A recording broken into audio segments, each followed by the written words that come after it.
Sir voice ಕೇಳ್ತಾ ಇಲ್ಲ.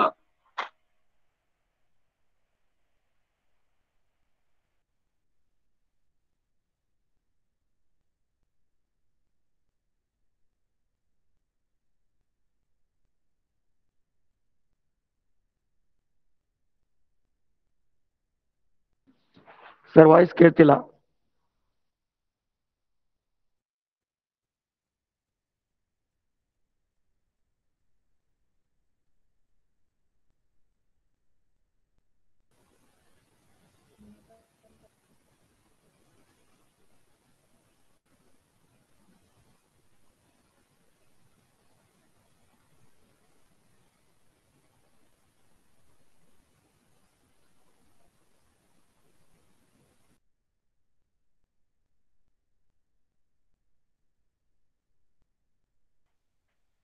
Sir earphone ತೆಗೆದೊಮ್ಮೆ ಟ್ರೈ ಮಾಡಿ ಸರ್, ಡೈರೆಕ್ಟ್ ಆಗಿ ಮಾತಾಡಿ, ಲೌಡ್ ಸ್ಪೀಕರ್ ಅಲ್ಲಿ ಕೇಳಿ ಸರ್.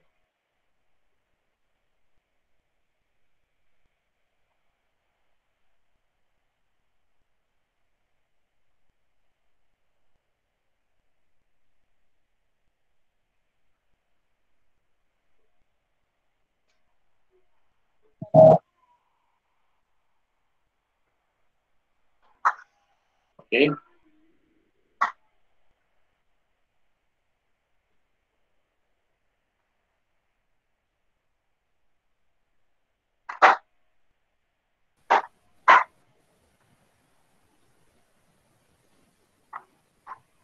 ಇಲ್ಲಿ ನಮ್ಗೆ ಒಂದು 3 ಡಾಟ್ ಕಾಣ್ತದೆ, 3 ಆಪ್ಷನ್ಸ್ ಅಂತ ಹೇಳಿ. 3 ಆಪ್ಷನ್ಸ್ ಅಲ್ಲಿ ಡಾಟ್ ಅಲ್ಲಿ ಕ್ಲಿಕ್ ಮಾಡಿ, ನಂತರ ಅಲ್ಲಿ ಸೆಟ್ಟಿಂಗ್ಸ್ ಅಂತ ಇದೆ ಕೆಳಗಡೆ.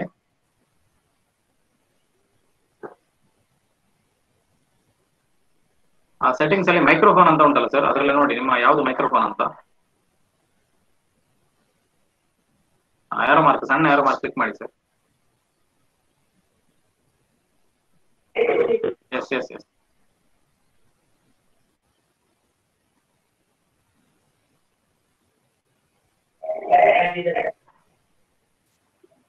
ನಿಮ್ದು ಯಾವ್ದ್ರಲ್ಲಿ ಯಾವ್ದು ಮೈಕ್ರೋಫೋನ್ ನಿಮ್ದು ವರ್ಕ್ ಆಗ್ತದೆ ಅಂತ ನೋಡಿ, ಚೆಕ್ ಮಾಡಿ. ನೋಡಿ ನೀವು ಮಾತನಾಡುವಾಗ ಅದು ಇದಾಗ್ತದೆ, ಅಲ್ಲಾಡ್ತದೆ ನೋಡಿ, ಆ ಐಕಾನ್ ಅಲ್ಲಾಡ್ತದೆ. ಜಸ್ಟ್ ಒಮ್ಮೆ ಚೆಕ್ ಮಾಡಿ ಸರ್.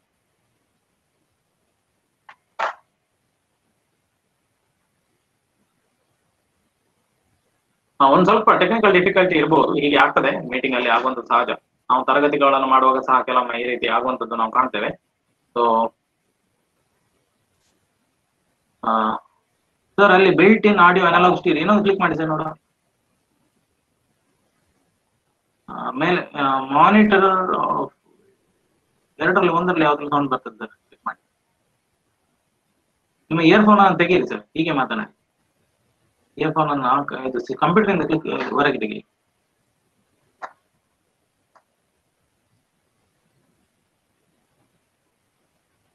ಸರಿ, ಇನ್ನೊಂದನ್ನು ಕ್ಲಿಕ್ ಮಾಡಿ, ಇನ್ನೊಂದನ್ನು ಕ್ಲಿಕ್ ಮಾಡಿ, ಆಗ್ತದೆ ನೋಡೋಣ.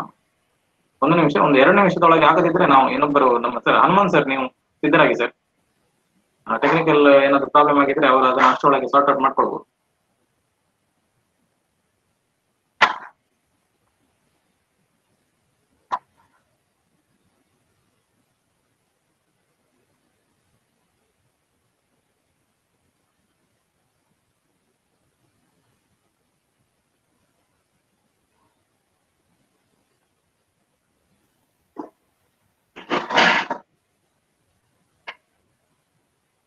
Sir, Hanan sir, are you ready, sir?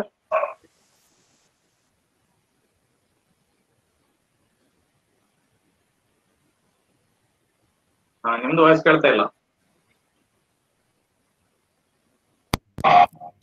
ಈಗ ಕೇಳ್ತೇವೆ.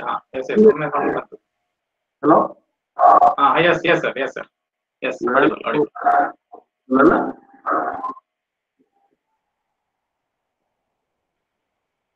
ಈಗ ಅವರು ಮಾಧವ್ ಸರ್ ಪ್ರೆಸೆಂಟ್ ಮಾಡ್ತಾರೆ, ನಾನು ಮಾಡ್ಬೇಕು? ನೀವು ಮಾಡಿ ಸರ್, ನೀವು ಮಾಡಿ ಸರ್. ಮಾಧವ್ ಸರ್ ಅಲ್ಲಿ ಅವರಿಗೆ ಅವರ ಆಡಿಯೋವನ್ನು ಟ್ರಬಲ್ ಶೂಟ್ ಮಾಡಿ ಸರ್. Okay okay okay. ನಾನು ಪ್ರೆಸೆಂಟ್ ಸ್ಕ್ರೀನ್ ಮಾಡ್ತೇನೆ.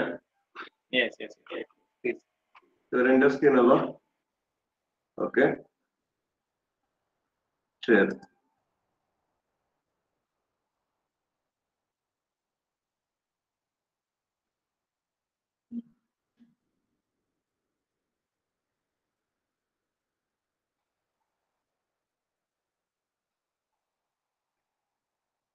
ಬರ್ತಿದೆಯಲ್ಲ ಸರ್? Hello, Yes, sir. ಬರ್ತಾ ಇದೆ, ಬರ್ತಾ ಇದೆ. ಈಗ ಆಲ್ರೆಡಿ ನಾವು ಲಾಗಿನ್ ಆಗಿದ್ದೇವೆ. ಲಾಗಿನ್ ಆಗಿ ನಾವು ದೀಕ್ಷಾ ಲಾಗಿನ್ ಅಲ್ಲಿ ನಮ್ಮ ಕ್ರೆಡೆನ್ಸಿಯಲ್ ಇಟ್ಕೊಂಡು ನಾವು ಕಾಮನ್ ಕ್ರೆಡೆನ್ಸಿಯಲ್ ಅಲ್ಲಿ ಲಾಗಿನ್ ಆಗಿದ್ದೇವೆ ನಾವೀಗ. ಆದ್ರೆ ಇಲ್ಲಿ ನಾನು ನನ್ನದೇ ಕ್ರೆಡೆನ್ಸಿಯಲ್ ಇರೋದ್ರಿಂದ ನಾನು ನನ್ನ ಕ್ರೆಡೆನ್ಸಿಯಲ್ ಅಲ್ಲಿ ಲಾಗಿನ್ ಆಗಿದ್ದೇನೆ. ಇಲ್ಲಿ ಕ್ರಿಯೇಟ್ ಇದ್ರ ಬಗ್ಗೆ ಏನು ಇಂಟರ್ಫೇಸ್ ಏನಿದೆ, ಈ ವರ್ಕ್ ಸ್ಪೇಸ್ ನ ಇಂಟರ್ಫೇಸ್ ಅನ್ನ ರಾಜೇಶ್ ಸರ್ ಹೇಳಿದ್ದಾರೆ ನಮಗೆ. ಈಗ ನಾವು ಮಾಡ್ಬೇಕಾದದ್ದು ರಿಸೋರ್ಸ್ ಕ್ರಿಯೇಟ್ ಮಾಡ್ಬೇಕಾದ್ದು. ಓಕೆ, ರಿಸೋರ್ಸ್ ಅನ್ನ ಕ್ಲಿಕ್ ಮಾಡಿದ ನಂತರ ಇಂಥ ಒಂದು ಪೇಜ್ ಓಪನ್ ಆಗ್ತದೆ ಅಂತ ಸರ್ ಹೇಳಿದ್ದಾರೆ. ಇಲ್ಲಿ ನೇಮ್ ಅಂತ ಹೇಳಿದ್ರೆ ನೀವು ಯಾವ ಪಾಠವನ್ನು ಆಯ್ಕೆ ಮಾಡ್ಕೊಂಡಿರ್ತೀರಿ ಆ ಪಾಠದ ಹೆಸರು, ಹಾಗೆ ನೀವು ಅಲ್ಲಿ MCQ ಆಯ್ಕೆ ಮಾಡ್ಕೊಂಡಿರ್ತೀರೋ ಅಥವಾ ಶಾರ್ಟ್ ಆನ್ಸರ್ ಆಯ್ಕೆ ಮಾಡ್ಕೊಂಡಿರ್ತೀರೋ ಅದನ್ನ ನಾವು ಇಲ್ಲಿ ಟೈಪ್ ಮಾಡ್ಬೇಕು. ಇಲ್ಲಿ ಪಾಠದ ಹೆಸರು ಈಗ ಕನ್ನಡದಲ್ಲಿ ಹಾಕ್ಬೇಕು ಅಂತ ಹೇಳಿದ್ರೆ ಕನ್ನಡದ ಒಂದು ಪ್ರಾಬ್ಲಮ್, ಕೆಲವು ಟೈಮ್ ಟೈಪ್ ಆಗಲ್ಲ. ಆಗ ನಾವು ಮೊದಲೇ ರೆಡಿ ಮಾಡಿಟ್ಕೊಂಡ್ರೆ ಅದನ್ನ ಕಾಪಿ ಪೇಸ್ಟ್ ಮಾಡ್ಬೇಕು. ಈಗ ನಾನು ಸಮಾಜ ವಿಜ್ಞಾನದ ಒಂದು ಕುಟುಂಬ ಪಾಠದಿಂದ, ಸಮಾಜ ವಿಜ್ಞಾನದಲ್ಲಿ ಸೋಷಿಯಾಲಜಿಯಲ್ಲಿ ಬರುತ್ತೆ, ಕುಟುಂಬ ಪಾಠದ ಒಂದು ಶಾರ್ಟ್ ಆನ್ಸರ್ ಅನ್ನ ನಾನು ಇಲ್ಲಿ ಮಾಡ್ತೇನೆ. ಪಾಠದ ಹೆಸರು ಕುಟುಂಬ ಬಂತು, ನಾನು ಶಾರ್ಟ್ ಆನ್ಸರ್ ಮಾಡ್ತೇನೆ.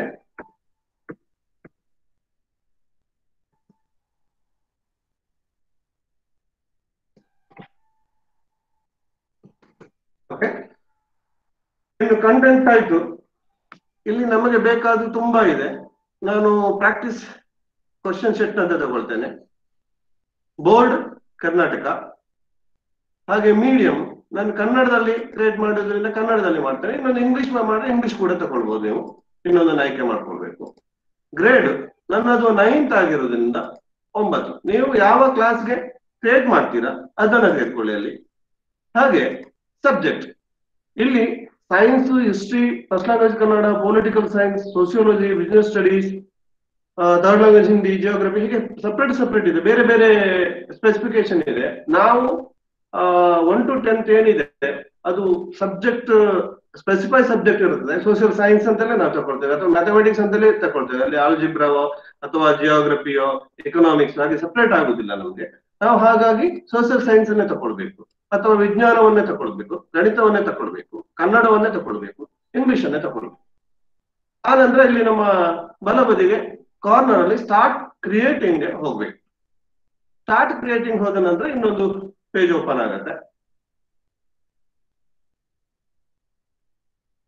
ಮತ್ತೆ ಇಂಟರ್ನೆಟ್ ಡಿಲೇ ಇದ್ರೆ ಸ್ವಲ್ಪ ಸ್ಲೋ ಆಗ್ತದೆ, ವರ್ಕ್ ಆಗ್ತಾ ಇದೆ ಅದರಲ್ಲಿ ಈಗ. ಓಕೆ, ಇಂಥ ಒಂದು ಪೇಜ್ ಓಪನ್ ಆಗುತ್ತೆ. ಈ ಪೇಜ್ ಓಪನ್ ಆಗುವಾಗ ಇದು ನಾವೊಂದು ಬ್ಯಾಕ್ ಗ್ರೌಂಡ್ ಚೇಂಜ್ ಮಾಡ್ಕೊಳ್ಳುವ ಮೊದಲು ಹೀಗೆ ಒಂದು ಬ್ಯಾಕ್ ಗ್ರೌಂಡ್ ಕಲರ್ ಇದೆ, ಇದನ್ನ ತಗೊಳ್ಳುವ. ಯಾವಾಗಲೂ ನಾವು ಲೈಟ್ ಕಲರ್ ತಗೊಳ್ಬೇಕು ಅಂತ ಹೇಳ್ತಾರೆ, ಲೈಟ್ ಕಲರ್ ತಗೊಳ್ಳುವ. ಇದು ಸ್ಲೈಡ್ಗಳು. ಇಲ್ಲಿ ನೋಡಿ, ನಾವು ಬೇಕಾದ ಹಾಗೆ ಆಡ್ ಸ್ಲೈಡ್ ಕೊಟ್ಕೊಳ್ತಾ ಹೋಗಬಹುದು. ಇಲ್ಲಿ ಮೊದಲೇ ಬಿಗಿನಿಂಗ್ ಬರ್ಬೋದು ಅಥವಾ ಎಂಡ್ಗೆ ಹಾಕ್ಬಹುದು, ಆಫ್ಟರ್ ಕರೆಂಟ್ ಕೋರ್ಸ್ ಕರೆಂಟ್ ಹಾಕ್ಬಹುದು ಅಥವಾ ಬಿಫೋರ್ ಕರೆಂಟ್ ಹಾಕ್ಬಹುದು ಸ್ಲೈಡ್ಗಳನ್ನ. ಇಲ್ಲಿ ನೋಡಿ ಟೆಕ್ಸ್ಟ್ ಅಂತಿದೆ, ಆಡ್ ಟೆಕ್ಸ್ಟ್. ನಾವು ಏನೇ ಟೈಪ್ ಮಾಡುದಿದ್ರೆ ಇಲ್ಲಿ ಟೈಪ್ ಮಾಡ್ಬೇಕಾಗುತ್ತೆ. ಇದನ್ನ ಓಪನ್ ಮಾಡಿ ಇನ್ನು ಈ ಡೌನ್ ಆರೋ ತಕೊಂಡ್ರೆ ನಾವು ಆಡ್ ರಿಚ್ ಟೆಕ್ಸ್ಟ್ ಅಂತ ಇದೆ, ಇಲ್ಲಿ ಹೆಡ್ಲೈನ್ ಎಲ್ಲ ಕೊಡುವಾಗ ತಗೊಳ್ಬಹುದು. ಇಲ್ಲಿ ಶೇಪ್ಸ್ ಎಲ್ಲ ಕೊಡುವುದಿದ್ರೆ ಇಲ್ಲಿ ತಕೊಳ್ಬೇಕು. ವಿಡಿಯೋ ಏನಾದ್ರು ಆ ಕಂಟೆಂಟ್ಗೆ ರಿಲೇಟೆಡ್ ವಿಡಿಯೋ ಇದ್ರೆ ಇಲ್ಲಿ ತಕೊಳ್ಬೇಕು. ಆದ್ರೆ ಒಂದು ವಿಚಾರ, ಈ ಎರಡು ವಿಡಿಯೋ ಏನಿದೆ ಇಲ್ಲಿ ನಾವು 50 MB ಗಿಂತ ಜಾಸ್ತಿ ವಿಡಿಯೋನ ಇಲ್ಲಿ ಹಾಕ್ಲೇಬಾರ್ದು, ಆಗುವುದು ಇಲ್ಲ. ಇಲ್ಲಿ ಇಮೇಜ್ ಇದೆ, ನಮ್ಮಲ್ಲಿ ಏನಾದ್ರು ನಾವು ನಮ್ಮ ಇದಕ್ಕೆ ಕಂಟೆಂಟ್ಗೆ ಸಂಬಂಧಿಸಿದ ಇಮೇಜ್ ಇದ್ರೆ ಇಲ್ಲಿ ಹಾಕ್ಬಹುದು, ಆಡಿಯೋ ಇದ್ರೆ ಇಲ್ಲಿ ಹಾಕ್ಬಹುದು. ಇಲ್ಲಿ ಹಾಟ್ಸ್ಪಾಟ್ ಕೂಡ ಕ್ರಿಯೇಟ್ ಮಾಡಬಹುದು. ಇನ್ನು ಆಡ್ ಸ್ಕ್ರಿಪಲ್ ಬ್ಯಾಟ್ ಅಂದ್ರೆ ನಾವೇನಾದ್ರೂ ಬರೆಯುವುದಿದೆ ಇದರಲ್ಲೇ ಬರೀಬಹುದು. ಇಲ್ಲಿ ಆಡ್ ಆಕ್ಟಿವಿಟಿ ಮಾಡಬಹುದು. ಇದು ಮ್ಯಾಥಮೆಟಿಕ್ಸ್ ಗೆ ಸಿಂಬಲ್ ಗಳನ್ನೆಲ್ಲ ಫಾರ್ಮುಲಾಗಳನ್ನೆಲ್ಲ ಇಲ್ಲಿ ನಾವು ಹಾಕಬಹುದು. ಈಗ ನೆಕ್ಸ್ಟ್ ಇದೇನಿದೆ ಆಡ್ ಕ್ವಶನ್ ಸೆಟ್, ಇದು ಮಲ್ಟಿಪಲ್ ಚಾಯ್ಸ್ ಎನ್ನುವಂತ MCQ ಗೆ ಸಂಬಂಧಿಸಿದನ್ನ ಇಲ್ಲಿ ಅವ್ರು ಮಾಡ್ತಾರೆ. ಆದ್ರೆ ನಾನು ಶಾರ್ಟ್ ಆನ್ಸರ್ ಮಾಡುವುದರಿಂದ ನೇರವಾಗಿ ನಾವು ಯಾವುದ್ರಲ್ಲಿ ಮಾಡಬೇಕಾಗುತ್ತೆ, ಇದರಲ್ಲಿ ವರ್ಕ್ ಮಾಡಬೇಕಾಗುತ್ತೆ ನಮ್ಮ ಸ್ಲೈಡ್. ಹಾಗಾಗಿ ದಯವಿಟ್ಟು ಮಾತಾಡ್ತಾ ಇರ್ತೀವಿ. ಓಕೆ, ಸೋಪ್ ಲೇಯರ್ ಅನ್ನ ಓಪನ್ ಮಾಡಿಕೊಂಡ್ರೆ ಇಂತ ಒಂದು ಪೇಜ್ ಓಪನ್ ಆಗ್ತದೆ. ಸೈಡ್ ಮಾರ್ಜಿನ್ಸ್ ಎಲ್ಲ ಗೊತ್ತಾಗುತ್ತೆ. ಅದರ ಒಳಗೆ ಇರಬೇಕು, ಈ ಲೈನ್ ನ ಒಳಗೆ ನಾವು ಕ್ರಿಯೇಟ್ ಮಾಡ್ಬೇಕಾಗುತ್ತೆ. ಇನ್ನು ನಾವು ಕ್ರಿಯೇಟ್ ಮಾಡುವ ಮೊದಲು ಇಲ್ಲಿ ಸೂಚನೆಗಳನ್ನ ಫಸ್ಟ್ ಸ್ಲೈಡ್ ಅಲ್ಲಿ ನಾವು ಸೂಚನೆಗಳನ್ನ ಕೊಡ್ಬೇಕಾಗುತ್ತೆ. ಸೂಚನೆಗಳನ್ನ ಈಗ ನಾನು ಮೊದಲು ಸೂಚನೆಗಳನ್ನ ಕೊಡುವಾಗ ರಿಚ್ ಟೆಕ್ಸ್ಟ್ ಅನ್ನ ತಗೊಳ್ತೇನೆ. ರಿಚ್ ಟೆಕ್ಸ್ಟ್ ಅನ್ನ ತಗೊಳ್ಳುವಾಗ ಇಲ್ಲಿ ನೀವು ನೇರವಾಗಿ ಟೈಪ್ ಮಾಡಬಹುದು, ಇಲ್ಲವೇ ನಾವು ಕನ್ನಡ ನುಡಿ 6 ಆದ್ರೆ ರೀಸೆಂಟ್ ಯೂನಿಕೋಡ್ ಮಾಡ್ಬೇಕಾಗುತ್ತೆ. ನುಡಿ 6 ಕನ್ನಡ ಆದ್ರೆ ಯೂನಿಕೋಡ್ ಮಾಡ್ಬೇಕಾಗುತ್ತೆ. ನುಡಿ 6 ಅದರಲ್ಲಿ ವರ್ಕ್ ಆಗುತ್ತೆ. ಇನ್ನು ನುಡಿ 5 ಏನೋ ಸಮಸ್ಯೆ ಇರ್ಬೋದು, ಅದು ವರ್ಕ್ ಆಗ್ತಾ ಇಲ್ಲ. ನಾನು ಸೂಚನೆಯನ್ನ ಕಾಪಿ ಪೇಸ್ಟ್ ಮಾಡ್ತೇನೆ. ಓಕೆ, ಕಾಪಿ ಮಾಡಿದೆ.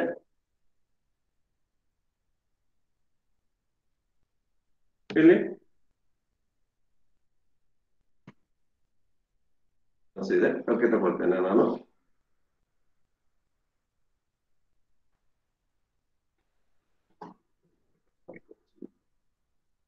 Ctrl+C ಮಾಡಿ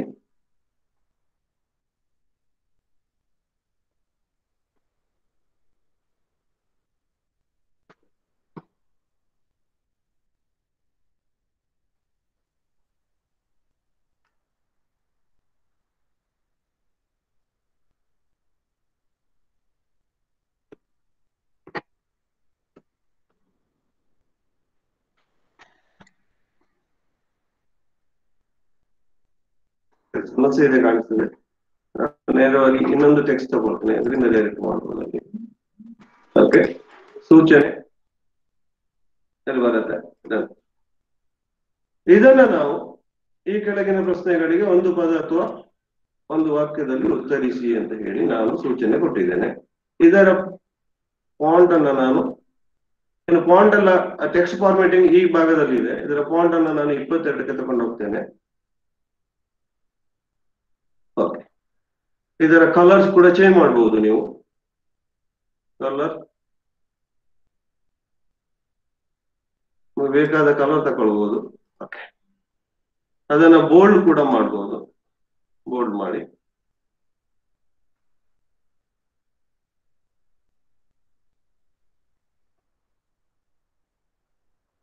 ಸ್ವಲ್ಪ ದೀಕ್ಷೆ ಓಪನ್ ಆಗ್ತದೆ. ಇನ್ನೊಂದಿದು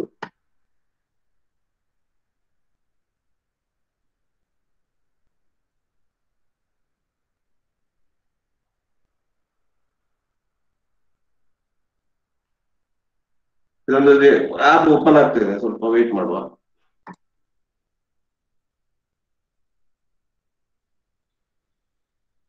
ಓಕೆ, ಇಲ್ಲಿ ಕೆಳಗಿನ ಪ್ರಶ್ನೆಗಳಿಗೆ ಒಂದು ಪದ ಅಥವಾ ಒಂದು ವಾಕ್ಯದಲ್ಲಿ ಉತ್ತರಿಸಿ ಅಂತ ನಾನು 1 ಮಾರ್ಕಿನ ಅಥವಾ 1-2 ಮಾರ್ಕಿನ ಪ್ರಶ್ನೆಗಳನ್ನ ನಾವು ತಗೊಂಡು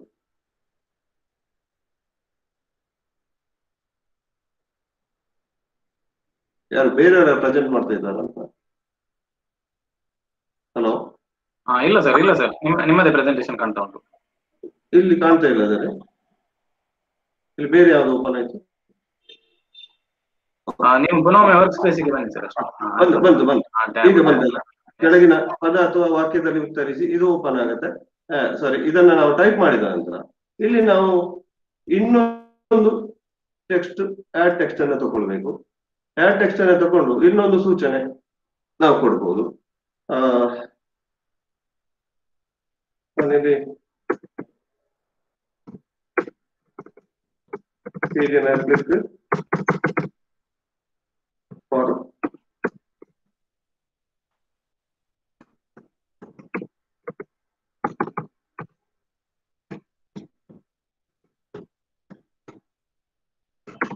ಅಂತ ನಾನು ಟೈಪ್ ಮಾಡಿದೆ. ಇದನ್ನ ತಗೊಂಡು ಡ್ರ್ಯಾಗ್ ಮಾಡಿ ಇಲ್ಲಿ ಇಡಿ. ಇದಕ್ಕೂ ಕೂಡ ಕಲರ್ ಚೇಂಜ್ ಮಾಡ್ಬೋದು. ಫಾಂಟ್ ಕೂಡ ಚೇಂಜ್ ಮಾಡಬಹುದು. 20 ಮಾಡ್ತೇನೆ, ಬೋಲ್ಡ್ ಮಾಡ್ತೇನೆ. ಹಾಗೆ ಕಲರ್ಗೆ ಹೋದ್ರೆ ನೀವು ನಿಮಗೆ ಬೇಕಾದ ಇಷ್ಟದ ಕಲರ್ ಹಾಕಿ. ನಾನು ಇಲ್ಲಿ ಗ್ಯಾಪ್ ಕೊಟ್ಟಿದ್ದೇನೆ. ಈ ಗ್ಯಾಪ್ ಹೇಗೆ ಕೊಟ್ಟಿದ್ದೇನೆ ಅಂತ ಹೇಳಿದ್ರೆ, ನಾನಿಲ್ಲಿ ಒಂದು ಇಮೇಜ್ ಅನ್ನು ಹಾಕ್ತೇನೆ.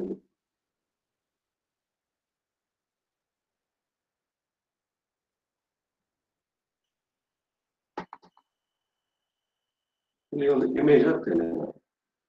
ಇಮೇಜ್ ಇಲ್ಲಿ ಮೈ ಇಮೇಜ್ ಅಲ್ಲಿ ನೀವು ನಿಮ್ಮ ಸಿಸ್ಟಮ್ ಅಲ್ಲಿ ಇರುವ ಇಮೇಜ್ಗಳು ಬರುತ್ತೆ. ಇಲ್ಲಿ ಆಲ್ ಇಮೇಜ್ ಅಲ್ಲಿ ನಾನು ಟಿಕ್ ಮಾರ್ಕ್ ಅನ್ನ ತಗೊಳ್ತೇನೆ. ನಾನು ಟಿಕ್ ಮಾರ್ಕ್ ತಗೊಳ್ತೇನೆ. ಸರ್ಚ್ ಕೊಡಿ. ಇಲ್ಲಿ ಸರ್ಚ್ ಕೊಟ್ಟಾಗ ಇಂಥ ಟಿಕ್ ಮಾರ್ಕ್ಗಳು ಬೇಕಾದಷ್ಟು ಬೇಕಾದ ಟಿಕ್ ಮಾರ್ಕ್ಗಳು ಬರುತ್ತೆ. ಅದನ್ನ ಆಯ್ಕೆ ಮಾಡ್ಕೊಳ್ಳಿ. ನಾನು ಇದನ್ನ ಆಯ್ಕೆ ಮಾಡ್ಕೊಳ್ತೇನೆ. ಸೆಲೆಕ್ಟ್ ಕೊಡಿ. ಸೆಲೆಕ್ಟ್ ಕೊಟ್ಟ ನಂತರ ಇಲ್ಲಿದೆ ನೋಡಿ, ಅದು ಇದನ್ನ ನೀವು ಡ್ರ್ಯಾಗ್ ಮಾಡಿ ಸಣ್ಣದು ಮಾಡಿ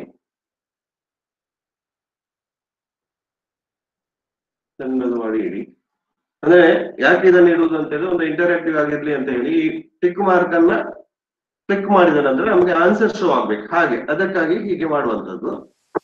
ಆ ನಂತರ ನಾನು ಸೆಕೆಂಡ್ ಸ್ಲೈಡ್ಗೆ ಹೋಗ್ತೇನೆ. 2 ಸ್ಲೈಡ್ ಹೋಗ್ತೇನೆ. ಇದರ ಕಲರ್ ಚೇಂಜ್ ಮಾಡ್ಕೊಳ್ತೇನೆ. ನಾನು ಇದು ಸೇಮ್ ಸ್ಲೈಡ್ಗಳನ್ನೆಲ್ಲ ಒಂದೇ ಕಲರ್ ಅಲ್ಲಿ ಇಟ್ಕೊಳ್ತೇನೆ. ಇನ್ನು ನಾನು ಇಲ್ಲಿ ಕ್ವಶನ್ ಅನ್ನ ನಾನು ಕ್ರಿಯೇಟ್ ಮಾಡ್ತೇನೆ. ಟೆಕ್ಸ್ಟ್ ಹೋಗ್ತೇನೆ. ನಾನು ರೆಡಿ ಮಾಡಿ ಇಟ್ಕೊಂಡಿರುವುದರಿಂದ ಅದನ್ನು ಕಾಪಿ ಪೇಸ್ಟ್ ಮಾಡ್ತಾ ಹೋಗ್ಬೋದು. ನೀವು ಕೂಡ ಹಾಗೆ ಮಾಡಿ, ಅಥವಾ ನೀವು ಅದರಲ್ಲೇ ಕೂಡ ವರ್ಕ್ ಮಾಡಬಹುದು. ಆದ್ರೆ ಈಗ 1 ಮಾರ್ಕಿನ ಕ್ವಶನ್ಗಳಾಗುವಾಗ ಅಥವಾ 2 ಮಾರ್ಕಿನ ಕ್ವಶನ್ಗಳಾಗುವಾಗ ಅದಕ್ಕೆ ಕ್ವಶನ್ ನಂಬರ್ ಹಾಕ್ಬೇಕಾಗತ್ತೆ. ಈ ಮಲ್ಟಿಪಲ್ ಚಾಯ್ಸ್ ಅಲ್ಲಿ ನಾವು ಯಾವುದೇ ಕ್ವಶನ್ ನಂಬರ್ಗಳನ್ನ ಹಾಕುದು ಬೇಡ ಅಂತ. ಈಗ ಕ್ವಶನ್ ನಾನು ಇಲ್ಲಿ ಪೇಸ್ಟ್ ಮಾಡ್ತೇನೆ. ಕುಟುಂಬದ ಪ್ರಕಾರಗಳು ಯಾವುವು ಅಂತ ಹೇಳಿ ಕ್ವಶನ್ ನಂಬರ್ 1 ಅಂತ ಹೇಳಿ ನಾನು ಹಾಕಿ ಅದನ್ನ ನಾನು ರನ್ ಕೊಡ್ತೇನೆ. ನನಗೆ ಬೇಕಾದಲ್ಲಿ ತಗೊಂಡೋಗಿ ಇಡ್ತೇನೆ. ಓಕೆ, ಅದರ ಫಾಂಟ್ ಅನ್ನು ಕೂಡ ಜಾಸ್ತಿ ಮಾಡೋಣ ನಾವು. ಹೀಗೆ ಫಾಂಟ್ ಅನ್ನ ಹೇಗೆ ನಾವು ಮೊದಲು ಹೆಚ್ಚು ಮಾಡಿದೆವು ಹಾಗೆ ಅದನ್ನ ಹೆಚ್ಚು ಮಾಡ್ತಾ ಹೋಗುವ. ಹಾಗೆ ಅದರ ಕಲರ್ ಕೂಡ ಚೇಂಜ್ ಮಾಡುವ. ಒಂದು ಕ್ವಶನ್ಗಳಿಗೆ ಒಂದು ಕಲರ್ ಆದ್ರೆ ಒಂದೊಂದು ಸ್ಲೈಡ್ ಅಲ್ಲಿ 1 ಮಾರ್ಕಿನದಾದ್ರೆ 2 ಇರಲಿ. 3 ಮತ್ತು 4 ಮಾರ್ಕಿನ ಕ್ವಶನ್ಗಳಾದ್ರೆ ಒಂದು ಸ್ಲೈಡ್ ಅಲ್ಲಿ ಒಂದೇ ಕ್ವಶನ್ ಒಂದು ಆನ್ಸರ್ ಇರಬೇಕು. ಇಲ್ಲಿ ಆನ್ಸರ್ ಕೂಡ ನಾವು ಹಾಕ್ಬೇಕಾಗತ್ತೆ. ಅದನ್ನ ಬೋಲ್ಡ್ ಮಾಡುವ. ಬೋಲ್ಡ್ ಮಾಡಿದ ನಂತರ ಇನ್ನು ನಾನು ಆನ್ಸರ್ ಅನ್ನ, ಈ ಕ್ವಶನ್ಗೆ ಆನ್ಸರ್ ಅನ್ನು ನಾವು ಇಲ್ಲಿ ಹಾಕ್ಬೇಕು. ಆನ್ಸರ್ ಹಾಕುವಾಗ ನಾನು ಈ ಟಿಕ್ ಮಾರ್ಕ್ ಅನ್ನ ಕಾಪಿ ಮಾಡ್ಕೋಬೇಕು. ಕ್ಲಿಕ್ ಮಾಡಿ ಕಂಟ್ರೋಲ್ ಸಿ, ಹಾಗೆ ಆ ನಂತರ ಈ ಪೇಜ್ಗೆ ಬಂದು ಕಂಟ್ರೋಲ್ ವಿ, ನಮಗೆ ಬೇಕಾದಲ್ಲಿ ಹೋಗಿ ಅದನ್ನ ಇಟ್ಕೊಳ್ಬೇಕು. ಆ ನಂತರ ಇಲ್ಲಿ ಆನ್ಸರ್ ಅನ್ನ ನಾವು ತಗೊಳ್ಬೇಕು. ನಾವು ಮೊದಲೇ ರೆಡಿ ಮಾಡಿ ಇಟ್ಟುಕೊಂಡಿದ್ರೆ ನೀವು ಅದರ ಆನ್ಸರ್ಗಳು, ಕುಟುಂಬದ ಪ್ರಕಾರಗಳು ಆನ್ಸರ್ ಒಂದು ಸೆಂಟೆನ್ಸ್ ಒಂದು ಲೈನ್ ಅಲ್ಲಿ ನಾನು ಟೈಪ್ ಮಾಡಿ ಇಟ್ಕೊಂಡಿದ್ದೇನೆ. ಅದನ್ನ ಕಾಪಿ ಮಾಡ್ತೇನೆ. ಕಾಪಿ ಮಾಡಿ ಪುನಃ ಈ ಸ್ಲೈಡ್ ಅಲ್ಲಿ ಪೇಸ್ಟ್ ಮಾಡ್ತೇನೆ.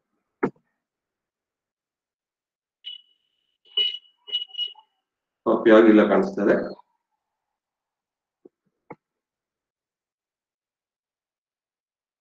ಕಾಪಿ ಮಾಡ್ತೇನೆ. ಅದನ್ನ ಇಲ್ಲಿ ಹೋಗಿ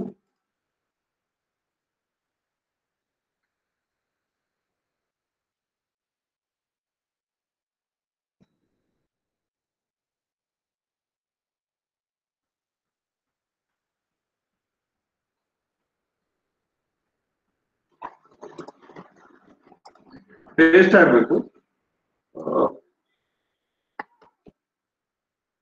ಕಾಪಿ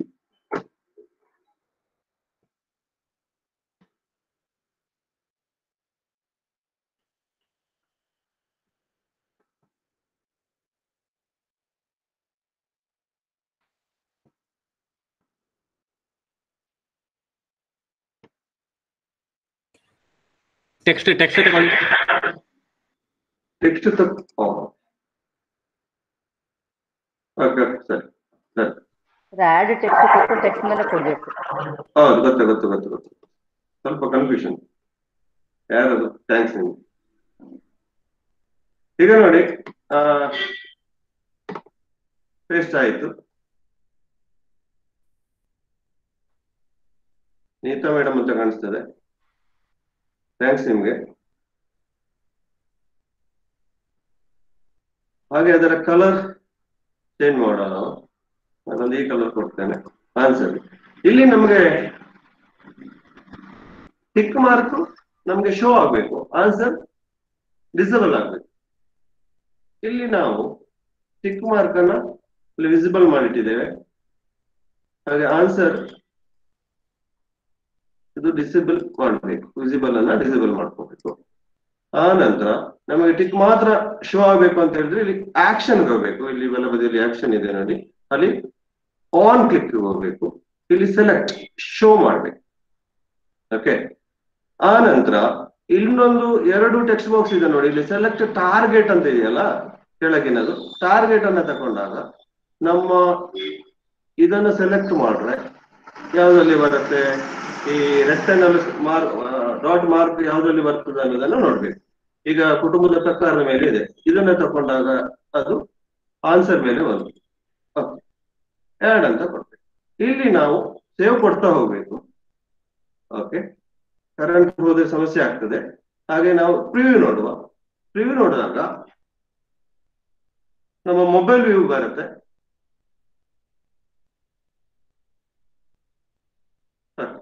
ಈಗ ಕುಟುಂಬದ ಪ್ರಕಾರಗಳು ಯಾವ ಮಗು ಬರ್ಕೊಳ್ತದೆ, ಪುಸ್ತಕದಲ್ಲಿ ಬರ್ಕೊಳ್ತದೆ, ಅದನ್ನ ಸರಿಯೋ ತಪ್ಪು ಅಂತ ಹೇಳಿ ಚೆಕ್ ಮಾಡುತ್ತೆ. ಹೀಗೆ ಆನ್ಸರ್ ಇಲ್ಲಿ ಬರುತ್ತೆ.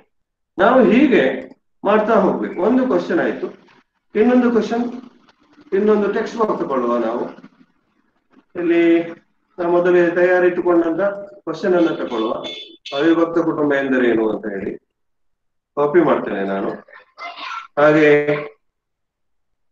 ಮತ್ತೆ ಪುನಃ ನನ್ನ ಸ್ಲೈಡ್ಗೆ ಬರ್ತೇನೆ. ನಾನು ಸ್ಲೈಡ್ ಅಲ್ಲಿ ಪೇಸ್ಟ್ ಮಾಡ್ತೇನೆ. ಕ್ವಶನ್ ನಂಬರ್ 2 ಅಂತ ಕೊಡ್ತೇನೆ. ಕ್ವಶನ್ ನಂಬರ್ 2 ಅಂತ ಕೊಡ್ತೇನೆ. ಅದನ್ನ ಬೋಲ್ಡ್ ಮಾಡ್ತೇನೆ. ಅದರ ಫಾಂಟ್ ಸೈಜ್ ಜಾಸ್ತಿ ಮಾಡ್ಕೊಳ್ತೇನೆ, 22 ಇಟ್ಕೊಳ್ತೇನೆ. ಹಾಗೆ ಅದನ್ನ ಬೋಲ್ಡ್ ಮಾಡ್ತೇನೆ. ಡನ್.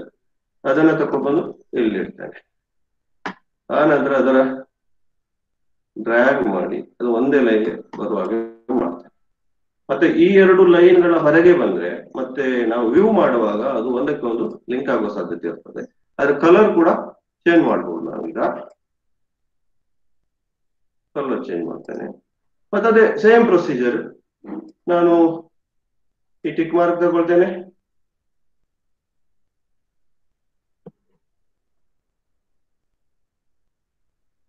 ಕಾಪಿ ಇಮೇಜ್ ಮಾಡ್ತೇನೆ.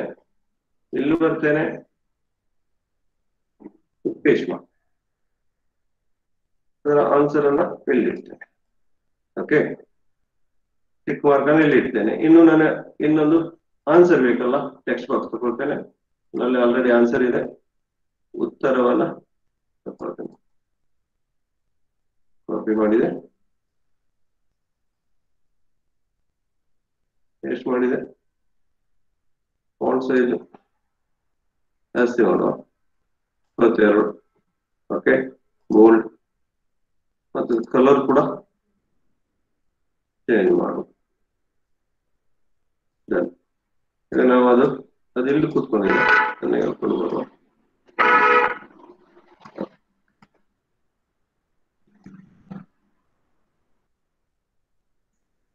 ನಮಗೆ ಬೇಕಾದಲ್ಲಿ ತಗೊಂಡು ಇಟ್ಕೊಳ್ಬಹುದು. ನನಗೆ ಡ್ರ್ಯಾಗ್ ಮಾಡಿ ತಕೊಂಡು ಹೋಗ್ಬಹುದು.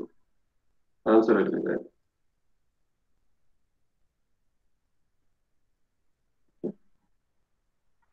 ಹೀಗೆ ಪ್ರೊಸೀಜರ್ ಮಾಡ್ತಾ ಹೋಗ್ಬೇಕು. ಈಗ ಮತ್ತೆ ಪುನಃ ಅದೇ ಪ್ರೊಸೀಜರ್. ಇಲ್ಲಿ ಆಕ್ಷನ್ ವಿಸಿಬಲ್ ಇರಬೇಕು, ಇದು ಡಿಸ್ವಿಸಿಬಲ್. ಅದನ್ನ ಆಫ್ ಮಾಡ್ಕೋಬೇಕು ನಾವು. ಓಕೆ, ಇಲ್ಲಿ ಆಕ್ಷನ್ ಹೋಗ್ಬೇಕು. Click on action show. ಈ ರೈಟ್ ಮಾರ್ಕ್ ಶೋ ಗೆ ಕೊಡ್ಬೇಕು. ಇಲ್ಲಿ ಬಂದಾಗ ಸರಿ, ಇದು ಶೋ ವಿಸಿಬಲ್ ಆಕ್ಷನ್. ಆ ನಂತರ ಸೆಲೆಕ್ಟ್ ಟಾರ್ಗೆಟ್ ಗೆ ಬಂದಾಗ ಆ ಬಾಕ್ಸ್ ಯಾವ್ದ್ರಲ್ಲಿ ಬರುತ್ತೆ ಅದನ್ನ ಸೆಲೆಕ್ಟ್ ಮಾಡಿ ಯಾಡ್. ಇಲ್ಲಿ ಕೂಡ ಸೇವ್ ಮಾಡ್ಬೇಕು ನಾವು. ಪ್ರಿವ್ಯೂ ಮಾಡುವ ಏನಾಗಿದೆ ಅಂತ ನೋಡುವ. ನನಗೆ ಒಂದು ಸ್ಲೈಡ್ ಅಲ್ಲಿ 2 ಕ್ವಶನ್ಗಳನ್ನು ನಾನು ಮಾಡಿದ್ದೇನೆ. ಕುಟುಂಬದ ಪ್ರಕಾರಗಳು ಯಾವುವು ಅಂತ ಹೇಳಿ, ಅದಕ್ಕೆ ಆನ್ಸರ್ ನಾವು ಆಗ ತಕೊಂಡು. ಇನ್ನೊಂದು ಕೂಡ ಅವಿಭಕ್ತ ಕುಟುಂಬ ಅಂದ್ರೆ ಏನು ಅಂತ ಹೇಳಿ ಆನ್ಸರ್ ನಾವು ಹೀಗೆ ನಮಗೆ ಚೆಕ್ ಮಾಡ್ಕೊಳ್ಬಹುದು.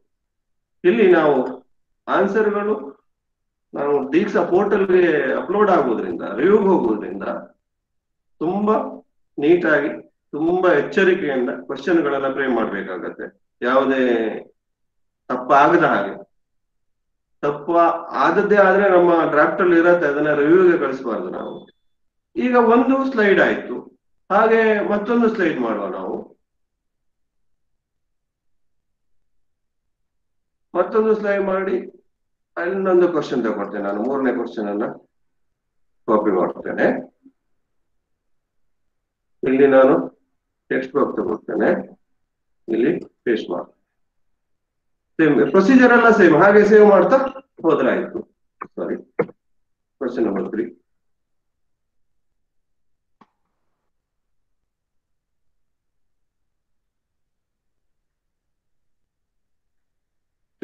ಇದೆ, ಬೋಲ್ಡ್ ಮಾಡಿದೆ, ಕಲರ್ ಚೇಂಜ್ ಮಾಡಿದೆ, ರನ್ ಆಯ್ತು. ಅದನ್ನ ನಾನು ಬೇಕಾದಲ್ಲಿಗೆ ಕರ್ಕೊಂಡು ಹೋಗ್ತೇನೆ. ನಾನು ಬೇಕಾದಲ್ಲಿಗೆ ನಾವು ಕರ್ಕೊಂಡು ಹೋಗ್ಬೋದು. ಹಾಗೆ ಇನ್ನು ಆನ್ಸರ್ ಕಾಪಿ ಮಾಡ್ತೇನೆ,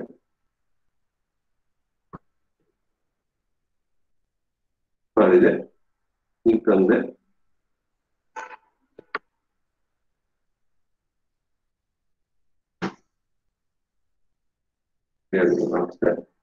ಕಾಪಿ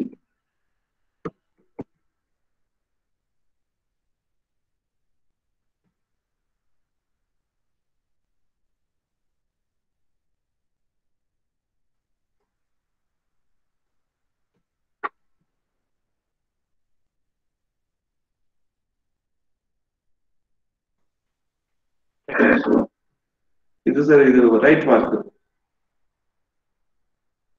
ತಗೊಳ್ತಾ ಇಲ್ವ? ಅದೇ ಪ್ರೊಸೀಜರ್ ಮಾಡ್ತಾ ಹೋಗುವಂತದ್ದು.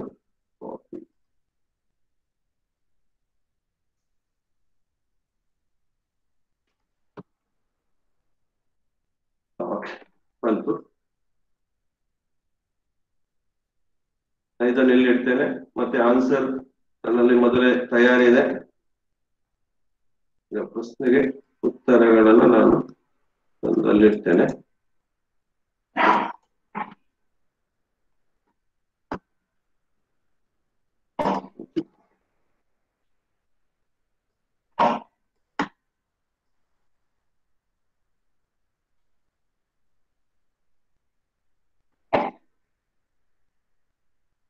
ನಾನು ಇದರ ಫಾಂಟ್ ಜಾಸ್ತಿ ಮಾಡ್ತೇನೆ. ಇದೇ ಪ್ರೊಸೀಜರ್, ನಿಮಗೆ ಬೇಕಾದ ಫಾಂಟ್ ಅನ್ನು ಇಟ್ಕೊಳ್ಳಿ. ಅದು 24ರಿಂದ ಜಾಸ್ತಿ ಫಾಂಟ್ ಮಾಡಬಾರ್ದು ಅನ್ನುವಂತ ಸೂಚನೆ ಕೊಟ್ಟಿದ್ದಾರೆ.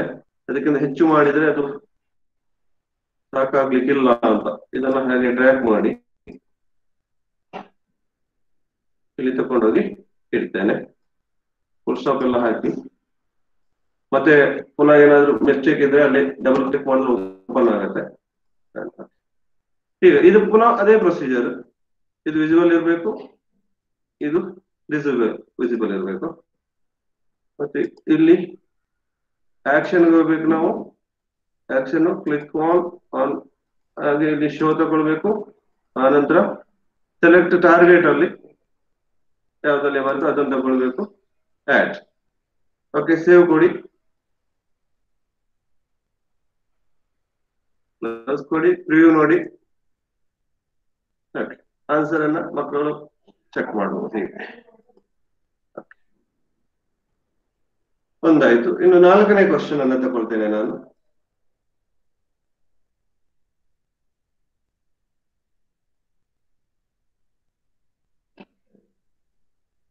Same process. ಟೆಕ್ಸ್ಟ್ ಬಾಕ್ಸ್ ತಗೊಳ್ಬೇಕು, ಆಡ್ ಮಾಡಿ, ಪೇಸ್ಟ್. Question number 4.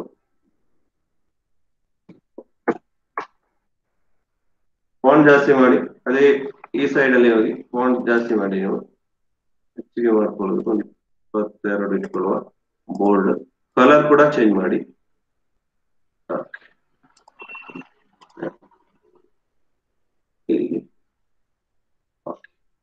ಇದರ ಕಲರ್ ಅನ್ನ ನಾವು ಕ್ವಶನ್ ಮತ್ತು ಒಂದೇ ಮಾಡೋದು ಬೇಡ, ಬೇರೆ ಕೊಡುವ. ಇದರ ಕಲರ್ ಅನ್ನ ನಾವು ಕ್ವಶನ್ಗಳು ಒಂದೇ ಕಲರ್ ಇರ್ತೀವಿ, ಉತ್ತರಗಳು ಇನ್ನೊಂದು ಕಲರ್.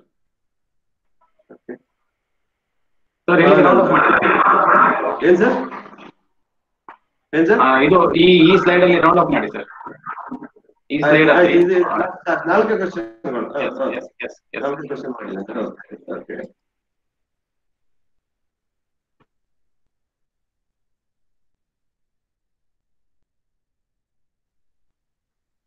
ಇಲ್ಲಿ ಬರ್ತೇನೆ.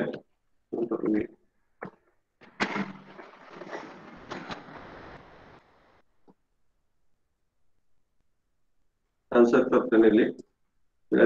ಅದೇ ಪ್ರೊಸೀಜರ್. ಆನ್ಸರ್ ಇದೆ.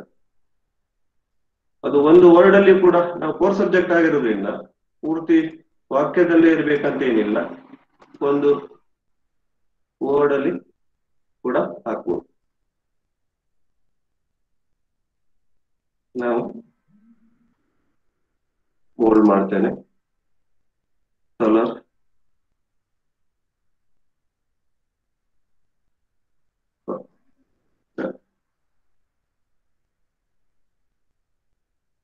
ಸರಿ. ಅದೇ ಪ್ರೊಸೀಜರ್ ಇಲ್ಲಿ ವಿಸಿಬಲ್ ಇರಬೇಕು, ಇದು ವಿಸಿಬಲ್ ಇರಬೇಕು. ಅದನ್ನ ಆಫ್ ಮಾಡ್ಬೇಕು. ನಾವು ಆಕ್ಷನ್ಗೆ ಬರುವ, ಕ್ಲಿಕ್ ಆನ್ ತಗೊಳ್ಳುವ.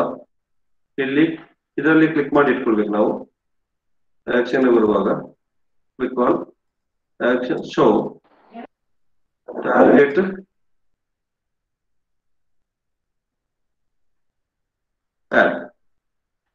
ಮತ್ತೆ ಸೇವ್ ಕೊಟ್ಟುಕೊಳ್ಳುವ.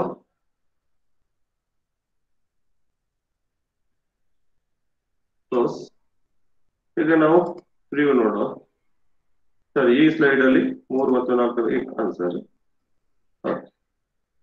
ಈಗ ಆಯ್ತು, ನಮ್ಮದು 2 ಸ್ಲೈಡ್ ಆಯ್ತು. ಈಗ ನಾವು ಅದು ಸೇವ್ ಆಗಿದೆ. ಬಿಗಿನಿಂಗ್ ಇಂದ ನೋಡ್ತಾ ಬಂದ್ರೆ ರಿವ್ಯೂ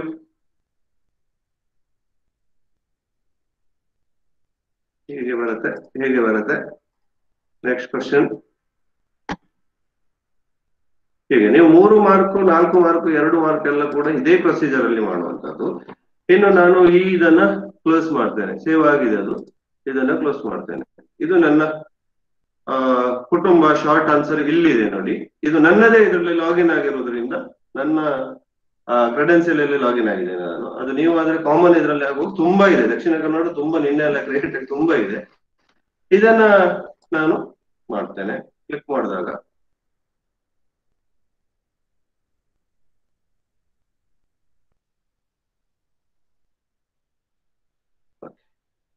ಇದೆ.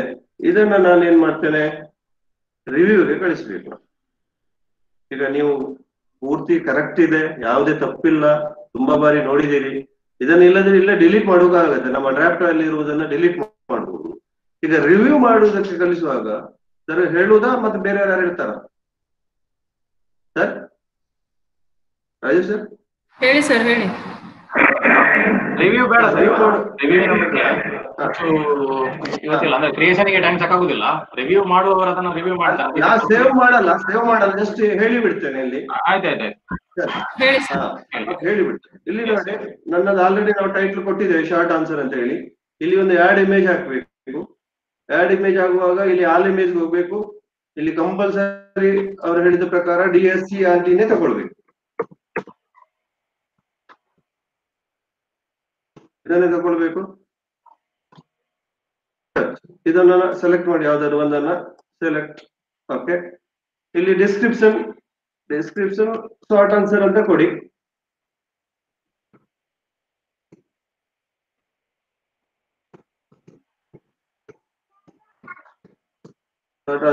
ಟ್ಯಾಗ್, ಇಲ್ಲಿ ಆಡ್ ಟ್ಯಾಗ್ ಕೀವರ್ಡ್ ಗಳನ್ನ ಹಾಕ್ಲೇಬೇಕು. ಯಾಕಂತ ಹೇಳಿದ್ರೆ ಸರ್ಚ್ ಮಾಡುವ ಸಲುವಾಗಿ ಕೀವರ್ಡ್ ಗಳನ್ನ ಕಂಪಲ್ಸರಿ ಹಾಕ್ಬೇಕು ಅಂತ ಹೇಳಿದ್ದಾರೆ. ಅಲ್ಲಿ ಟೈಪ್ ಮಾಡ್ತಾ ಹೋಗಿ ಕೀ ಟ್ಯಾಗ್ಸ್ ಗಳನ್ನ. ಈಗ ನಾನೊಂದು ಕೀವರ್ಡ್ ಕಾಪಿ ಪೇಸ್ಟ್ ಕೂಡ ಮಾಡ್ಬೋದು, ಕನ್ನಡದಲ್ಲಿ ಹಾಕೋದಾದ್ರೆ ನೀವು ಅಲ್ಲಿ ಕಾಪಿ ಪೇಸ್ಟ್ ಮಾಡ್ಬೇಕಷ್ಟೇ.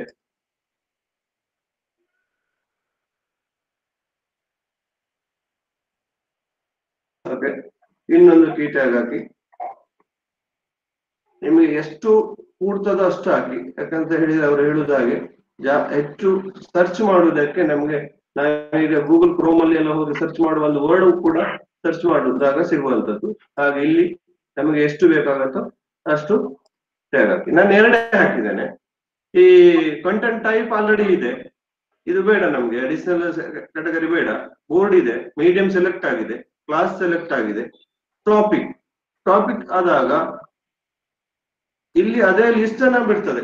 ನಾವು 9th ಅಲ್ಲಿ ಯಾವ ಪಾಠಗಳು ಇದೆಯೋ ಅಥವಾ ನಿಮ್ಮ 6ನೇ ಕ್ಲಾಸ್ ಅಲ್ಲಿ ಯಾವ ಪಾಠಗಳಿದೆ, 1ನೇ ಕ್ಲಾಸ್ ಅಲ್ಲಿ ಆ ಸಬ್ಜೆಕ್ಟ್ ಅಲ್ಲಿ ಯಾವ ಪಾಠಗಳಿದೆ ಆಲ್ರೆಡಿ ಇರುತ್ತೆ, ಅದನ್ನೇ ಸೆಲೆಕ್ಟ್ ಮಾಡ್ಬೇಕು.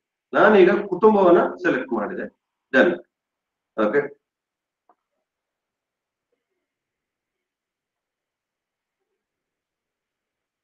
Topic 1 selected. ಇಲ್ಲಿ ಆಥರ್, ಈಗ ನಾನು ಆಥರ್, ನಾನು ಅಟ್ರಿಬ್ಯೂಷನ್ ಅವರು ಹೇಳುವ ಪ್ರಕಾರ ಡೈರೆಕ್ಟ್ ಮಂಗಳೂರು ಅಂತಲೇ ಹಾಕ್ಬೇಕು ಅಂತ ಹೇಳಿದ್ದಾರೆ, ಅದನ್ನೇ ಹಾಕ್ಬೇಕು. ಇದು 2020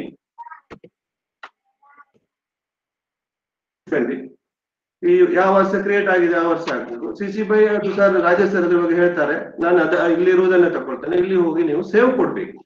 ಈಗ ನಾನು ಸೇವ್ ಕೊಡುವುದಿಲ್ಲ, ಕಾರಣ ಇಷ್ಟೇ, ನಾನು ಸೇವ್ ಮಾಡಿದೆ ಆದ್ರೆ ಅದು ಪುನಃ ರಿವ್ಯೂ ಹೋಗಿ ಬಿಡುತ್ತೆ. ರಿವ್ಯೂರ್ ಅದನ್ನು ರಿಜೆಕ್ಟ್ ಮಾಡಬಹುದು ಅಥವಾ ಅಪ್ರೂವ್ ಮಾಡಬಹುದು. ಹಾಗಾಗಿ ಸೇವ್ ಕೊಡುವುದಿಲ್ಲ, ಅದು ನನ್ನ ಡ್ರಾಫ್ಟ್ ಅಲ್ಲಿ ಉಳ್ಕೊಳ್ತದೆ. ಇಷ್ಟು ಪ್ರೊಸೀಜರ್ ಅನ್ನ ನೀವು ಮಾಡ್ಬೇಕಾಗ್ತದೆ. ಧನ್ಯವಾದಗಳು. ಮತ್ತೇನಾದ್ರೂ ಇದ್ರೆ ಕೇಳಿ, ಹೇಳ್ತೇನೆ. Thank you sir, thank you very much. ಬಹಳ ಚೆನ್ನಾಗಿ ಆನ್ಸರ್ ಕ್ರಿಯೇಷನ್ ಬಗ್ಗೆ, ಶಾರ್ಟ್ ಆನ್ಸರ್ ಕ್ರಿಯೇಷನ್ ಬಗ್ಗೆ ಶಿಕ್ಷಾ ಪೋರ್ಟಲ್ ಅಲ್ಲಿ ಹೇಗೆ ಮಾಡ್ಬೇಕೆನ್ನುವಂಥದ್ದನ್ನ ಸವಿವರವಾಗಿ ಹೇಳಿಕೊಟ್ಟಿದ್ದೀರಿ. ನಿಮಗೆ ಧನ್ಯವಾದಗಳು. ಸೊ ನಾವು ಈಗಾಗಲೇ ಸಮಯದ ಶಾರ್ಟೇಜ್ ನಲ್ಲಿ ಇದ್ದೇವೆ ಅಂತ ಕಾಣ್ತದೆ. ಸೊ ನಮ್ಮ ಮಹಾದೇವ ಸರಿಗೆ ಕಾಂಟ್ಯಾಕ್ಟ್ ಮಾಡಿದೆ in the mean time. So ಅವ್ರದ್ದು ಮೈಕ್ ಇಶ್ಯೂ ಏನೋ ಅಷ್ಟು ಕರೆಕ್ಟ್ ಆಗಿ ಸೆಟ್ ಆಗಲಿಲ್ಲ. ಸೊ ಹಾಗಾಗಿ ಆ ವಿಷಯವನ್ನ ನಾನು ಚುಟುಕಾಗಿ ಇಲ್ಲಿ ಹ್ಯಾಂಡಲ್ ಮಾಡ್ತೇನೆ. ಅದರ ನಂತರ ಕೇಳ್ತದಲ್ಲ, ನಾನು ಟ್ರೈ ಮಾಡಬಹುದಾ? Yes yes yes yes of course Sharath sir, you can try. If you want, you are ready, if you are ready you can try please. So ನೀವು ರೆಡಿ ಇದೆ ದಯವಿಟ್ಟು ಟ್ರೈ ಮಾಡಿ. ಅದರ ಮೊದಲ ಒಂದು ಸಣ್ಣ ವಿಷಯಗಳು, ಕನ್ನಡ ಮತ್ತೆ ಹಿಂದಿ ಟೈಪಿಂಗ್ ಏನ್ ಮಾಡ್ತೇವೆ ಅದನ್ನ ಯೂನಿಕೋಡ್ ನಲ್ಲಿ ಟೈಪ್ ಮಾಡಬೇಕು ಎನ್ನುವಂಥದ್ದು. ಸೊ ಅದು ಜನರಲ್ ಇನ್ಫಾರ್ಮೇಶನ್ ಆಕ್ಚುಲಿ. ನಂತರ ಅಟ್ರಿಬ್ಯೂಷನ್ ಅಲ್ಲಿ ನಮ್ಮ ಡಯಟಿಗೆ ನಾವು ಅಟ್ರಿಬ್ಯೂಷನ್ ಕೊಡಲೇಬೇಕು ಅದರ ಒಟ್ಟಿಗೆ, ಯಾಕಂದ್ರೆ ನಮ್ಮ ಡಯಟ್ ಇಂದ ಈ ಆರ್ಗನೈಸ್ ಆಗ್ತಾ ಇದೆ. ಅದರ ಒಟ್ಟಿಗೆ ನಮ್ಮ ಅಡಿಷನಲ್ ಅಟ್ರಿಬ್ಯೂಷನ್ ನಾವು ಕೊಡ್ಬೋದು. ನಾವು ಕಂಟೆಂಟ್ ಅನ್ನ ಎಲ್ಲಿಂದಾದ್ರೂ ಪಡ್ಕೊಂಡಿದ್ರೆ OER ಇಂದ ಇತ್ಯಾದಿಗಳಿಂದ ಆ ಅಟ್ರಿಬ್ಯೂಷನ್ ಗಳನ್ನ ಕೊಡ್ಬೋದು. ಸರಿ sir, Sharath sir. Sir author ಅಲ್ಲಿ ಹಾಕುವಾಗ ಅವರ ಹೆಸರು ಮತ್ತೆ ಡೆಸಿಗ್ನೇಷನ್ ಹೆಸರು ಹಾಕಬೇಕು. Yes sir, yes sir.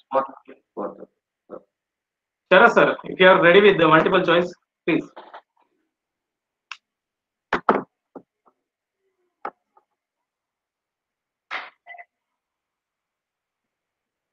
Sir unmute ಮಾಡಿ ಸರ್. ಶರತ್ ಸರ್ ಆಯ್ತಲ್ಲ, ಶೇರ್ ಆಗ್ತಾ ಇದೆಯಾ? ಶೇರ್ ಆಗ್ತದೆ.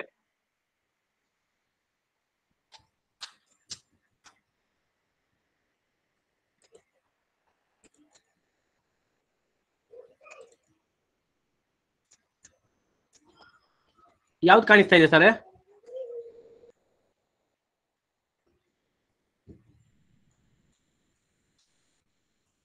ಈಗ ಕಾಣಿಸ್ತಾ ಇದೆ ಸರ್. ನಿಮ್ಮ ಕಾಣಿಸ್ತಾ ಇದೆಯಾ? ಸ್ಕ್ರೀನ್ ಕಾಣಿಸ್ತಾ ಇದೆ. ಸಮಾಂತರ ಶ್ರೇಣಿಗಳು, ಬಹುಆಯ್ಕೆ ಪ್ರಶ್ನೆಗಳು ಎನ್ನುವಂತ ವಿಂಡೋ ಕಾಣಿಸ್ತಾ ಇದೆ.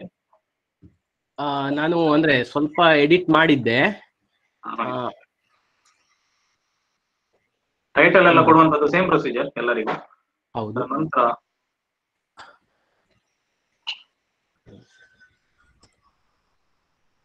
ಸರ್ ಅದು ಬಂದಿದೆ ಸರ್ ಆಲ್ರೆಡಿ, ಅದನ್ನು ಪುನಃ ಎಡಿಟ್ ಬಂದಿದೆ. ಇನ್ನೊಂದು ಕ್ವಶನ್ ಹಾಕೋದು ಹೇಳ್ತೇನೆ. ನನಗೆ ಸಮಾಂತರ ಶ್ರೇಣಿದ್ದು ಅಂದ್ರೆ ನಾನು ಗಣಿತ ವಿಷಯಕ್ಕೆ ಎಲ್ಲ ವಿಷಯಕ್ಕೂ ಸೇಮ್, ಆದ್ರೆ ಗಣಿತದಲ್ಲಿ ಕೆಲವು ಫಾರ್ಮುಲಾಗಳು ಹಾಕಿರೋದ್ರಿಂದ ಅದನ್ನ ನಾವು ಸ್ವಲ್ಪ ಸೆಟ್ ಮಾಡ್ಬೇಕಾಗ್ತದೆ. ಡೈರೆಕ್ಟ್ ವರ್ಡ್ ಅಲ್ಲೇ ಮಾಡಿದ್ದನ್ನ ನಾವು ಇಲ್ಲಿ ತಕೊಳ್ಳಿಕ್ ಬರುವುದಿಲ್ಲ. ಅದರಿಂದ ಒಂದು ನಿಮಿಷ. ಕಾಣ್ತಾ ಇದೆಯಲ್ಲ ಸರ್? ಸ್ಕ್ರೀನ್ ಕಾಣ್ತಾ ಇದೆ ಸರ್, ಸ್ಕ್ರೀನ್ ಕಾಣ್ತಾ ಇದೆ.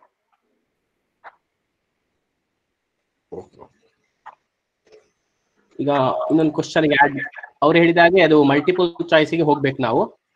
ಅಲ್ಲಿ ಅವರು ಶಾರ್ಟ್ ಆನ್ಸರ್ಗೆ ಹೋಗಿದ್ರು ಸರ್. ನಾವು ನೋಡಿ ಇಂತ ಕ್ರಿಯೇಟ್ ಅಂತ ಬರುವಾಗ ಈ ತರ ಎಲ್ಲ ಬರ್ತದೆ, match the following, multiple choice, fill in the blank, recording ಇಂಥದ್ದು. ನಿಮಗೆ ಮಲ್ಟಿಪಲ್ ಚಾಯ್ಸ್ ಸರ್ ಒಮ್ಮೆ ಸ್ವಲ್ಪ ಬ್ಯಾಕ್ ಹೋಗಿ ಅಲ್ಲಿ ಇದು ತೋರಿಸಿ ಸರ್, ಆ ಕ್ವಶನ್ ಮಾರ್ಕ್ ಆಗಿ ಉಂಟಲ್ಲ ಕ್ವಶನ್ ಟೈಪ್ಸ್ ಅನ್ನ, ಅದನ್ನ ಒಮ್ಮೆ ಸೆಲೆಕ್ಟ್ ಮಾಡಿ ಸರ್, ಇಲ್ಲದಿದ್ರೆ ಅದು ಎಲ್ಲಿ ಹೋಗ್ಬೇಕಂತ ಗೊತ್ತಾಗುದಿಲ್ಲ. ಬಿಗಿನಿಂಗ್ ಸ್ಟಾರ್ಟ್ ಮಾಡಿ ಸರ್. ನಾನು ಸ್ಟಾರ್ಟಿಂಗ್ ಇಂದ ಮಾಡ್ಲಾಗಂದ್ರೆ ಯಾಕಂದ್ರೆ ಕೆಲವರಿಗೆ ಅದು ಬಹಳ ಹೊಸತು ಸರ್. ಇನ್ನೊಂದು ಕ್ಲೋಸ್ ಕೊಡಿ, ಇನ್ನೊಂದು ಕ್ಲೋಸ್ ಕೊಡಿ. ರೆಡಿ ಉಂಟು ಸರ್, ಅಲ್ಲಿ ಕ್ವಶನ್ ಕ್ಲಿಕ್ ಮಾಡಿ. ಓಕೆ, ನಾನು ಇದೇ ಹೋಗ್ತೇನೆ, ಕ್ರಿಯೇಟಿವ್ ಹೋಗ್ತೇನೆ. ಕ್ರಿಯೇಟ್ ನೋಡಿ, ಕ್ರಿಯೇಟ್ ವರ್ಕ್ ಸ್ಪೇಸಿಗೆ ಬಂದ ಮೇಲೆ ಕ್ರಿಯೇಟ್ ರಿಸೋರ್ಸ್, ಅದೇ ಅವರು ಸರ್ ಮಾಡಿದ ಹಾಗೆ ಅದೆಲ್ಲ ಕೇಳ್ತದೆ. ನಾನೀಗ ಸಮಾಂತರ ಶ್ರೇಣಿ, ಅದು ಕನ್ನಡದಲ್ಲೂ ಟೈಪ್ ಮಾಡಬಹುದು, ಯುನಿಕೋಡ್ ಇದ್ರೆ ಕನ್ನಡದಲ್ಲೂ ಟೈಪ್ ಮಾಡಬಹುದು. ನೋಡಿ ಈಗ ನಾನು ಕನ್ನಡ ಬರ್ತಾ ಇದೆ, ಯುನಿಕೋಡ್ ಹಾಕಿದ್ರೆ ಸಮಾಂತರ ಶ್ರೇಣಿಗಳು MCQ ಹಾಕ್ತಾ ಇದ್ದೇನೆ. ನೀವು ಕನ್ನಡ ಯುನಿಕೋಡ್ ಅಲ್ಲ, ಅದೇ ಬೆಸ್ಟ್. F12 ಕೀ ಒತ್ತಿದ್ರೆ ಕನ್ನಡ ಇಂಗ್ಲಿಷ್ ಆಟೋಮೆಟಿಕ್ ಚೇಂಜ್ ಆಗ್ತಾ ಇರ್ತದೆ ನಿಮ್ಗೆ. ಸಿಲೆಕ್ಟ್ 1, ನಾನೀಗ ಪ್ರಾಕ್ಟೀಸ್ ಕ್ವಶನ್ ಸೆಟ್ ಅಂತಲೇ ತಗೊಳ್ತಾ ಇದ್ದೇನೆ. ಬೋರ್ಡ್ ಸ್ಟೇಟ್ ಕರ್ನಾಟಕ, ಮೀಡಿಯಂ ನಾನು ಇಂಗ್ಲಿಷು ಕನ್ನಡ, ಬೇಕಾದ್ರೆ ನಿಮ್ಗೆ ಹೆಲ್ಪ್ ಆಗ್ತಾರೆ ಕನ್ನಡವೇ ತಗೊಳ್ತೇನೆ. ಸಿಲೆಕ್ಟ್ ಕ್ಲಾಸ್ 10th, ಅದು ಸಮಾಂತರ ಶ್ರೇಣಿ. ಅಲ್ಲಿ next subject mathematics, start creating ಕೊಡ್ತಾ ಇದ್ದೆ.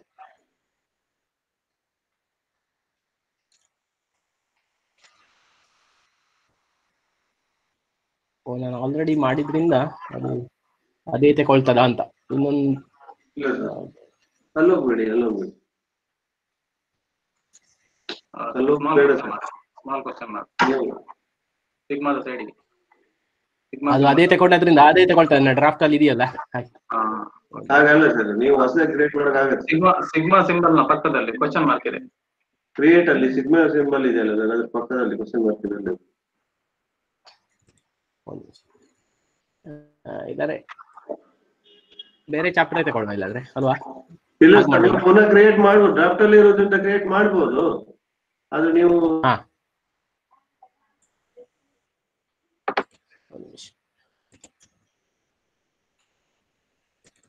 ಅದೇ ಆಯ್ತು.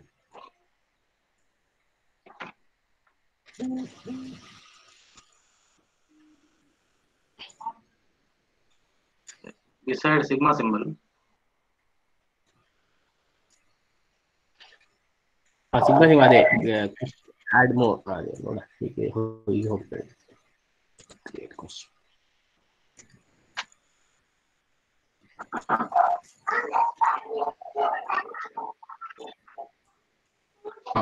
ಇಲ್ಲಿ ಎಂಟರ್ ದಿ ಕ್ವಶನ್ ಆಲ್ರೆಡಿ ಮಾಡ್ಕೊಂಡಿದ್ರೆ ನೀವು ಅದನ್ನು ಟೈಪ್ ಮಾಡಬಹುದು, ಅಥವಾ ಇಲ್ಲೇ ತಗೊಳ್ಬಹುದು. ನೀವು ಆಲ್ರೆಡಿ ನಾನೀಗ ನೋಡಿ ಇದನ್ನು ತಗೊಂಡಿದ್ದೇನೆ. ಈಗ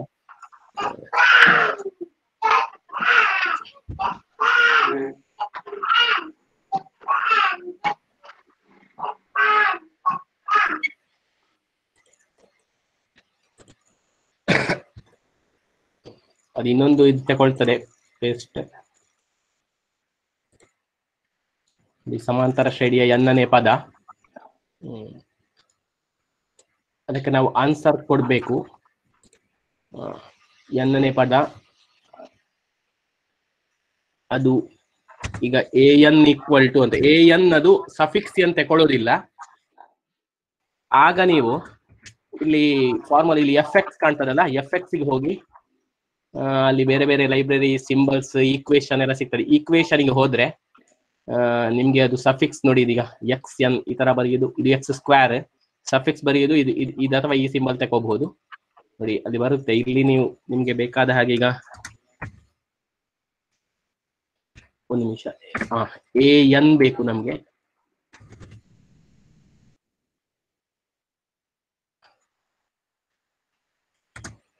ಎ ಸಫಿಕ್ಸ್ ಅಲ್ಲಿ ಎನ್ ಬೇಕು, ಎನ್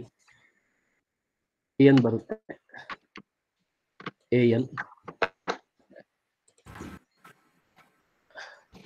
ಅಲ್ಲೇ ಫುಲ್ ಫಾರ್ಮುಲಾ ತಗೊಂಡು ಬಿಡಬಹುದು. ಎನ್ ಈಕ್ವಲ್ ಟು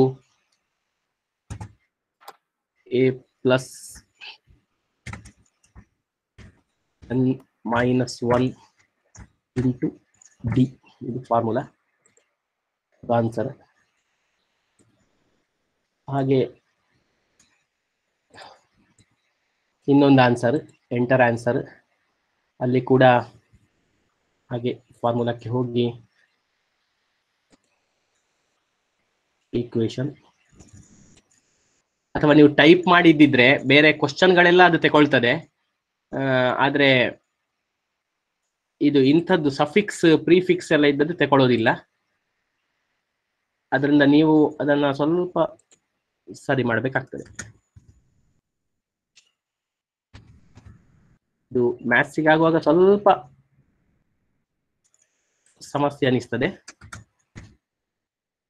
ಬೇರೆದಕ್ಕೆ ಯಾವುದು ಸಮಸ್ಯೆ ಆಗುದಿಲ್ಲ.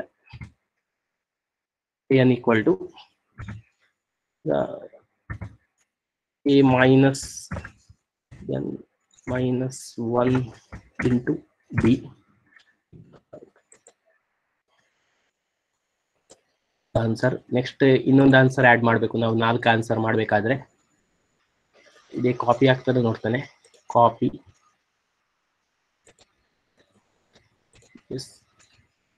ಅದು ಇನ್ನೊಂದು ಸರಿಯಾಗಿ ಕಾಪಿ ಆಗ್ತಾ ಇಲ್ಲ, ನೋಡೋಣ. ಆಗ್ತದೆ. ಇಲ್ಲೇ ನಾವು ಎಡಿಟ್ ಮಾಡಿ ಕೊಡ್ತೇನೆ, ಸರಿ ಆಗುತ್ತೆ. ಆಡ್ ಆನ್ಸರ್ ಪುನಃ ಇಲ್ಲಿ ಇನ್ನೊಮ್ಮೆ ಅದು ಕಾಪಿ ಮಾಡ್ತೇನೆ. ಓಕೆ,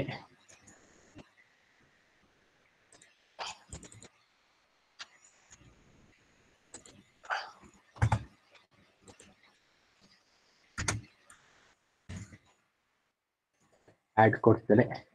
ಎಸ್, ಈಗ ನಾವು ಯಾವುದು ಸರಿ ಆನ್ಸರು ಅದನ್ನು ಟಿಕ್ ಮಾಡ್ಕೊಳ್ಬೇಕಾಗ್ತದೆ. ಮಾರ್ಕ್ ಆಸ್ ರೈಟ್ ಆನ್ಸರ್, ಈ ಆನ್ಸರ್ ಕರೆಕ್ಟು. ಸೊ ಇದನ್ನ ಟಿಕ್ ಮಾಡ್ಕೊಳ್ತೇನೆ.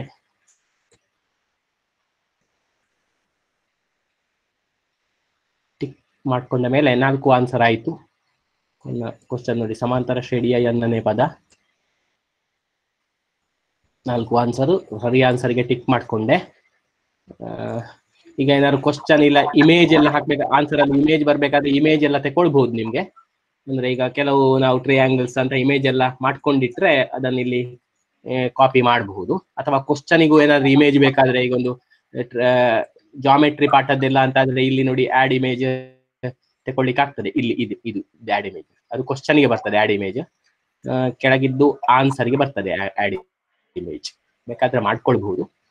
ಅಥವಾ ಕ್ವಶನ್ ಅನ್ನೇ ನೀವು ಇದು ಮಾಡ್ತೀರಂತಾದ್ರೂ ಅದು ಅಲ್ಲಿಂದಲೇ ತಗೊಳ್ಳಿಕ್ಕೆ ಬರುದಿಲ್ಲ, ಈ ಸಫಿಕ್ಸ್ ಸ್ಕ್ವೇರ್ ಎಲ್ಲ ಇದ್ದದ್ದು.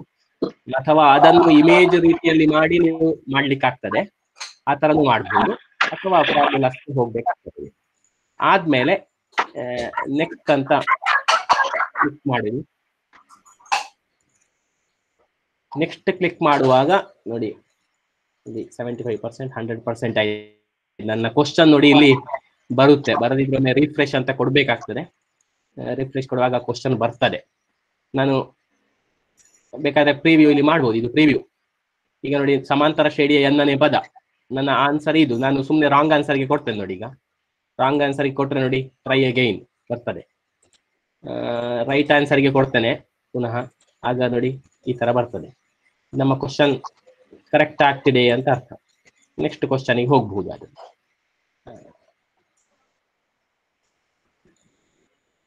ಈ ತರ ಪ್ರಶ್ನೆ ಕ್ರಿಯೇಟ್ ಆಗಿದೆ. ಅಲ್ಲಿ ಸೈಡಿಗೆ ನೋಡಿ ಈಗ ಬರ್ತದೆ ಸಮಾಂತರ ಶ್ರೇಣಿ ಎನ್ ಪದ. ಡಿಸ್ಕ್ರಿಪ್ಷನ್ ಬೇಡ ಅದಕ್ಕೆ. ಇಲ್ಲಿ ಪುನಃ select state Karnataka, select medium Kannada. ಈಗ ನಾನು ಕನ್ನಡದಲ್ಲಿ ಮಾಡಿದ್ರಿಂದ ಕನ್ನಡ ಕೊಡ್ತೇನೆ. ಸಿಲೆಕ್ಟ್ ಗ್ರೇಡ್, ಅದು ಯಾವ ಕ್ಲಾಸ್ ಅಂತ, ಅದನ್ನು ಕ್ಲಾಸ್ 10. ಅಲ್ಲಿ 10 ಅಂತ ಬರುದಿಲ್ಲ, 1 ಸಿಲೆಕ್ಟೆಡ್ ಅಂತ ಬರ್ತದೆ ಅಷ್ಟೇ. ಅಂದ್ರೆ ಬೇರೆ ಬೇರೆ ಕ್ಲಾಸಿಗೂ ಅದು ಅನುಕೂಲ ಆಗುದಾದ್ರೆ 2 ಕ್ಲಾಸ್ ಸಿಲೆಕ್ಟ್ ಮಾಡ್ಕೊಳ್ಬಹುದು. ಇಲ್ಲಿ ಸಬ್ಜೆಕ್ಟ್ ಸ್ಕ್ರೋಲ್ ಡೌನ್ ಮಾಡಬೇಕು. ಆಗ ಮ್ಯಾಥಮೆಟಿಕ್ಸ್ ಟಾಪಿಕ್ ಒಮ್ಮೊಮ್ಮೆ ನೋಡಿ ನಾನು ಮಾಡಿದ ಪಾಠಗಳು ಇಲ್ಲೇ ಇದ್ರೆ ಅದು ತಗೊಳ್ತದೆ. ಈಗ ನಾನು ಮಾಡಿದ ಅರಿಥಮೆಟಿಕ್ ಪ್ರೋಗ್ರೆಷನ್ ಇಲ್ಲಿ ಯಾವುದು ಆ 10th ಕೆಲವು ಚಾಪ್ಟರ್ ಇದೆ ಅದು ಸೆಟ್ ಆಗ್ಲಿಲ್ಲ, ಅದರಿಂದ ಒಮ್ಮೊಮ್ಮೆ ಅದು ತಗೊಳ್ತಾ ಇಲ್ಲ. ಬಟ್ ಅದು ಕಂಪಲ್ಸರಿ ಅಲ್ಲ, ಯಾಕಂದ್ರೆ ಅದಕ್ಕೆ ಸ್ಟಾರ್ ಮಾರ್ಕ್ ಇಲ್ಲ. ಬಟ್ ಶೇರ್ ಆಗ್ತಾ ಇಲ್ಲ. ಏನ್ ಸರ್ ಟೈಪ್ ಮಾಡಿದ್ರೆ ಒಮ್ಮೊಮ್ಮೆ ತಗೊಳ್ತಾ ಇಲ್ಲ ಸರ್ ಹಾಗೆ. ಮತ್ತೆ ಇದು ಈಸಿಯಾ ಮೀಡಿಯಮಾ ಡಿಫಿಕಲ್ಟಾ? ಇದು ಡೈರೆಕ್ಟ್ ಫಾರ್ಮುಲಾ ಆದ್ರಿಂದ ಇದು ಈಸಿ ಅಂತ ಕೊಡ್ತಾ ಇದ್ದೇನೆ ನಾನು. ಈಸಿ ಕೊಟ್ಟು ಮ್ಯಾಕ್ಸಿಮಮ್ ಮಲ್ಟಿಪಲ್ ಚಾಯ್ಸ್ ಆದ್ರಿಂದ ಒಂದೇ, ಇಲ್ಲರ ಮಾರ್ಕ್ ಚೇಂಜ್ ಮಾಡಬಹುದು. ನೆಕ್ಸ್ಟ್ ಇಲ್ಲಿ ಸಬ್ಮಿಟ್ ಕೊಡ್ಬೇಕಾಗ್ತದೆ. ಸಬ್ಮಿಟ್ ಆಗುವಾಗ ನೋಡಿ ನಾನು ಮಾಡಿದ ಪ್ರಶ್ನೆ ಇಲ್ಲಿ ಟಿಕ್ ಆಯ್ತು. ನಮ್ಗೆ ಕೆಲವು ಪ್ರಶ್ನೆಗಳು ಇಲ್ಲಿ ಬರ್ತವೆ, ಅದು ನಮ್ಮ ಸಬ್ಜೆಕ್ಟ್ ಇದಾದ್ರೆ ನಾವು ಅದನ್ನೇ ಟಿಕ್ ಮಾಡಬಹುದು. ಈ ತರ ಇನ್ನೊಂದು ಕ್ವಶನ್ ಹೋಗ್ಬೇಕಾದ್ರೆ ನೋಡಿ ಇಲ್ಲಿ ಲೆಫ್ಟ್ ಸೈಡ್ ಕೆಳಗೆ ಕ್ರಿಯೇಟ್ ಕ್ವಶನ್ ಅಂತ ಇದೆ. ಪುನಃ ಕ್ವಶನ್ಗೆ ಹೋಗುದು, ಪುನಃ ಸಿಲೆಕ್ಟ್ ಮಲ್ಟಿಪಲ್ ಚಾಯ್ಸ್. ಅದೇ ತರ ಈಗ ನಾನು ಆಲ್ರೆಡಿ ಟೈಪ್ ಮಾಡಿದ್ದು ಯಾವುದೇ ಇಲ್ಲದ್ದು ತಗೊಳ್ತಾ ಇದ್ದೇನೆ. ಹಲೋ ಸರ್, ಈಗ ಅಲ್ಲೇ ಸೇವ್ ಅಂಡ್ ಕ್ರಿಯೇಟ್ ಅಂತ ಇದೆ. ಆ ಸೇವ್ ಅಂಡ್ ಕ್ರಿಯೇಟ್ ಮಾಡಿದ್ರೆ ನೆಕ್ಸ್ಟ್ ಸ್ಲೈಡ್ ಗೆ ಹೋಗಿ ಇನ್ನೊಂದು ಕ್ವಶನ್ ಆ ಸೆಟ್ಟಿನ ಒಳಗೆ ಮಾಡ್ಲಿಕ್ಕೆ ಆಗ್ತದೆ. ಹಲವು ಸ್ಲೈಡ್ ಗಳನ್ನ ಒಂದೇ ಕ್ವಶನ್ ಸೆಟ್ ಅಲ್ಲಿ ಹಲವು ಕ್ವಶನ್ಸ್ ಅನ್ನ ಹಾಕ್ಲಿಕ್ಕೆ. ಸಬ್ಮಿಟ್ ಅಂತ ಕೊಟ್ರೆ ಅಲ್ಲಿಗೆ ಕ್ವಶನ್ ಕ್ಲೋಸ್ ಆಯ್ತು, ಮತ್ತೆ ಹೊಸ ಕ್ವಶನ್ ಅನ್ನ ನೀವು ಈಗ ಕ್ರಿಯೇಟ್ ಮಾಡಿದ್ರಿ ಇನ್ನೊಂದು. ಸರ್ ಇಲ್ಲಿಗೆ ನಾವು ಸ್ಟಾಪ್ ಮಾಡುವ ಸರ್ ಈ ವಿಷಯವನ್ನ. ನೀವು ಬಹಳ ಚೆನ್ನಾಗಿ ಇದನ್ನ ಹೇಳಿದಿರಿ, ಯಾವುದು ನಮ್ಮ ಮಲ್ಟಿಪಲ್ ಚಾಯ್ಸ್ ಅನ್ನ ಹೇಗೆ ಸೆಲೆಕ್ಟ್ ಮಾಡುವಂತದ್ದು ಅಂತ ಹೇಳಿ ಹೇಳಿದ್ದೇನೆ. ಅದೇ okay, thank you sir. Multiple choice select ಮಾಡುವಾಗ ಅಲ್ಲಿ ಕ್ವಶನ್ ಮಾರ್ಕ್ ಇರ್ತದೆ. ಯಾವುದೇ ಕ್ವಶನ್ ಸೆಲೆಕ್ಟ್ ಮಾಡೋದಾದ್ರೆ ಕ್ವಶನ್ ಮಾರ್ಕ್ ಇರ್ತದೆ. ವಿನ್ನಿ ಮೇಡಮ್ ಅವರು ಈಗ ಇನ್ನೊಂದು ಯಾವ್ದದು ಮ್ಯಾಚ್ ದ ಫಾಲೋಯಿಂಗ್ ಮಾಡುವಂತದನ್ನ ತೋರಿಸಿಕೊಡ್ತಾರೆ. ಆ ಟೈಮಲ್ಲಿ ಸಹ ನೀವು ನೋಡಿ ಅಲ್ಲಿ ಹೇಗೆ ಅವ್ರು ಬರ್ತಾರಂತ ಹೇಳಿಕೊಂಡು. Vinni madam, are you ready madam? Sir ಹೌದು. ಎಸ್ ಮೇಡಮ್, ನಮ್ಮ ಸಮಯದ ಅಭಾವ ಇರುವ ಕಾರಣ ನಾವು ಕೆಲವು ಕಡೆ ಕಟ್ ಔಟ್ ಮಾಡಿದ್ದೇವೆ. ಮುಂದೆ ನಾವು ಇನ್ನೊಂದು ಸೆಷನ್ ಅವಶ್ಯಕತೆ ಏನಾದರೂ ಇದ್ದಲ್ಲಿ ಅಥವಾ ಕೆಲವು ಟ್ರಬಲ್ ಶೂಟಿಂಗ್ ಬೇಕಾದಲ್ಲಿ ಮಾತ್ರ ಮಾಡೋಣ. ಈಗಾಗಲೇ ಇಂಟರ್ಫೇಸ್ ನ ಬಗ್ಗೆ ಪುನೊಮ್ಮೆ ಇಂಟ್ರೊಡಕ್ಷನ್ ಕೊಡೋದು ಬೇಡ, ಯಾಕಂತ ಹೇಳಿದ್ರೆ ಇಂಟರ್ಫೇಸ್ ಎಲ್ಲಿವರೆಗೆ ಬರಬೇಕು ಎನ್ನುವುದರ ಬಗ್ಗೆ ಈಗಾಗಲೇ ಮಾಹಿತಿ ಬಂದಿದೆ 2 ಸಲ. ನೇರವಾಗಿ ನಾವು ಆ ಸ್ಕ್ರೀನಿಗೆ ಹೋಗುವಂತದ್ದು, ಅಲ್ಲಿ ಕ್ವಶನ್ ಅನ್ನ ಕ್ಲಿಕ್ ಮಾಡುವಂತದ್ದು, ಅದನ್ನ ತೋರಿಸಿ ಮೇಡಮ್. ಅಲ್ಲಿಂದ ಕಂಟಿನ್ಯೂ ಮಾಡಿ ಪ್ಲೀಸ್.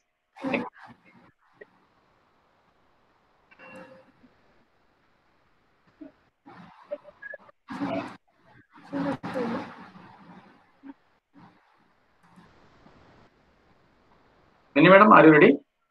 ಒಂದು ನಿಮಿಷ ಸರ್. ಎಸ್. ಸ್ಕ್ರೀನ್ ಶೇರ್ ಆಗ್ತಾ ಇಲ್ಲ.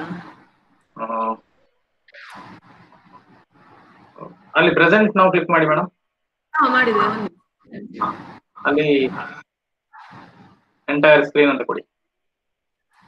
ಎಂಟೈರ್ ಸ್ಕ್ರೀನ್ ಕೊಡ್ತಾ ಇದ್ದೇನೆ ಸರ್. ನಿಮ್ಗೆ ಇಂಟರ್ನೆಟ್ ಸಾಕಾಗುದಿಲ್ಲ ಅಂತ ಕಾಣ್ತದೆ. ಹಾಗಾದ್ರೆ ಇವರ ಎಂಟೈರ್ ಸ್ಕ್ರೀನ್ ಕೊಟ್ರೆ ಮೇಡಮ್? ಹೌದು, ಕೊಟ್ಟೆ. ಓಕೆ. ಅದು ಶೇರಿಗೆ ಇದು ಹೈಲೈಟ್ ಆಗ್ತಾ ಇಲ್ಲ, ಬ್ಲರ್ ಆಗಿದೆ. ಶೇರ್ ಆಗ್ತಾ ಇದೆ ಮೇಡಮ್, ಶೇರ್ ಆಗ್ತಾ ಇದೆ. ಶೇರ್ ಆಗ್ಬೇಕು, ಇಲ್ಲಿ ನಿಮ್ಮಲ್ಲಿ ಸಮಸ್ಯೆ ಆಗಿರ್ಬೋದು. ಯಾಕಂದ್ರೆ ಇಬ್ಬರು ಈಗಾಗಲೇ ಶೇರ್ ಮಾಡಿದ್ರು ಕಂಟಿನ್ಯೂಸ್ಲಿ. ಸೊ ಶೇರ್ ಆಗ್ಲಿಕ್ಕೆ ಅವಕಾಶ ಇದೆ, ಎಲ್ಲೋ ಒಂದ್ ಕಡೆ ಗೊಂದಲ ಆಗಿರ್ಬೋದು. So no issues. ನಾವೊಂದು ಕೆಲಸ ಮಾಡೋಣ, ಇಲ್ಲಿಂದಲೇ ನಾವೊಂದು ಶೇರಿಂಗ್ ಅನ್ನ ತೋರಿಸ್ತೇನೆ. ಕೇವಲ ನಾವು ನಮ್ಮಿಂದ ಆಗುವಂತಹ ಏನು ನಾವು ಹೇಗೆ ಮಾಡ್ಬೋದು ಅನ್ನುವಂತ ಮಾತ್ರ ತೋರಿಸೋಣ. ಯಾಕಂತ ಹೇಳಿದ್ರೆ ಈಗಾಗಲೇ ಟೈಮ್ ಹೋಗಿದೆ ಮುಂದೆ. ಸೊ ನಾನು ಒಂದು ವಿಂಡೋವನ್ನ ಶೇರ್ ಮಾಡ್ತಾ ಇದ್ದೇನೆ. ಸೊ ನಿಮ್ಮ ಲಾಗಿನ್ ಅಲ್ಲಿ ವರ್ಕ್ ಸ್ಪೇಸ್ ಅನ್ನ ನೀವು ನೋಡ್ತೀರಿ, ಎಲ್ಲರಿಗೂ ಕಾಣ್ತದೆ ಅಂತ ಭಾವಿಸ್ತೇನೆ. ಸ್ವಲ್ಪ ಗಡಿಬಿಡಿ ಇದೆ, ಯಾಕಂತ ಹೇಳಿದ್ರೆ 12ವರೆಗೆ ನಾವು ಸಮೀಪಿಸ್ತಾ ಇದ್ದೇವೆ. 12ವರೆಗೆ ಶಾರ್ಪ್ ಕ್ಲೋಸ್ ಮಾಡ್ಲಿಕ್ಕೆ ಆಗದಿದ್ರು ಸಹ ಆದಷ್ಟು ಬೇಗ ನಾವು ಅದನ್ನ ಮುಗಿಸಲಿಕ್ಕೆ ಪ್ರಯತ್ನ ಮಾಡೋಣ. ಸೊ ಇಲ್ಲಿ ಕ್ರಿಯೇಟ್ ಅಂತ ಏನಿದೆ ಅಲ್ಲಿ ಕ್ಲಿಕ್ ಮಾಡ್ತೀರಿ ನೀವು. ಕ್ರಿಯೇಟ್ ಕ್ಲಿಕ್ ಮಾಡಿದ ನಂತರ ರಿಸೋರ್ಸ್ ಕ್ಲಿಕ್ ಮಾಡ್ತೀರಿ. ರಿಸೋರ್ಸ್ ಕ್ಲಿಕ್ ಮಾಡಿದ ನಂತರ ನೀವು ಬೇರೆ ಬೇರೆ ಡೀಟೇಲ್ಸ್ ಅನ್ನ ಕೊಡ್ತೀರಿ. ಸೊ ಅಲ್ಲಿ ನೋಡಿ ನಿಮ್ಮ ನೇಮ್, ಅದಕ್ಕೆ ಆಸ್ಟರಿಕ್ ಮಾರ್ಕ್ ಇಲ್ಲ. ಸೊ ನೀವು ಆಸ್ಟರಿಕ್ ಮಾರ್ಕ್ ಇಲ್ಲದೆ ಇರುವಂತ ಇನ್ಫಾರ್ಮೇಶನ್ ಅನ್ನ ಮತ್ತೆ ಎಡಿಟ್ ಇನ್ಫಾರ್ಮೇಶನ್ ಅಲ್ಲಿ ಕೊಡ್ಬೋದು, ಮತ್ತೆ ನೀವು ಇನ್ಫಾರ್ಮೇಶನ್ ಫಿಲ್ ಮಾಡಬಹುದು. ಸೊ ನಿಮಗೆ ಸಂಬಂಧಪಟ್ಟ ಸಬ್ಜೆಕ್ಟ್ ಅನ್ನ ಮಾತ್ರ ಬಹಳ ಸೂಕ್ಷ್ಮವಾಗಿ ತೆಗೆದುಕೊಳ್ಳಿ, ಮಾಧ್ಯಮವನ್ನು ಸಹ ಬಹಳ ಸರಿಯಾಗಿ ತೆಗೆದುಕೊಳ್ಳಿ. ಯಾಕಂದ್ರೆ ಈ ಇನ್ಫಾರ್ಮೇಶನ್ ಆಧಾರದಲ್ಲೇ ಸರ್ಚ್ ಮಾಡಲಾಗ್ತದೆ. ಸೊ ಇಲ್ಲಿ ನಾನು ತರಗತಿ ತಗೊಂಡ ನಂತರ ಸಬ್ಜೆಕ್ಟ್ ತಗೊಳ್ತೇನೆ, ಸಬ್ಜೆಕ್ಟ್ ಸೈನ್ಸ್ ಅಂತ ತಗೊಳ್ತೇನೆ, ಸೈನ್ಸ್ ತಗೊಂಡು ನಂತರ ನಾನು ಸ್ಟಾರ್ಟ್ ಕ್ರಿಯೇಟಿಂಗ್ ಅಂತ ಕೊಡ್ತೇನೆ. ಸೊ ಸಹಜವಾಗಿ ನಿಮಗೆ ಕಾಣುವಂತಹ ಒಂದು ಸ್ಕ್ರೀನ್ ಇದು. ಈ ಸ್ಕ್ರೀನ್ ಅಲ್ಲಿ ಈಗಾಗಲೇ ಶಾರ್ಟ್ ಆನ್ಸರ್ ಮಾಡುದು ಹೇಗೆ, ಸ್ಲೈಡ್ಸ್ ಅನ್ನ ಹೇಗೆ ಕ್ರಿಯೇಟ್ ಮಾಡುದು ನೋಡಿ, 2 ಸ್ಲೈಡ್ ಆಯ್ತು ಈಗ, ಅಥವಾ ಟೆಕ್ಸ್ಟ್ ಅನ್ನ ಹೇಗೆ ಆಡ್ ಮಾಡುವಂತದ್ದು, ಅಥವಾ ಶೇಪ್ಸ್ ಅನ್ನ ಆಡ್ ಮಾಡುದಾದ್ರೆ ಹೇಗೆ ಇತ್ಯಾದಿ ಅಂಶಗಳನ್ನ ನೀವು ಜನರಲ್ ಆಗಿ ತಿಳ್ಕೊಳ್ಬಹುದು. ಹೇಗೆ ನೀವು PPT ಅಲ್ಲಿ ಆಡ್ ಮಾಡ್ತೀರಿ ಅದೇ ರೀತಿ ಇಮೇಜ್ ಅನ್ನ ಆಡ್ ಮಾಡಬಹುದು, ವಿಡಿಯೋ ಇತ್ಯಾದಿ. ಅದೇ ರೀತಿ ನೀವು ಇಲ್ಲಿ ಕೊನೆಯ ಅಂಶವನ್ನು ನೋಡ್ತೀರಿ, ಅದು ಆಡ್ ಕ್ವೆಶ್ಚನ್ ಸೆಟ್ ಅಂತ ಹೇಳಿ. ನನ್ನ ಮೌಸ್ ಕರ್ಸರ್ ನಿಮ್ಗೆ ಕಾಣ್ತಾ ಇದೆ, ಆಡ್ ಕ್ವೆಶ್ಚನ್ ಸೆಟ್ ಅಂತ ಹೇಳಿ. ಈ ಆಡ್ ಕ್ವೆಶ್ಚನ್ ಸೆಟ್ ಅಂತ ಏನಿದೆ, ಇದನ್ನ ನೀವು ಕ್ಲಿಕ್ ಮಾಡಿದಾಗ ನಿಮಗೆ ಅಲ್ಲಿ ಈಗಾಗಲೇ ಸಿದ್ಧತೆ ಆದ ಕ್ವಶನ್ಗಳು ಕಾಣ್ತವೆ. ಆ ಕ್ವಶನ್ಗಳು ನಿಮಗೆ ಸಂಬಂಧಪಟ್ಟದಿರ್ಬೋದು, ನಿಮಗೆ ಸಂಬಂಧಪಟ್ಟದ್ದು ಅಲ್ಲದೆ ಇರ್ಬೋದು. ನೀವೇನ್ ಮಾಡಬೇಕು, ಮೊದಲು ಆ ಕ್ವಶನ್ ಅನ್ನ ಸೆಲೆಕ್ಟ್ ಮಾಡುವಾಗ ಬಂದದ್ದು ಪಿಕ್ ಕ್ವೆಶ್ಚನ್ಸ್ ಅಂತ ಹೇಳಿ. ಆ ಪಿಕ್ ಕ್ವೆಶ್ಚನ್ಸ್ ಬೇಡ ನಮ್ಗೆ, ನಾವು ಕೆಳಗೆ ಕ್ರಿಯೇಟ್ ಕ್ವೆಶ್ಚನ್ಸ್ ಗೆ ಹೋಗುವಂತದ್ದು. ಕ್ರಿಯೇಟ್ ಕ್ವೆಶ್ಚನ್ಸ್ ಗೆ ಹೋಗುವಾಗ ಅಲ್ಲಿ match the following, multiple choice question, fill in the blanks, reordering words, arrange in sequence ಅಂತ ಹೇಳಿ ಬೇರೆ ಬೇರೆ ಇದೆ. ಈಗ ಗ್ರಾಮರ್ ಗೆ ಹೋಗುದಾದ್ರೆ ಈ ಕೆಲವು ಪದಗಳನ್ನ ಅಥವಾ ಕೆಲವು ಸಿಚುವೇಶನ್ಸ್ ಅನ್ನ ಅರೇಂಜ್ ಇನ್ ಸೀಕ್ವೆನ್ಸ್ ಕೊಡ್ಲಿಕ್ಕೆ ಆಗ್ತದೆ. ರಿಆರ್ಡರಿಂಗ್ ವರ್ಡ್ಸ್ ಇಂಗ್ಲಿಷ್ ನಲ್ಲಿ ರಿಆರ್ಡರ್ ದ ಜಂಬಲ್ಡ್ ವರ್ಡ್ಸ್ ಅಂತ ಹೇಳಿ ನೀವು ಕೊಡ್ತೀವಿ, ಸೊ ಅಲ್ಲಿ ಕೊಡ್ಲಿಕ್ಕೆ ಸಾಧ್ಯ ಉಂಟು. Fill in the blanks madam ಮಾಡ್ಬೇಕಂತ ಇದ್ದು, ಸೊ ಅದನ್ನ ನಾವು ಇಲ್ಲಿ ನೋಡುವಂತದ್ದು. ಸೊ ಮ್ಯಾಚ್ ದ ಫಾಲೋವಿಂಗ್ ಅವ್ರು ಮಾಡ್ಬೇಕಂತ ಇತ್ತು, ಇಲ್ಲಿ ಉಂಟು. So match the following select ಮಾಡುವಂತದ್ದು, ಹೀಗೆ ಸೆಲೆಕ್ಟ್ ಮಾಡಿದೆ ನಾನು. So match the following select ಮಾಡಿದ ನಂತರ ಎಂಟರ್ ದ ಕ್ವೆಶ್ಚನ್ ಅಂತ ಬಂತು. So here I will give the question. So ನಾನು ಏನು ಕೊಡ್ತೇನೆ ಕ್ವೆಶ್ಚನ್, ಯಾಕೆ ಮೈಕ್ ದಯವಿಟ್ಟು ಆಫ್ ಮಾಡಿ ಮೈಕ್ ಪ್ಲೀಸ್. ಇಲ್ಲಿ ಬರೋ ಟೆಕ್ಸ್ಟ್ ಬಾಕ್ಸ್ ಅನ್ನ ಸೆಲೆಕ್ಟ್ ಮಾಡಬೇಕಾಗಿಲ್ಲ, ನೇರವಾಗಿ ನೀವು ಟೈಪ್ ಮಾಡಬಹುದು. ಸೊ ನಾನು ಇಲ್ಲಿ ಒಂದು ಮುಖ್ಯ ಪ್ರಶ್ನೆಯನ್ನು ಬರೀತೇನೆ. ಆ ಮುಖ್ಯ ಪ್ರಶ್ನೆ ಏನಂತ ಹೇಳಿದ್ರೆ, ಇದರ ಹೆಡ್ಡಿಂಗ್ ಯಾವ್ದು ಹೊಂದಿಸಿ ಬರೆಯಬೇಕು, ಹೆಡ್ಡಿಂಗ್. ಸೊ ನಾನು ಒಂದು ರೆಡಿಮೇಡ್ ಕ್ವಶನ್ ಈಗಾಗಲೇ ಇರುವಂತದ್ದನ್ನ ಇಲ್ಲಿ ಬರೀತೇನೆ. ಜೀವಿಗಳ ಆವಾಸ ಸ್ಥಾನಗಳಿಗೆ, ಆ ಸ್ಥಾನ ಗಾಲಿಗೆ ಆಯ್ತು, ಬಹಳ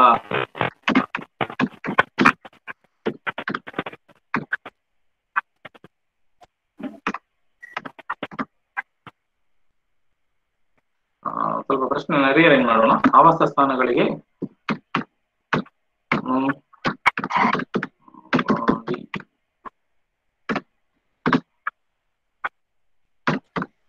Neeta Kiran madam audio mute ಮಾಡಿ.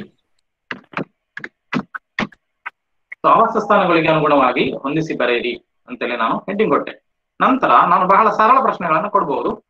ಸಂಕೀರ್ಣ ಪ್ರಶ್ನೆಗಳ ಬಗ್ಗೆ ನಮ್ಮ ಶರತ್ ಸರ್ ಬಹಳ ಚೆನ್ನಾಗಿ ಹೇಳಿದ್ರು. ಆಕ್ಚುಲಿ ಏನು ಮ್ಯಾಥಮ್ಯಾಟಿಕ್ಸ್ ಅಲ್ಲಿ ಆಗುವಂತಹ ಈ ಸಿಂಬಾಲಿಕ್ ಇದು, ಅದರ ಬಗ್ಗೆ ಇನ್ನೂ ಮ್ಯಾಥಮ್ಯಾಟಿಕ್ಸ್ ನಲ್ಲಿ ಡೌಟ್ ಇರುವವರು ದಯವಿಟ್ಟು ಅವರನ್ನ ನೀವು ಕೇಳಬಹುದು, ಅವರು ಖಂಡಿತವಾಗಿ ಹೇಳ್ತಾರೆ ಅಂತ ನಾನು ಭಾವಿಸ್ತೇನೆ. ಇದು ಒಂದು ಬಹಳ ಸರಳ ಪ್ರಶ್ನೆ, ಹೊಂದಿಸಿ ಬರೆಯಿರಿ. ಹೊಂದಿಸಿ ಬರೆಯಿರಿ ಮಾಡಬೇಕಾದದಿಷ್ಟೇ, ನೀವು ಮೇಲೆ ನೋಡಿದ್ರಿ ಎಂಟರ್ ದ ಕ್ವಶನ್. ಕ್ವಶನ್ ಅಂದ್ರೆ ಅದೊಂದು ಇನ್ಸ್ಟ್ರಕ್ಷನ್, ಮೇನ್ ಕ್ವಶನ್. ಖಾಲಿ ಹೊಂದಿಸಿ ಬರೆಯಿರಿ ಅಂತಲೂ ಹೇಳ್ಬಹುದು, ಆದ್ರೆ ಹೊಂದಿಸಿ ಬರೆಯಿರಿ ಯಾವುದಕ್ಕೆ ಸಂಬಂಧಿಸಿದಂತೆ ಅಂತಲೂ ಹೇಳ್ಬಹುದು. ಇನ್ನು ಸ್ವಲ್ಪ ಕ್ಲೂ ಕೊಡುದಿದ್ರೆ ಇಲ್ಲಿ ಸೆಟ್ ಯುವರ್ ಆನ್ಸರ್ಸ್ ಅಂತ ಇದೆ. ಒಂದು ಬದಿಯಲ್ಲಿ ಪ್ರಶ್ನೆ ಇದೆ, ಇನ್ನೊಂದು ಬದಿಯಲ್ಲಿ ಉತ್ತರ ಇದೆ. ಹಾಗೆಯೇ 3, 4 ಇರ್ತದೆ, ನೀವು ಎಷ್ಟು ಬೇಕಾದ್ರೂ ಸೇರಿಸಬಹುದು. ಸೊ ನಾನು ಇಲ್ಲಿ ಒಂದನದ್ರಲ್ಲಿ ಒಂಟೆ ಅಂತ ಸೇರಿಸಿದೆ. ಒಂಟೆ ಅಲ್ಲ, ಒಂಟೆ ಆಗ್ಬೇಕದು, ಒಂಟೆ ಆಯ್ತು. ಟೈಪ್ ಮಾಡಿದ್ದು ಸ್ವಲ್ಪ ಸರಿಯಾಗಲಿಲ್ಲ. ಒಂಟೆ ನಾನು ಜೀವಿ, ಮತ್ತೆ ಇಲ್ಲಿ ಆವಾಸ ಸ್ಥಾನವನ್ನು ಬರೀತೇನೆ, ಮರುಭೂಮಿ. ಆಯ್ತು, ನಾನು ಒಂಟೆ ಚಿತ್ರ ಹಾಕಿ ಇಲ್ಲಿ ಮರುಭೂಮಿ ಚಿತ್ರ ಹಾಕ್ಬೋದು, ಏನು ಸಮಸ್ಯೆ ಇಲ್ಲ. ಆ ಒಂಟೆ ಅಂತ ಬರೆಯದೆ, ಮರುಭೂಮಿ ಅಂತ ಬರೆಯದೆ ಚಿತ್ರಗಳನ್ನೇ ಹೊಂದಿಸ್ಲಿಕ್ಕೆ ಸಾಧ್ಯ ಇದೆ. ವಿನ್ನಿ ಮೇಡಮ್ ನಾನು ಕಂಟಿನ್ಯೂ ಮಾಡ್ತೇನೆ, ನೋ ಇಶ್ಯೂಸ್ ಅಲ್ವಾ? ಸರಿ ಅಲ್ಲ? ನೆಕ್ಸ್ಟ್ ಇಲ್ಲಿ ಇದೆ ಏನಂತ ಹೇಳಿದ್ರೆ ಮೀನು. ಮೀನು ಅಂತ ಹಾಕಿದ್ರೆ ಉತ್ತರವನ್ನು ಅದರ ಎದುರಿಗೆ ಬರಿಬೇಕಾ, ಮೇಲೆ ಕೆಳಗೆ ಬರಿಬೇಡ ಸರ್ ಅಂತ ಕೇಳಿದ್ರೆ ಇಲ್ಲ, ಉತ್ತರವನ್ನು ಅದರ ಎದುರಿಗೆ ಬರಿಬೇಕು. ಆಯ್ತಲ್ಲ? ನಾನು ನದಿ ಅಂತ ಬರೀದಲ್ಲ, ನೀರು ಅಂತ ಬರೀತೇನೆ. ಅದರ ಎದುರಿಗೆ ಉತ್ತರಗಳನ್ನ ಬರಿಬೇಕು. ಹಕ್ಕಿ ಅಂತ ಬರಿಬಹುದು ಅಥವಾ ಪಕ್ಷಿ ಅಂತ ಬರಿಬಹುದು.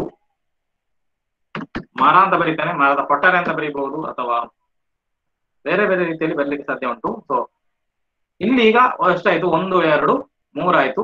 ಸೊ ನಂಗೆ ಇನ್ನೊಂದು ಹೊಂದಿಸಿ ಸೇರಿಸಬೇಕು, add question pair, another question answer peer.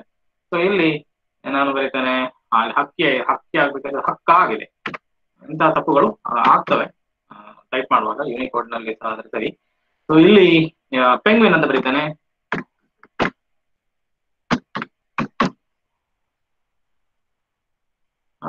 ಇಲ್ಲಿ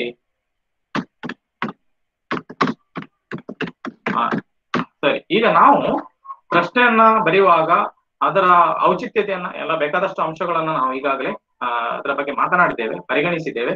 ಸೊ ಅದರ ನಂತರ ಕೊಡಬೇಕಾದ ಅಂಶಗಳನ್ನೆಲ್ಲ ನಾವು ಈಗಾಗಲೇ ಮಾತನಾಡಿದ್ದೇವೆ. ಸೊ ಇಲ್ಲಿ ನೋಡಿ, ಮರುಭೂಮ ಆಗಿದೆ, ಅದು ಮರುಭೂಮಿ ಆಗ್ಬೇಕು. ಒಂಟ ಆಗಿದೆ, ಅದು ಒಂಟೆ ಆಗ್ಬೇಕು. ಹೀಗೆ ಒಮ್ಮೆ ರೀಚೆಕ್ ಮಾಡಿಕೊಳ್ಳಿ. ಮುಖ್ಯವಾಗಿ ಸಮಸ್ಯೆ ಏನಂತ ಹೇಳಿದ್ರೆ, ಈ ಟೈಪ್ ಮಾಡುವಾಗ ಕೆಲವೊಮ್ಮೆ ಈ ಫಾಂಟ್ಗಳು ಸರಿಯಾಗಿ ಬೀಳುವುದಿಲ್ಲ.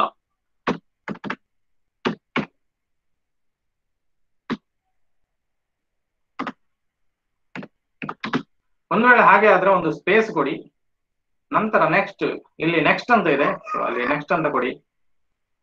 ನೆಕ್ಸ್ಟ್ ಅಂತ ಕೊಟ್ಟ ನಂತರ ಬೇಕಾದ ಅಂಶಗಳೆಲ್ಲ ಬರ್ತವೆ. ಸೊ ಬರೀ ಇರ ಆಗಿದೆ, ಅದು ಬರೀ ಇರಿ ಮಾಡೋಣ. ಸೊ ನಂತರ ಡಿಸ್ಕ್ರಿಪ್ಷನ್,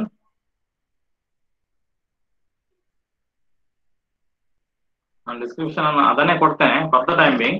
ಚೆನ್ನಾಗಿ ಡಿಸ್ಕ್ರಿಪ್ಷನ್ ಕೊಡಬಹುದು.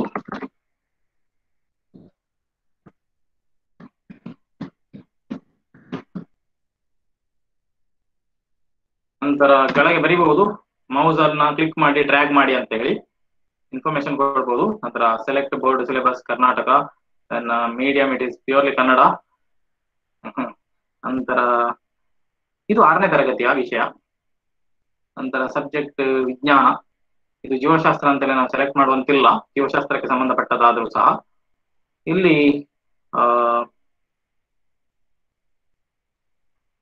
ಪಾಠ ಇದು 9ನೇ ಪಾಠ ಇರಬೇಕು. 9ನೇ ಪಾಠ ಆದ್ರೆ 9ನೇ ಪಾಠ ಯಾವುದು ಅಂತ ಗೊತ್ತಾಗುದಿಲ್ಲ. ಲಿವಿಂಗ್ ಆರ್ಗಾನಿಸಮ್ಗೆ ಸಂಬಂಧಪಟ್ಟಂತೆ ಸರಿ. ನಂತರ ಲೆವೆಲ್, ಇದು ಈಸಿ, ಬಹಳ ಈಸಿ ಇದೆ. ಕೆಲವೊಮ್ಮೆ ನಮ್ಗೆ ಈಸಿ ಮಾತ್ರ ಇರ್ತದೆ. ಅದು ಮಾರ್ಕ್ ಸ್ಕೋರ್, ಇದಕ್ಕೆ ನಾನು ಸ್ಕೋರ್ ಎಷ್ಟು ಕೊಡ್ತೇನೆ ಅಂತ ಹೇಳಿದ್ರೆ, ನಾನು 4 ಪಾಯಿಂಟ್ ಹಾಕಿದ್ದೇನೆ, 4 ಸ್ಕೋರ್ ಅನ್ನೇ ಕೊಡೋಣ. ಬರ್ಲಿಲ್ಲ ಸರಿಯಾಗಿ, ಒಂದೇ ಉಂಟು, ಸಮಸ್ಯೆ ಆಗ್ತಾ ಉಂಟು. ಒಂದನ್ನು ಮಾತ್ರ ತಗೊಳ್ತಾ ಉಂಟು, 1 ಪಾಯಿಂಟ್ ಅನ್ನು ಮಾತ್ರ ತಗೊಳ್ತಾ ಉಂಟು. 4 ಹಾಕಿದ್ರೆ ಪುನಃ ಎಂಟರ್ ಅಂತ ಕೇಳ್ತಾ ಇದೆ. ಅದಕ್ಕೆ ಕಾರಣ ಕನ್ನಡ. ಸರಿ ಸರಿ ಸರಿ ಸರಿ. ಫಾಂಟ್ ಇದ್ರೆ ನಿಮ್ಮ ಅಕ್ಷರ ತಗೊಳ್ಳೋದಿಲ್ಲ. ಕನ್ನಡ ಇದ್ದದ್ದು F11 F12 ಏನಿದೆ ಅದನ್ನ ತೆಗೆದು ನಂತರ ನೀವು ಇಲ್ಲಿ ಬರಿಬೇಕು. ಇಲ್ಲಾಂದ್ರೆ ಕನ್ನಡ ಸ್ಕ್ರಿಪ್ಟ್ ಟೈಪ್ ಆಗ್ತಾ ಇದ್ರೆ ಅದು ಕರೆಕ್ಟ್ ಆಗುದಿಲ್ಲ. ಸೊ ಇಷ್ಟಾದ ನಂತರ ಸೇವ್ ಅಂಡ್ ಕ್ರಿಯೇಟ್. ಸೊ ನಾನು ಸೇವ್ ಅಂಡ್ ಕ್ರಿಯೇಟ್ ಕೊಟ್ರೆ, ಸೊ ಇಲ್ಲಿಗೆ ಒಂದು ಕ್ರಿಯೇಟ್ ಆಯ್ತು. ನಂತರ ಪುನಃ ಮ್ಯಾಚ್ ದ ಫಾಲೋಯಿಂಗ್ ಹೋಗುವಂಥದ್ದು, ಅಥವಾ ನಾನು ಕ್ಲೋಸ್ ಮಾಡುವಂಥದ್ದು. ಇಲ್ಲಿ ಒಂದು ನಿಮಿಷ, ಇಲ್ಲಿ ಆವಾಸ ಸ್ಥಾನಗಳಿಗೆ ಅನುಗುಣವಾಗಿ ಹೊಂದಿಸಿ ಬರೆಯಿರಿ. ನಂತರ ನಾನು ಇಲ್ಲಿ ನೆಕ್ಸ್ಟ್ ಬರ್ದೆ, ಆವಾಸ ಸ್ಥಾನಗಳಿಗೆ ಹೊಂದಿಸಿ ಬರ್ದದ್ದು ಆಯ್ತು. ಇಲ್ಲಿ ನಾನು ಹೊಂದಿಸ್ಬೇಕಾದ್ರೆ ಏನ್ ಮಾಡ್ಬೇಕು, ಇದನ್ನು ಸ್ಲೈಡ್ ಮಾಡಬೇಕು. ಈಗ ಒಂಟೆ, ಹಕ್ಕಿ, ಮರ, ಹಕ್ಕಾಗಿದೆ. ಪುನಃ ದಯವಿಟ್ಟು ಕ್ಷಮಿಸಿ, ಅದನ್ನು ನಾವು ಸರಿ ಮಾಡೋಣ. ತೆಂಗಿನ ಇದ್ದದ್ದು ಪೆಂಗು ಆಗಿದೆ. ದಯವಿಟ್ಟು ಈ ಎಲ್ಲ ಅಂಶಗಳು, ಮರುಭೂಮ ಆಗಿದೆ, ಮರುಭೂಮಿ ಆಗ್ಬೇಕಾದದ್ದು.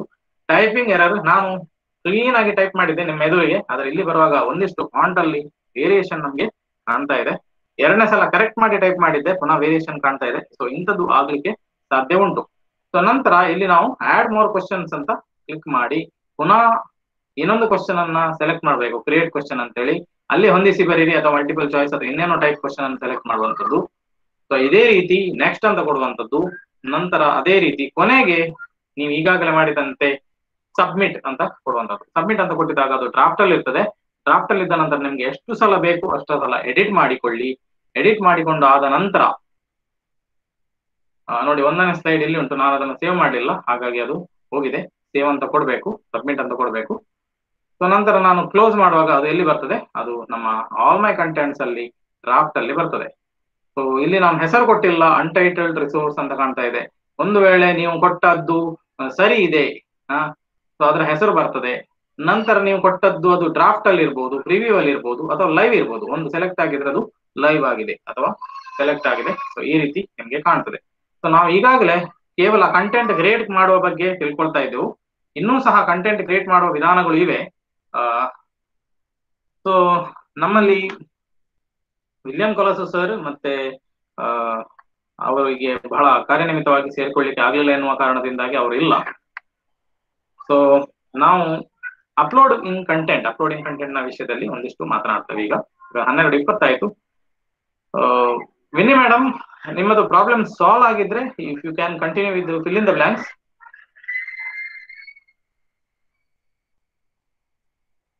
Okay sir. Yeah okay.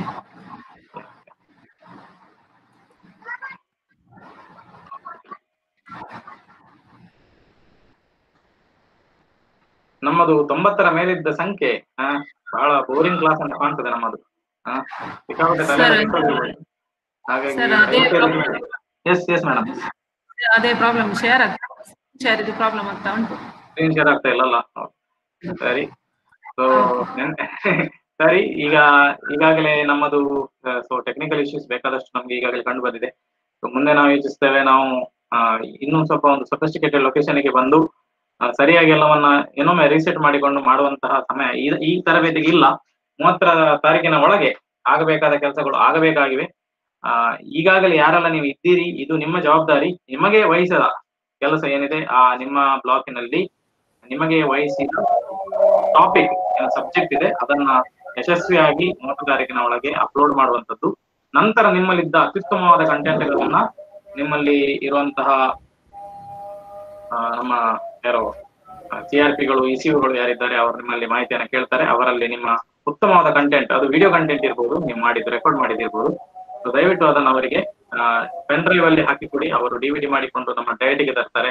ಅಲ್ಲಿ ಡಯಟ್ ಅಲ್ಲಿ ಅವುಗಳಿಂದ ಅತ್ಯುತ್ತಮ ನಿಮ್ದು ಹೇಗೆ ಸಹ ಸಬ್ಮಿಟ್ ಆಗಿರ್ತದೆ ದೀಕ್ಷಾ ಪೋರ್ಟಲ್ ಅಲ್ಲಿ. ಇದು ಹೆಚ್ಚುವರಿಯಾಗಿ ಏನು ನೀವು ಕೊಟ್ಟ ಕಂಟೆಂಟ್ ಅಲ್ಲಿ ಉತ್ತಮವಿದೆ ಅವುಗಳನ್ನ ನಾವು ರೆಕಗ್ನೈಸ್ ಮಾಡಿ ಅದನ್ನ DSCRTಗೆ ಕಳಿಸಿಕೊಟ್ಟು ಅಲ್ಲಿಂದ ಮುಂದೆ ಅದು ಸೆಂಟ್ರಲ್ ಏನು ಹೇಳ್ತೇವೆ ನಮ್ಮ NCTಗೆ ಕಳಿಸಲ್ಪಟ್ಟು ಅಲ್ಲಿ ಅದಕ್ಕೆ ಉತ್ತಮವಾದ ಮಾನ್ಯತೆ ಮತ್ತು ರೆಕಗ್ನಿಷನ್ ಖಂಡಿತ ಅದಕ್ಕೆ ಸಿಗ್ತದೆ. ನಾವು ಮಾಡುವಂತಹ ಕೆಲಸಗಳು ಮತ್ತೆ ಅದರ ಏನ್ ಹೇಳ್ತಾರೆ ಉತ್ತಮ ಅಂಶಗಳು ಅವುಗಳು ಎಂದಿಗೂ ಅವುಗಳು ಏನ್ ಹೇಳ್ತವೆ ತಳದಲ್ಲಿ ಹೋಗುದಿಲ್ಲ, ಅವುಗಳು ಮೇಲೆ ಬೆಳಕಿನಂತೆ ಪ್ರಕಾಶಿಸ್ತವೆ ಅಂತ ಹೇಳಿಕೆ ಬಯಸ್ತೇನೆ.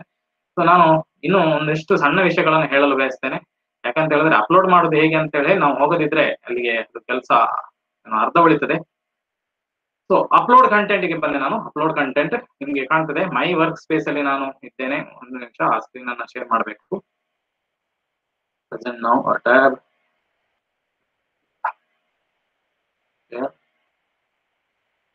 ಇಲ್ಲಿ ಕಾಣ್ತೀರಿ. ಈಗ ನನ್ನ ಪರ್ಸನಲ್ ಅಕೌಂಟ್ ಅಲ್ಲಿ ಅಂದ್ರೆ ಏನ್ ಹೇಳ್ತಾರೆ ನನ್ನ ಹೆಸರಿನ ಅಕೌಂಟ್ ನಲ್ಲಿ ನಾನು ಇದ್ದೇನೆ. ಸೊ ರಿವ್ಯೂವರ್ ಅಕೌಂಟ್ ಅಂತ ಇಲ್ಲಿ ಇದೆ. ರಿವ್ಯೂ ನಾವು ಇವತ್ತು ಮಾಡುವುದನ್ನು ಕವರ್ ಮಾಡುದಿಲ್ಲ. ಸೊ ನಾವು ಕ್ರಿಯೇಟ್ ಕಂಟೆಂಟ್ ಅಲ್ಲೇ ಕೋರ್ಸ್ ಅನ್ನು ನಾವು ಮಾಡ್ತಾ ಇಲ್ಲ, ರಿಸೋರ್ಸ್ ಮಾತ್ರ ಸೆಲೆಕ್ಟ್ ಮಾಡಿದೆವು. ನೆಕ್ಸ್ಟ್ ನಮ್ಗೆ ಇದ್ದದ್ದು ಅಪ್ಲೋಡ್ ಕಂಟೆಂಟ್. ಅಪ್ಲೋಡ್ ಕಂಟೆಂಟ್ ಅಂತ ಹೇಳಿದ್ರೆ ಕಂಟೆಂಟ್ ನಮ್ಮಲ್ಲಿ ಈಗಾಗಲೇ ಸಿದ್ಧವಾಗಿದ್ದದ್ದು, ನಾವು ಈಗಾಗಲೇ ತಯಾರಿಸಿರುವಂತದ್ದು, ಇದನ್ನ ನಾವು ಏನ್ ಮಾಡುವಂತದ್ದು ಪೋರ್ಟಲ್ಗೆ ಒದಗಿಸುವಂತದ್ದು. ಸೊ ಅಪ್ಲೋಡ್ ಕಂಟೆಂಟ್ ಗೆ ಮಾಡುವಾಗ ಸೊ ಕಂಟೆಂಟ್ ಟೈಪ್ ಕೇಳ್ತದೆ, ವೆರಿ ಇಂಪಾರ್ಟೆಂಟ್. ಕಂಟೆಂಟ್ ಟೈಪ್ ಅದು ಈ textbook, explanation content, learning resource, practice question set, teacher resource ಅಂತ. ಆಗ ನಾವೊಂದು ಪೇಜ್ ಅಲ್ಲಿ ನೋಡಿರ್ತೇವೆ. ಆ ಪೇಜಿನಲ್ಲಿ ನಮ್ಗೆ ಬೇರೆ ಬೇರೆ ಆ ಟೇಬಲ್ ಕಂಡಿತ್ತು, ಅದರಲ್ಲಿ ಬೇರೆ ಬೇರೆ ಕಂಟೆಂಟ್ ಗಳಿದ್ದವು. ಸೊ ಯಾವ ಕಂಟೆಂಟ್ ನಾವು ಮಾಡುವಂತದ್ದು, ನಮ್ಮ ಕಂಟೆಂಟ್ ಯಾವ ವರ್ಗಕ್ಕೆ ಸೇರ್ತದೆ ಎನ್ನುವುದು ಸ್ಪಷ್ಟವಾಗಿ ಗೊತ್ತಿರಲಿ. ಸೊ ನನ್ನದು ಎಕ್ಸ್ಪ್ಲನೇಷನ್ ಕಂಟೆಂಟ್ ಆಗಿದ್ದರೆ ಸೊ ನಾನು ಏನ್ ಮಾಡ್ಬೇಕು, ಇಲ್ಲಿ 50 MBಯ ಒಳಗಿನ ಕಂಟೆಂಟ್ ಅನ್ನ ಏನನ್ನದು ಸೆಲೆಕ್ಟ್ ಮಾಡಬೇಕು. ಸರಿ, ನಾನು ಎಕ್ಸ್ಪ್ಲನೇಷನ್ ಕಂಟೆಂಟ್ ನನ್ನ ಹತ್ರ ರೆಡಿ ಇಲ್ಲ. ನನ್ನ ಹತ್ರ ಪ್ರಾಕ್ಟೀಸ್ ಕ್ವಶನ್ ಸೆಟ್ ಅಂತೇಳಿ ಒಂದು H5P ಫೈಲ್ ಇದೆ. ಈ H5P ಫೈಲ್ ನಿಜವಾಗಿ ಹೇಗೆ ಕೆಲಸ ಮಾಡ್ತದಂತ ನನಗೆ ತೋರಿಸ್ತಾನೆ. ಇಲ್ಲಿ ಒಂದು ಸಣ್ಣದೊಂದು ಡೆಮೋ ಸೈಟ್ ಇದೆ, ತೋರಿಸ್ತೇನೆ ನಿಮಗೆ.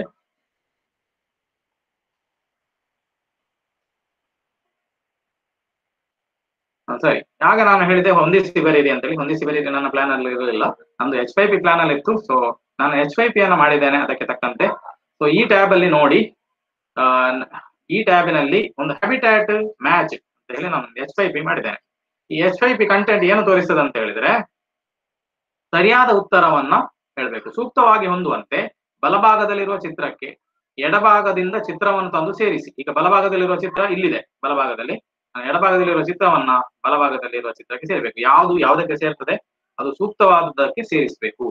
ಈಗ ಇಲ್ಲಿ ಎರೆಹುಳ ಇದೆ. ಸೊ ಎರೆಹುಳವನ್ನ ನಾನು ಮಣ್ಣು ಇರುವಂತ ಕಡೆ ನಾನು ಸೇರಿಸ್ತೇನೆ, ಯಾಕಂದ್ರೆ ಎರೆಹುಳ ಮಣ್ಣಿನಲ್ಲಿ ವಾಸಿಸ್ತದೆ. ಸರಿ, ಈ ಹಕ್ಕಿ ಇದೆ, ಹಕ್ಕಿ ಮರದಲ್ಲಿ ವಾಸಿಸಬೇಕು, ನಾನು ನೀರಿಗೆ ಹಾಕಿದೆ ಅದನ್ನು. ತಪ್ಪಾಯ್ತು, ಇರಲಿ, ಅದನ್ನ ಹಾಗೆ ಇವತ್ತು ನೋಡುವ ಹೇಗೆ ಕಾಣ್ತಂತ. ಪೆಂಗ್ವಿನ್ ಅದನ್ನು ನಾನು ಮಂಜುಗಡ್ಡೆ ಇರುವಂತ ಪ್ರದೇಶಕ್ಕೆ ಹಾಕಿದೆ.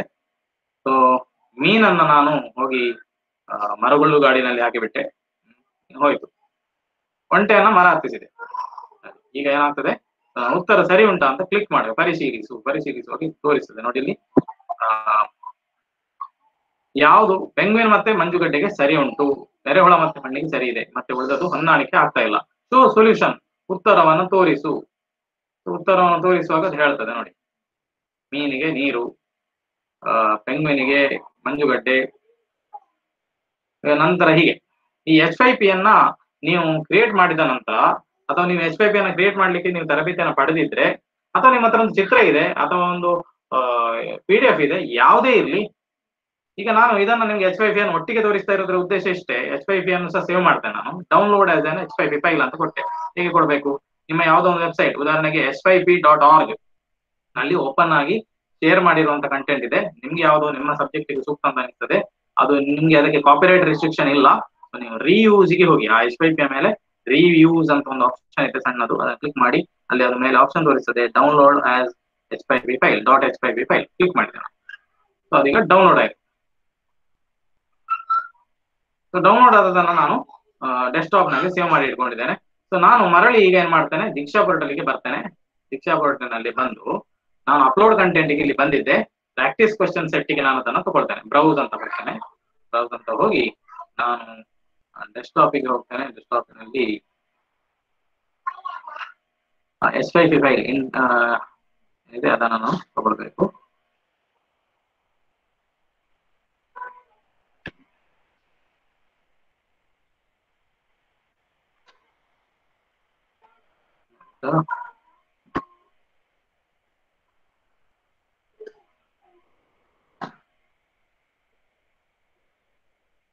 ಸೊ ಇಂಟರಾಕ್ಟಿವ್ 2.2 ಅಂತೇಳಿ ನಾನು ಏನನ್ನು ಸೇವ್ ಮಾಡಿದೆ, ಈಗ ಅದನ್ನ ನಾನು ಇಲ್ಲಿ ಸೆಲೆಕ್ಟ್ ಮಾಡಿದೆ. ಸೆಲೆಕ್ಟ್ ಮಾಡಿದ ನಂತರ ನಾನು ಅದನ್ನ ಅಪ್ಲೋಡ್ ಅಂತ ಕೊಡ್ತೇನೆ. ಇಂಟರಾಕ್ಟಿವ್ H5P ಅಂತ ನಾನು ಅದನ್ನ ಡೌನ್ಲೋಡ್ ಮಾಡಿದ್ದು, ಅದನ್ನ ನಾನೇ ಕ್ರಿಯೇಟ್ ಮಾಡಿರುವಂತದ್ದು. ಅದನ್ನ ನಾವು ಮೊದಲೇ ಸೇವ್ ಮಾಡಿ ಇಟ್ಟಿರ್ಬೋದು. ಈ ಜಾಗದಲ್ಲಿ ಅದು ಚಿತ್ರ ಆಗಿರ್ಬೋದು, ಆಗ ಚಿತ್ರ ಕಾಣ್ತದೆ, ವಿಡಿಯೋ ಆಗಿದ್ರೆ ವಿಡಿಯೋ ಕಾಣ್ತದೆ. ಸೊ ನಾನು ಇಲ್ಲಿ ದೀಕ್ಷಾ ಪೋರ್ಟಲ್ ನಲ್ಲಿ ಅದೇ ಅನ್ಟೈಟಲ್ಡ್ ಕಂಟೆಂಟ್ ನಾನೀಗ ಏನ್ ಮಾಡ್ತೇನೆ, ಇಲ್ಲಿ ಹೇಳ್ತೇನೆ, ಇದು H5P ಅಂತ ಬರೆಯೋ ಅಗತ್ಯ ಇಲ್ಲ. ಇದು ನಾನು ಏನ್ ಹೇಳ್ಬೋದು, ನೇರವಾಗಿ ಚಿತ್ರವನ್ನು ಹೊಂದಿಸಿ ಅಂತ ಹೇಳ್ಬೋದು ಅಷ್ಟೇ. ಚಿತ್ರವನ್ನು ಹೊಂದಿಸುವ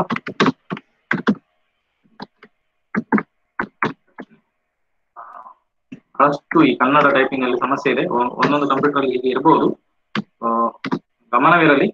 ಸೊ ಇಲ್ಲಿ ಡಿಸ್ಕ್ರಿಪ್ಷನ್ ಅಲ್ಲಿ ಇನ್ನು ಹೆಚ್ಚಿನ ಅಂಶವನ್ನು ಹಾಕುವಂಥದ್ದು. ನಂತರ ಟ್ಯಾಗ್ ಹಾಕುವಂಥದ್ದು ಬಹಳ ಇಂಪಾರ್ಟೆಂಟ್, ಪ್ರತಿಯೊಂದು ಅಪ್ಲೋಡಿಗೆ ಟ್ಯಾಗ್ ಬೇಕು. ಸೊ ಇಲ್ಲಿ ಇಂಗ್ಲಿಷ್ ನಲ್ಲಿ ಟ್ಯಾಗ್ ಕೊಡ್ಬೋದು ಅಥವಾ ಕನ್ನಡದಲ್ಲಿ ಟ್ಯಾಗ್ ಕೊಡ್ಬೋದು.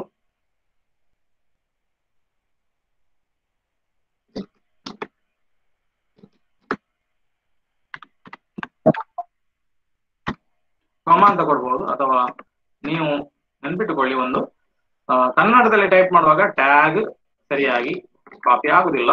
ಸೊ ನೀವು ಅದನ್ನ ಏನ್ ಮಾಡ್ಬೇಕಂದ್ರೆ, ನಿಮ್ದು ಮೊದಲು ಇದನ್ನ ಸೆಲೆಕ್ಟ್ ಮಾಡಿ ಕಾಪಿ ಮಾಡಿ ಇಟ್ಕೊಳ್ಬೇಕು. ನಂತರ ನಿಮ್ಮದು ಇಂಗ್ಲಿಷ್ಗೆ ಬರಬೇಕು, ನಿಮ್ಮ ಫಾಂಟ್ ಇಂಗ್ಲಿಷ್ಗೆ, ಅಥವಾ ನೀವು F12 ಒತ್ತಬೇಕು. ನಂತರ ನೀವು ಪೇಸ್ಟ್ ಒತ್ತಿ ಕೊಮ್ಮ ಒತ್ತಿದ್ರೆ ಟ್ಯಾಗ್ ಸೇವ್ ಆಯ್ತು, ಒಂದು ಟ್ಯಾಗ್ ಸೇವ್ ಆಯ್ತು. ನಂತರ ಇಂಗ್ಲಿಷ್ ನಲ್ಲಿ ಮ್ಯಾಚ್ ಇಮೇಜ್ ಅಂತ ಕೊಟ್ಟೆ, ಕೊಮ್ಮ ಹಾಕಿದ ಕೂಡಲೇ ಒಂದೊಂದು ಟ್ಯಾಗ್ ಆಡ್ ಆಗ್ತದೆ. ನೀವು ಕನ್ನಡದಲ್ಲಿ ಕೀವರ್ಡ್ಸ್ ಅನ್ನ ಕೊಡುವಾಗ ಆ ಕೀವರ್ಡ್ಸ್ ಅನ್ನ ಅದು ಸರಿಯಾಗಿ ತೆಗೆದುಕೊಳ್ಳುವುದಿಲ್ಲ, ಬಹಳ ಎಚ್ಚರಿಕೆಯಿಂದ ಗಮನಿಸಿ. ಕೀವರ್ಡ್ಸ್ ಅನ್ನ ನೀವು ಕನ್ನಡದಲ್ಲಿ ಕೊಡುವಾಗ ಅದು ತಗೊಳ್ಳುದಿಲ್ಲ. ನೀವು ಕನ್ನಡದಲ್ಲಿ ಟೈಪ್ ಮಾಡಿ ಕಾಪಿ ಮಾಡಿ ಅಥವಾ ಕಟ್ ಮಾಡಿ ಇಟ್ಟುಕೊಳ್ಳಿ. ನಂತರ ನೀವು ಇಂಗ್ಲಿಷ್ ಫಾಂಟ್ ಗೆ ಬನ್ನಿ, F11 ಅಥವಾ F12, ಬರದಲ್ಲಿ ಆದ್ರೆ F11, ನುಡಿಯಲ್ಲಿ ಆದ್ರೆ ಸ್ಕ್ರಾಲ್ ಲಾಕ್ ಅಥವಾ F12 ಕೀ ಏನಿದೆ ಅದನ್ನ ತೆಗೆದುಕೊಳ್ಳಿ. ನಂತರ ಪೇಸ್ಟ್ ಮಾಡಿ, ಅದರಲ್ಲಿ ನೀವು ಇಂಗ್ಲಿಷ್ ಲ್ಯಾಂಗ್ವೇಜ್ ಗೆ ಬಂದ ನಂತರ ಪೇಸ್ಟ್ ಮಾಡಬೇಕು, ನಂತರ ಕಾಮ ಕೊಡಬೇಕು. ಆಗ ಒಂದು 2 ಟ್ಯಾಗ್ ಆಯ್ತು. ನಿಮ್ದು ಎಷ್ಟು ಟ್ಯಾಗ್ ಇದೆ ಆ ಟ್ಯಾಗ್ ಅನ್ನ ನೀವು ಸೇರಿಸಿಕೊಳ್ಳಿ, ಇಂಪಾರ್ಟೆಂಟ್. ನಂತರ content type practice question set ಅಂತ ಮೊದಲೇ ಇದೆ. ನಂತರ ಸೇಮ್ ಥಿಂಗ್, ನೀವು ಕಂಟೆಂಟ್ ಕ್ರಿಯೇಟ್ ಮಾಡಿದ ನಂತರ ಏನೆಲ್ಲ ಇನ್ಫಾರ್ಮೇಶನ್ ಕೊಡಬೇಕು ಎಲ್ಲ ಇನ್ಫಾರ್ಮೇಶನ್ ಅನ್ನ ನೀವು ಇಲ್ಲಿ ಕೊಡಿ. ಸೊ ಕ್ಯೂರಿಯಾಸಿಟಿ ಕ್ವಶನ್ ಸೆಟ್ ಇದು ಒಂದೇ ಒಂದು ಟೈಪ್ ನಾನು ಸೆಲೆಕ್ಟ್ ಮಾಡಿದ್ದೇನೆ. ಬೋರ್ಡು ನಮ್ದು ಆಲ್ರೆಡಿ ಲಾಗಿನ್ ಕರ್ನಾಟಕಕ್ಕೆ ಮಾತ್ರ ಸೀಮಿತ, ಹಾಗಾಗಿ ಕರ್ನಾಟಕದಲ್ಲಿದೆ. ಮೀಡಿಯಂ ನಮ್ಮದು ಇದು ಕನ್ನಡ ಮಾತ್ರ ಆಗ್ತದಾ? ಇಲ್ಲ, ನಾನು ಕ್ವಶನ್ ಅಲ್ಲಿ ಎಲ್ಲಿಯಾದ್ರೂ ಇಂಗ್ಲಿಷ್ ಅನ್ನು ಸೇರಿಸಿದ್ರೆ ಅದು ಇಂಗ್ಲಿಷಿಗೆ ಅಥವಾ ಯಾವುದಕ್ಕೂ ಆಗ್ತದೆ. ಸೆಲ್ಫ್ ಎಕ್ಸ್ಪ್ಲನೇಟರಿ ಆಗಿದ್ರೆ ಏನು ಸಮಸ್ಯೆ ಇಲ್ಲ. ಇಲ್ಲಿ ಕ್ಲಾಸ್ ಇದು 6th ಸ್ಟ್ಯಾಂಡರ್ಡ್, ನಾನು 10th ಸ್ಟ್ಯಾಂಡರ್ಡ್ ಕ್ವಶನ್ ಹಾಕಿಲ್ಲ. ಯಾಕಂತ ಹೇಳಿದ್ರೆ ಇದು ಒಂದು ಕಂಟೆಂಟ್ ಆಗಿ ರೆಡಿ ಆಗ್ತದೆ. 6ನೇ ತರಗತಿಗೆ ವಿಜ್ಞಾನ ನಮ್ಮ ದಕ್ಷಿಣ ಕನ್ನಡ ಡಯಟಿಗೆ ಇದೆ. ಸೊ ನಂತರ ನಿಮ್ಮ ಸಬ್ಜೆಕ್ಟ್ ಅನ್ನು ಸೆಲೆಕ್ಟ್ ಮಾಡುವಂತದ್ದು ಸೈನ್ಸ್ ಅಂತ ಇರಬೇಕು.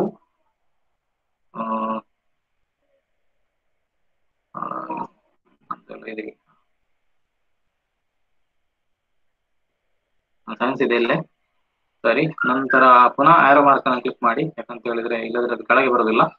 ಸೊ ಟಾಪಿಕ್ಸ್ ಇಲ್ಲಿ ಅದೇ ಅದು ಲಿವಿಂಗ್ ಆರ್ಗಾನಿಸಮ್ಸ್. ನಂತರ ಓಕೆ ಅಂತ ಕೊಡಬೇಕು, ಡನ್ ಅಂತೇಳಿ. ನಂತರ ಅಟ್ರಿಬ್ಯೂಷನ್ ಇಲ್ಲಿ ನಾನು ಡಯಟ್ ಬ್ಯಾಂಗ್ಳೂರ್ ಅಂತ ಕೊಡ್ತೇನೆ. ನಂತರ H5P ಅಂತ ಕೊಡ್ತೇನೆ, ಯಾಕಂತ ಹೇಳಿದ್ರೆ ಅದು H5P content type open resource ಅಲ್ಲಿ ತಗೊಂಡುಕೊಂಡಿದ್ದೇವೆ. ಒಂದಿಷ್ಟು ರೆಕಗ್ನಿಷನ್ ಬೇಕು. ಸೊ ಕಾಪಿರೈಟ್ ಕರ್ನಾಟಕ ಅಂತ ಉಂಟು ಅದರಲ್ಲಿ ಆಲ್ರೆಡಿ, ನಾವು ಅದನ್ನ ಈಗ ಚೇಂಜ್ ಮಾಡುದಿಲ್ಲ. ಇಯರ್ ಆಫ್ ಕ್ರಿಯೇಷನ್ ಇವತ್ತು 2020. ಸೊ ಲೈಸೆನ್ಸ್ ಇದೆ ಕ್ರಿಯೇಟಿವ್ ಕಾಮನ್ಸ್ ಲೈಸೆನ್ಸ್ ಅಲ್ಲಿ CC/4 ಅಂತ ಕೊಟ್ರೆ ಯಾವುದೇ ಸಮಸ್ಯೆ ಇಲ್ಲ. ಇನ್ನು ಉಳಿದಂತೆ ಬೇಕಾದ್ರೆ ನಾವು ICT.net.in ಎಂಬ ವೆಬ್ಸೈಟ್ ನಲ್ಲಿ ಮತ್ತೆ ನಮ್ಮ ಕ್ರಿಯೇಟಿವ್ ಕಾಮನ್ಸ್ ವೆಬ್ಸೈಟ್ ನಲ್ಲಿ ಅದರ ಬಗ್ಗೆ ಮಾಹಿತಿಯನ್ನು ಕೊಡಲಾಗಿದೆ. ಸೊ ಅದನ್ನು ನೀವು ಮುಂದೆ ನೋಡಬಹುದು. ಸೊ ಇಷ್ಟು ಕೊಟ್ಟು ನಾನು ಪುನಃ ಪರಿಶೀಲಿಸ್ತೇನೆ. ಮೇಲಿಂದ ಚಿತ್ರವನ್ನು ಹೊಂದಿಸುವ ಪ್ರಶ್ನೆ, ಇಲ್ಲಿ ನಾನು ಎಕ್ಸ್ಟ್ರಾ ಡಿಸ್ಕ್ರಿಪ್ಷನ್ ಕೊಟ್ಟರೆ ಇನ್ನೂ ಸುಲಭ ಆಗ್ತದೆ ಹುಡುಕ್ಲಿಕ್ಕೆ. 6ನೇ ತರಗತಿ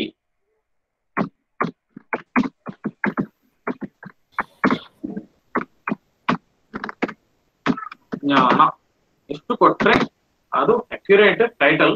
ಯಾಕಂತ ಹೇಳಿದ್ರೆ ಖಾಲಿ ಚಿತ್ರವನ್ನು ಹೊಂದಿಸುವ ಪ್ರಶ್ನೆ ಅಂದ್ರೆ ಚಿತ್ರವನ್ನು ಹೊಂದಿಸುವ ಪ್ರಶ್ನೆಗಳು ಬೇಕಾದಷ್ಟು ಇರ್ಬೋದು. ಟೈಟಲ್ ಇಂದಲೇ ಸರ್ಚ್ ಆಗ್ತದೆ. ಅಥವಾ ಇಲ್ಲಿ ಸಹ ಕೀವರ್ಡ್ಸ್ ಅಲ್ಲಿ ಚಿತ್ರವನ್ನು ಹೊಂದಿಸುವುದು 6ನೇ ತರಗತಿ ಅಂತ ಕೊಟ್ಟರೆ ಇನ್ನೂ ಸ್ಪಷ್ಟ ಆಗ್ತದೆ. ಸೊ ಸರ್ಚಿಗೆ ಸಂಬಂಧಪಟ್ಟಂತೆ ಸುಲಭವಾಗಿ ಸಿಗುವಂತಹ ಕೀವರ್ಡ್ಸ್ ಅನ್ನ ಹಾಕಿ ನಂತರ ಸೇವ್ ಅಂತ ಕೊಡಿ. ಕಂಟೆಂಟ್ ಸೇವ್ಡ್, ಈಗ ಕ್ಲೋಸ್ ಅಂತ ಕೊಟ್ಟೆ. ಸೊ ಇದೇ ಈಗ ನಮ್ಮದು ದೊಡ್ಡ ಸ್ಕ್ರೀನ್ ಅಲ್ಲಿ ಆದ್ರೆ ಒಂದು ರೀತಿ ಕಾಣ್ತದೆ, ಮೊಬೈಲ್ ಸ್ಕ್ರೀನ್ ಅಲ್ಲಿ ಈ ರೀತಿ. ಆಯಾ ಚಿತ್ರವನ್ನು ತೆಗೆದುಕೊಂಡು ಹೋಗಿ ಆಯಾ ವಿಷಯಕ್ಕೆ ನಾವು ದೀಕ್ಷಾ ಪೋರ್ಟಲ್ ಅಲ್ಲಿ ಹಾಕಿದಾಗ ದೀಕ್ಷಾ ಪೋರ್ಟಲ್ ಸಹ ಏನ್ ಮಾಡ್ತದೆ, ಅದೇ H5P ಅನ್ನ ಇಟ್ಟು ಇದ್ದ ಹಾಗೆ ಪ್ಲೇ ಮಾಡ್ತದೆ. ಸೊ ನಾನು H5P ಅನ್ನ ಅಪ್ಲೋಡ್ ಮಾಡ್ಲಿಕ್ಕೆ ಕಾರಣ ಏನಂತ ಹೇಳಿದ್ರೆ, ಇಲ್ಲಿ ನೀವು ಚಿತ್ರ ಹಾಕಿದ್ರೆ ಚಿತ್ರವು ಇದ್ದ ಹಾಗೆ ಬರ್ತದೆ, ಅಥವಾ ವಿಡಿಯೋ ಹಾಕಿದ್ರೆ ವಿಡಿಯೋ ಹಾಕಿದ ಹಾಗೆ ಬರ್ತದೆ. ಬೇಕಾದ್ರೆ ನಾನು ವಿಡಿಯೋ ಒಂದು ಅಪ್ಲೋಡ್ ಮಾಡಿ ತೋರಿಸ್ತೇನೆ. PDF ಇನ್ನು ಬೇಕಾದಷ್ಟು ಅಂಶಗಳನ್ನು ಅಪ್ಲೋಡ್ ಮಾಡುವಂತದ್ದು ಮತ್ತೆ ಅದರ ಅಂಶಗಳನ್ನು ಮಾತನಾಡುವಂತದ್ದು ಬೇಕಾದಷ್ಟು ಇದೆ. ಅಷ್ಟನ್ನು ತೋರಿಸುವಷ್ಟು ಸಮಯಾವಕಾಶ ಇಲ್ಲಿ ಇಲ್ಲ. ಹಾಗಾಗಿ ಚಿತ್ರದ ಬದಲಾಗಿ ಚಿತ್ರ ಮತ್ತೆ H5P ಜೊತೆಯಾಗಿ ನೀವು ತಿಳ್ಕೊಳ್ಳಿ. ಎರಡನ್ನು ಅಪ್ಲೋಡ್ ಮಾಡಿದ್ರೆ ಇಲ್ಲಿ ಹಾಗೆ ಅದು ಕಾಣ್ತದೆ, ನೀವು ಏನು ಹಾಕಿದ್ದೀರಿ ಹಾಗೆ. ನಾನು ಇಲ್ಲಿ ಚೆಕ್ ಅಂತ ಕೊಡ್ತೇನೆ. ಚಿತ್ರ ಮತ್ತೆ ಅದರ ಆವಾಸ ಸ್ಥಾನಕ್ಕೆ ಸಂಬಂಧಪಟ್ಟ ಇಮೇಜ್ ಏನಿದೆ ನಾನು H5P ಅಲ್ಲಿ ಹಾಕಿದ್ದು ಅದು ಅದಕ್ಕೆ ತಕ್ಕಂತೆ ಮ್ಯಾಚ್ ಆಗಿದೆ. H5P ಅಲ್ಲಿ ನಾನು ಹೊಂದಿಸಿ ಬರೀರಿ ಮಾತ್ರ ಅಲ್ಲ, ನಾನು ಪ್ರೆಸೆಂಟೇಶನ್ ಹಾಕ್ಬೋದು. ನನಗೆ PPT ಮಾಡ್ಲಿಕ್ಕೆ ಆಗ್ತಾ ಇಲ್ಲ, ಸರಿ ನಾನು H5P ಅಲ್ಲಿ ಪ್ರೆಸೆಂಟೇಶನ್ ಅನ್ನು ಕ್ರಿಯೇಟ್ ಮಾಡಿ ಇಲ್ಲಿ ನಾನು ಹಾಕ್ಬಹುದು. ವಿಡಿಯೋವನ್ನ ಅರ್ಧದಲ್ಲಿ ಪ್ಲೇ ಮಾಡುವಾಗ ಅದು ಪ್ರಶ್ನೆಯನ್ನ ಕೇಳಬಹುದು. ಅದು ಪ್ರಶ್ನೆಗೆ ಉತ್ತರ ಕೊಟ್ರೆ ಮಾತ್ರ ಮುಂದೆ ಹೋಗ್ಲಿಕ್ಕೆ ಅವಕಾಶ ಮಾಡುವ ಹಾಗೆ ಮಾಡಿಕೊಡ್ತದೆ H5P. H5P ಅಲ್ಲಿ ಬೇಕಾದಷ್ಟು ಫೀಚರ್ಗಳಿವೆ. ಆ ಫೀಚರ್ಗಳನ್ನ ಬಳಸಿಕೊಳ್ಬೇಕಾದ್ರೆ ಒಂದಿಷ್ಟು ನೀವು ನಿಮ್ಮ ಸ್ವಕಲಿಕೆಯಿಂದ ಅದನ್ನ ಮಾಡಬೇಕಾಗ್ತದೆ. ಇದರಿಂದ ನಿಮ್ಮ ಕರಿಯರಿಗೆ, ನಿಮ್ಮ ಏನಂತಾರೆ ಈ ಜ್ಞಾನಕ್ಕೆ ಎಲ್ಲದಕ್ಕೂ ಅನುಕೂಲ ಆಗ್ತದೆ ಅಂತ ನಾನು ಭಾವಿಸ್ತೇನೆ. ಯಾಕಂತ ಹೇಳಿದ್ರೆ ಇನ್ನು ಮುಂದಿನ ದಿನಗಳು ಟೆಕ್ನಾಲಜಿ ಅಥವಾ ತಂತ್ರಜ್ಞಾನ ಆಧಾರಿತ ದಿನಗಳು. ಸರಿ, ನಾನು ಕೊನೆಗೆ ಮಾಡಬೇಕಾದದ್ದು ಇಲ್ಲಿ ನೋಡಿಕೊಳ್ಳಿ. ಇನ್ನೊಂದು ಕಂಟೆಂಟ್ ಅನ್ನ ಅಪ್ಲೋಡ್ ಮಾಡ್ಕೊಳ್ಬಹುದು, ಅದರೊಟ್ಟಿಗೆ ಅದರ ಮೇಲೆ ಓವರ್ಲ್ಯಾಪ್ ಆಗ್ತದೆ. ಅದು ಸೆಂಡ್ ಫಾರ್ ರಿವ್ಯೂ ಅಂತ ಇಲ್ಲೇ ಕೊಡ್ಬಹುದು, ಬೇಡ ಹಾಗೆ ಖಂಡಿತ ಮಾಡಬೇಡಿ. ಮೊದಲು ಒಮ್ಮೆ ಅದನ್ನ ಸೇವ್ ಮಾಡಿಕೊಳ್ಳಿ, ಡ್ರಾಫ್ಟ್ ಅಲ್ಲಿ ಇಟ್ಕೊಂಡು ಚೆಕ್ ಮಾಡಿಕೊಳ್ಳಿ, ಅದನ್ನ 2 ಅಲ್ಲ 3 ಸಲ ಸರಿ ಇದೆ ಅಂತ ನೋಡಿಕೊಳ್ಳಿ. ಅದರ ನಂತರ ನೀವು ಅದನ್ನ ಸೆಂಡ್ ಫಾರ್ ರಿವ್ಯೂ ಅಂತ ಕೊಡಿ. ನಾನೀಗ ಸೇವ್ ಮಾಡಿದ್ದೇನೆ. ಸೇವ್ ಮಾಡಿದ ನಂತರ ಇದನ್ನ ಕ್ಲೋಸ್ ಅಂತ ಕೊಟ್ಟೆ. ಈಗ ನಾನು ಆಲ್ ಮೈ ಕಂಟೆಂಟ್ ಗೆ ಹೋದಾಗ ಚಿತ್ರವನ್ನು ಹೊಂದಿಸುವ ಪ್ರಶ್ನೆ ಅಂತ ಬಂದಿದೆ ನೋಡಿ, ಅಲ್ಲಿ ಡ್ರಾಫ್ಟ್ ಅಲ್ಲಿ ಅದಿದೆ. ಅದನ್ನ ನಾನು ಕ್ಲಿಕ್ ಮಾಡಿ ಪುನಃ ಆ ಬಾಣದ ಗುರುತನ್ನ ಸೆಂಡ್ ಫಾರ್ ರಿವ್ಯೂ ಅಂತ ಕ್ಲಿಕ್ ಮಾಡಿದ್ರೆ ಅದು ರಿವ್ಯೂಗೆ ಸೆಂಡ್ ಆಗ್ತದೆ ವೈದ್ಯ. ನಾನು ಅದನ್ನ ಈಗ ಸೆಂಡ್ ಫಾರ್ ರಿವ್ಯೂ ಮಾಡ್ತಾ ಇಲ್ಲ, ನಾನು ಅದನ್ನ ಪುನಃ ಒಮ್ಮೆ ಪರಿಶೀಲಿಸಬೇಕು ಈ ಸೆಷನ್ ಮುಗಿದ ನಂತರ. ಅದು ಸರಿ ಇದ್ರೆ ಮಾತ್ರ 6ನೇ ತರಗತಿಯ ವಿಷಯಕ್ಕೆ ಸಂಬಂಧಿಸಿದಂತೆ ನಾನು ಉಳಿದ ಎಲ್ಲ ಅಂಶಗಳನ್ನು ಸರಿಯಾಗಿ ಪ್ರಾಪರ್ ಆಗಿ ಎಂಟರ್ ಮಾಡಿದ ನಂತರ ನಾನು ಸೆಂಡ್ ಫಾರ್ ರಿವ್ಯೂ ಅನ್ನ ಕೊಡ್ತೇನೆ. ಅದೇ ರೀತಿ ನಿಮ್ಮ ಡ್ಯಾಶ್ ಬೋರ್ಡಿನಲ್ಲಿ ಆಲ್ ಮೈ ಕಂಟೆಂಟ್ ಅಲ್ಲಿ ನಿಮ್ಮ ಹಲವು ಕಂಟೆಂಟ್ಗಳು ಬೇಕಾದ ಹಾಗೆ ಫೈಲ್ ಅಪ್ ಆಗಿರ್ಬೋದು. ಇಲ್ಲಿ ಒಂದು ದೊಡ್ಡ ಸಮಸ್ಯೆ ಉಂಟು. ಏನಂತ ಹೇಳಿದ್ರೆ ಆ ಸಮಸ್ಯೆಗೆ ನನಗೆ ಇನ್ನೂ ಪರಿಹಾರ ಸಿಕ್ಕಿಲ್ಲ. ನಾನು ಯಾವುದೋ ಒಂದು ಕಂಟೆಂಟ್ ಅನ್ನ ಡಿಲೀಟ್ ಮಾಡ್ಲಿಕ್ಕೆ ಪ್ರಯತ್ನ ಮಾಡುವಾಗ ಅದು ಡಿಲೀಟ್ ಆಗ್ತಾ ಇಲ್ಲ. ನೋಡಿ, ಡಿಲೀಟಿಂಗ್ ಕಂಟೆಂಟ್ ಫೇಲ್ಡ್ ಅಂತ ಹೇಳ್ತಾ ಇದೆ. ಪ್ಲೀಸ್ ಟ್ರೈ ಅಗೇನ್ ಅಂತ ಹೇಳ್ತಾ ಇದೆ. ತುಂಬಾ ಸಲ ಆಯ್ತು. ಹಾಗಾಗಿ ಈ ಒಂದು ಪ್ರಾಬ್ಲಮ್, ಟೆಕ್ನಿಕಲ್ ಪ್ರಾಬ್ಲಮ್ ದೀಕ್ಷಾ ಪೋರ್ಟಲ್ ಇಂದ ಸರಿಯಾಗೋ ತನಕ ನಾವು limit ಆಯ್ತು ಕೆಲವರ ಅಕೌಂಟಿಗೆ ಈ ಸಮಸ್ಯೆ ಇರಬಹುದು. ಸೊ ಆ ಸಮಸ್ಯೆ ಪರಿಹಾರ ಆಗೋ ತನಕ ಒಂದಿಷ್ಟು ಜಾಗ್ರತೆ ಮಾಡಬೇಕಾಗ್ತದೆ. ಸರಿ, ಯಾರಲ್ಲಿ ಆ ಸಮಸ್ಯೆ ಇದೆ ಅವರು ಅಂತವರನ್ನ ಗಮನಿಸಿಕೊಳ್ಳಿ. ಹಾಗೆ ಕ್ರಿಯೇಟಿವ್ಗೆ ಹೋಗಿ ಅಪ್ಲೋಡ್ ಲಾರ್ಜ್ ವಿಡಿಯೋಸ್ ಅಂತ ಇದೆ. ಒಂದು ಲಾರ್ಜ್ ವಿಡಿಯೋನ ನಾನು ಅಪ್ಲೋಡ್ ಮಾಡ್ಲಿಕ್ಕೆ ಟ್ರೈ ಮಾಡ್ತೇನೆ. ಸರಿ, ಲಾರ್ಜ್ ವಿಡಿಯೋವನ್ನ ಬ್ರೌಸ್ ಮಾಡ್ತೇನೆ. ನಾನು ಬ್ರೌಸ್ ಮಾಡಿ ಒಂದು ತುಂಬಾ ಹೊತ್ತು ಹೋಗ್ಲಿಕ್ಕಿಲ್ಲ, ಬೇಡ. ಸೆಲೆಕ್ಟ್ ಒನ್ ಕಂಟೆಂಟ್ ಟೈಪ್ ಅನ್ನ ಸೆಲೆಕ್ಟ್ ಮಾಡಲೇಬೇಕು. ಎಕ್ಸ್ಪ್ಲನೇಷನ್ ಕಂಟೆಂಟ್ ಅದು ಮಾಡಿದ ನಂತರ ಮಾತ್ರ ಬ್ರೌಸ್ ಬಟನ್ ಕ್ಲಿಕ್ ಆಗ್ತದೆ, ಓಪನ್ ಆಗ್ತದೆ. ಸೊ ಅದರ ಮೊದಲೊಮ್ಮೆ ಈ ಕಂಟೆಂಟ್ ಸೂಟೇಬಲ್ ಉಂಟಾ ಅಂತ ನೋಡೋ ಮೊದಲು ಒಮ್ಮೆ ಇಲ್ಲಿ ನೋಡಿ, 9th ಸೈನ್ಸ್ ಗೆ ನಾನು ಒಂದು ದೊಡ್ಡ ದೀಕ್ಷಾ ಕಂಟೆಂಟ್ ಅನ್ನ ಒಂದು ಕಡೆ ಮಾಡಿಟ್ಟಿದ್ದೇನೆ. ಸೊ ಅದನ್ನೊಮ್ಮೆ ನೀವು ಜಸ್ಟ್ ಈ ರೀತಿ ನೀವು ವಿಡಿಯೋ ಮಾಡಿದ್ದರೆ ಅದನ್ನ ನೀವು ಶೇರ್ ಮಾಡಬಹುದು ಅಂತೇಳಿ ನೋಡ್ಲಿಕ್ಕೆ ಅಷ್ಟೇ. ಅದು ಸರಿ, ಮರಳಿ ಸ್ಕ್ರೀನಿಗೆ ಬಂದೆ. ನಮ್ಮ ಸಮಯ ಮೀರ್ತಾ ಇದೆ. ಆ ಸಮಯವನ್ನ ನಾವು ಆದಷ್ಟು ವೈಂಡ್ ಅಪ್ ಮಾಡೋಣ. ಪ್ರೆಸೆಂಟಿಂಗ್ ಒಂದ್ಸತಿ ಪ್ರೆಸೆಂಟೇಷನ್ ಸ್ಟಾಪ್ ಮಾಡಿದೆ. ಇಲ್ಲಿ ನಾನು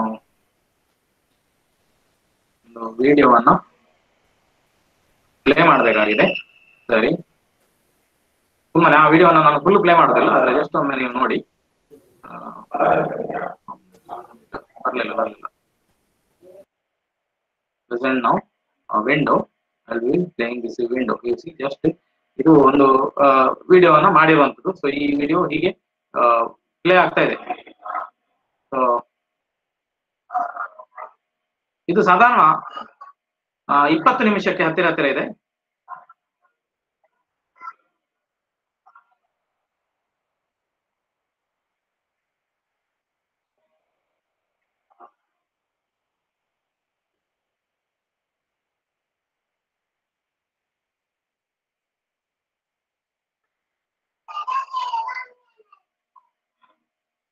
ಸೊ ಒಂದಿಷ್ಟು ಸಮಯಕ್ಕೆ ಸಂಬಂಧ, ಅದು ವಸ್ತುಗಳಿಗೆ ಸಂಬಂಧಪಟ್ಟ, ವಿಜ್ಞಾನಕ್ಕೆ ಸಂಬಂಧಪಟ್ಟ ವಿಡಿಯೋವನ್ನ ನಾನೊಂದು ಇಲ್ಲಿ ಮಾಡಿದ್ದೇನೆ ಅಂತ ಇಟ್ಟುಕೊಳ್ಳಿ. ಸೊ ಆ ವಿಡಿಯೋವನ್ನ ನಾನೀಗ ಪ್ರೆಸೆಂಟ್ ಮಾಡೋದನ್ನ ನೀವು ನೋಡಿದ್ರೊಮ್ಮೆ ಆ ವಿಡಿಯೋ ನನಗೆ ತಕ್ಕ ಮಟ್ಟಿಗೆ ಸರಿ ಅಂತ ಅನಿಸಿತು. ಸೊ ನಾನೇನ್ ಮಾಡ್ತೇನೆ, ಆ ವಿಡಿಯೋವನ್ನ ನಾನು ಅಪ್ಲೋಡ್ ಮಾಡ್ತೇನೆ ದೀಕ್ಷಾ ಪೋರ್ಟಲ್ ನಲ್ಲಿ. ಎಷ್ಟು ಹೊತ್ತು ಇಡ್ತದೆ ನೋಡೋಣ. ಕಂಪ್ಯೂಟರ್ ಬಹಳ ಆಟ ಆಡ್ತಾ ಇದೆ ನನ್ನೊಟ್ಟಿಗೆ. ಕ್ಲಿಕ್ ಮಾಡುವಾಗ ತಪ್ಪಿಸ್ಕೊಳ್ತಾ ಇದೆ. ಸಮಯ ಆಯ್ತು ಅಂತ ಕಾಣ್ತದೆ. ಸರಿ, ಟ್ಯಾಬ್. ಸೊ ಆ ವಿಡಿಯೋದ ಗಾತ್ರ ಎಷ್ಟಿದೆ ನೋಡೋಣ. ಫಸ್ಟ್ ಇಲ್ಲಿ ಹೋದೆ ನಾನು, ಡೆಸ್ಕ್ಟಾಪಿಗೆ ಹೋಗಿ ದೀಕ್ಷಾ ಕಂಟೆಂಟ್ಗೆ ಹೋದೆ. ದೀಕ್ಷಾ ಕಂಟೆಂಟ್ಗೆ ಹೋಗಿ ನಾನು ಆ ಸೈಜ್ ನೋಡುವಾಗ ಇದರ ಸೈಜ್ ಹತ್ತಿರ 311 MB ಇದೆ. 50 MB ಗಿಂತ ಜಾಸ್ತಿ.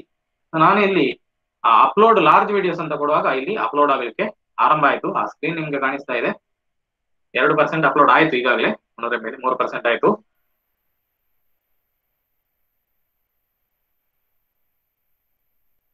ಆರು 8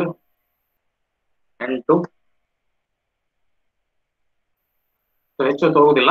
10% ಈಗಾಗಲೇ ಆಯ್ತು.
ಸೊ 3 ನಿಮಿಷ ಟೈಮ್ ತೋರಿಸ್ತಿತ್ತು, 3 ನಿಮಿಷ ತಗೊಳ್ಳಿಲ್ಲ ಅದು.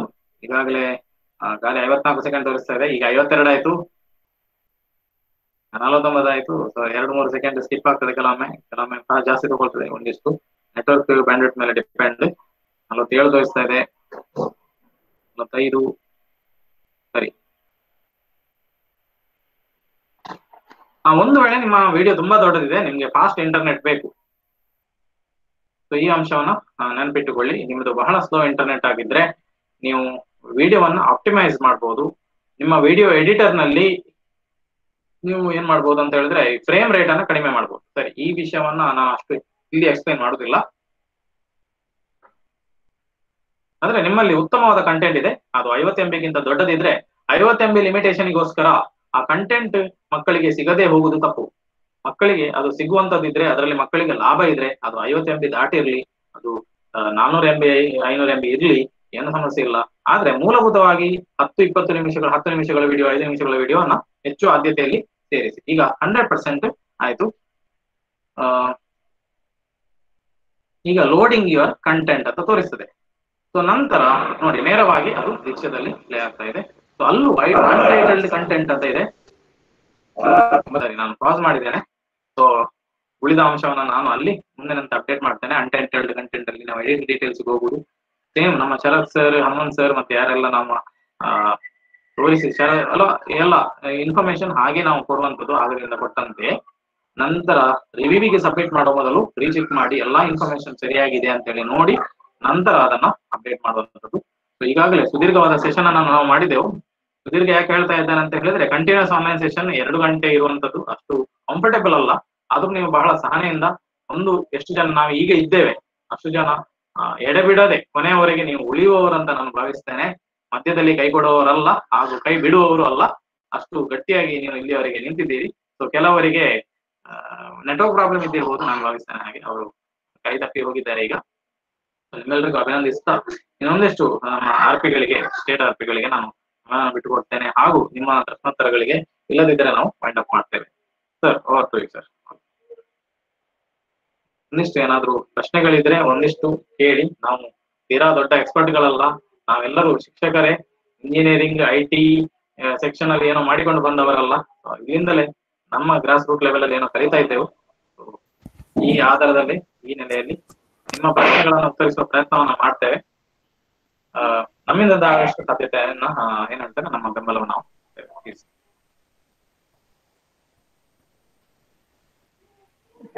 ಇಂಡಿವಿಜುವಲ್ ಲಾಗಿನ್ಗೆ ಒಂದು ಸ್ವಲ್ಪ ಕ್ಲಾರಿಟಿ ಬೇಕಿತ್ತು, ಅದನ್ನು ಹೇಗೆ ಮಾಡುದು ಅಂತ ಹೇಳಿ. ಈಗ ಕಾಮನ್ ಲಾಗಿನ್ ಗೊತ್ತಾಯ್ತು. ಸರಿ ಸರಿ ಸರಿ, ಇದನ್ನ ಹೇಳ್ತೇನೆ, ಎಲ್ಲರಿಗೂ ಇದೇ ಇನ್ಫಾರ್ಮೇಶನ್ ಯೂಸ್ ಆಗ್ತದೆ. ಈಗಾಗಲೇ ನಮ್ಮ ಶಾಲೆಗಳಿಂದ ಒಂದಿಷ್ಟು ಇಮೇಲ್ಗಳನ್ನ ಕಲೆಕ್ಟ್ ಮಾಡಲಾಗಿತ್ತು.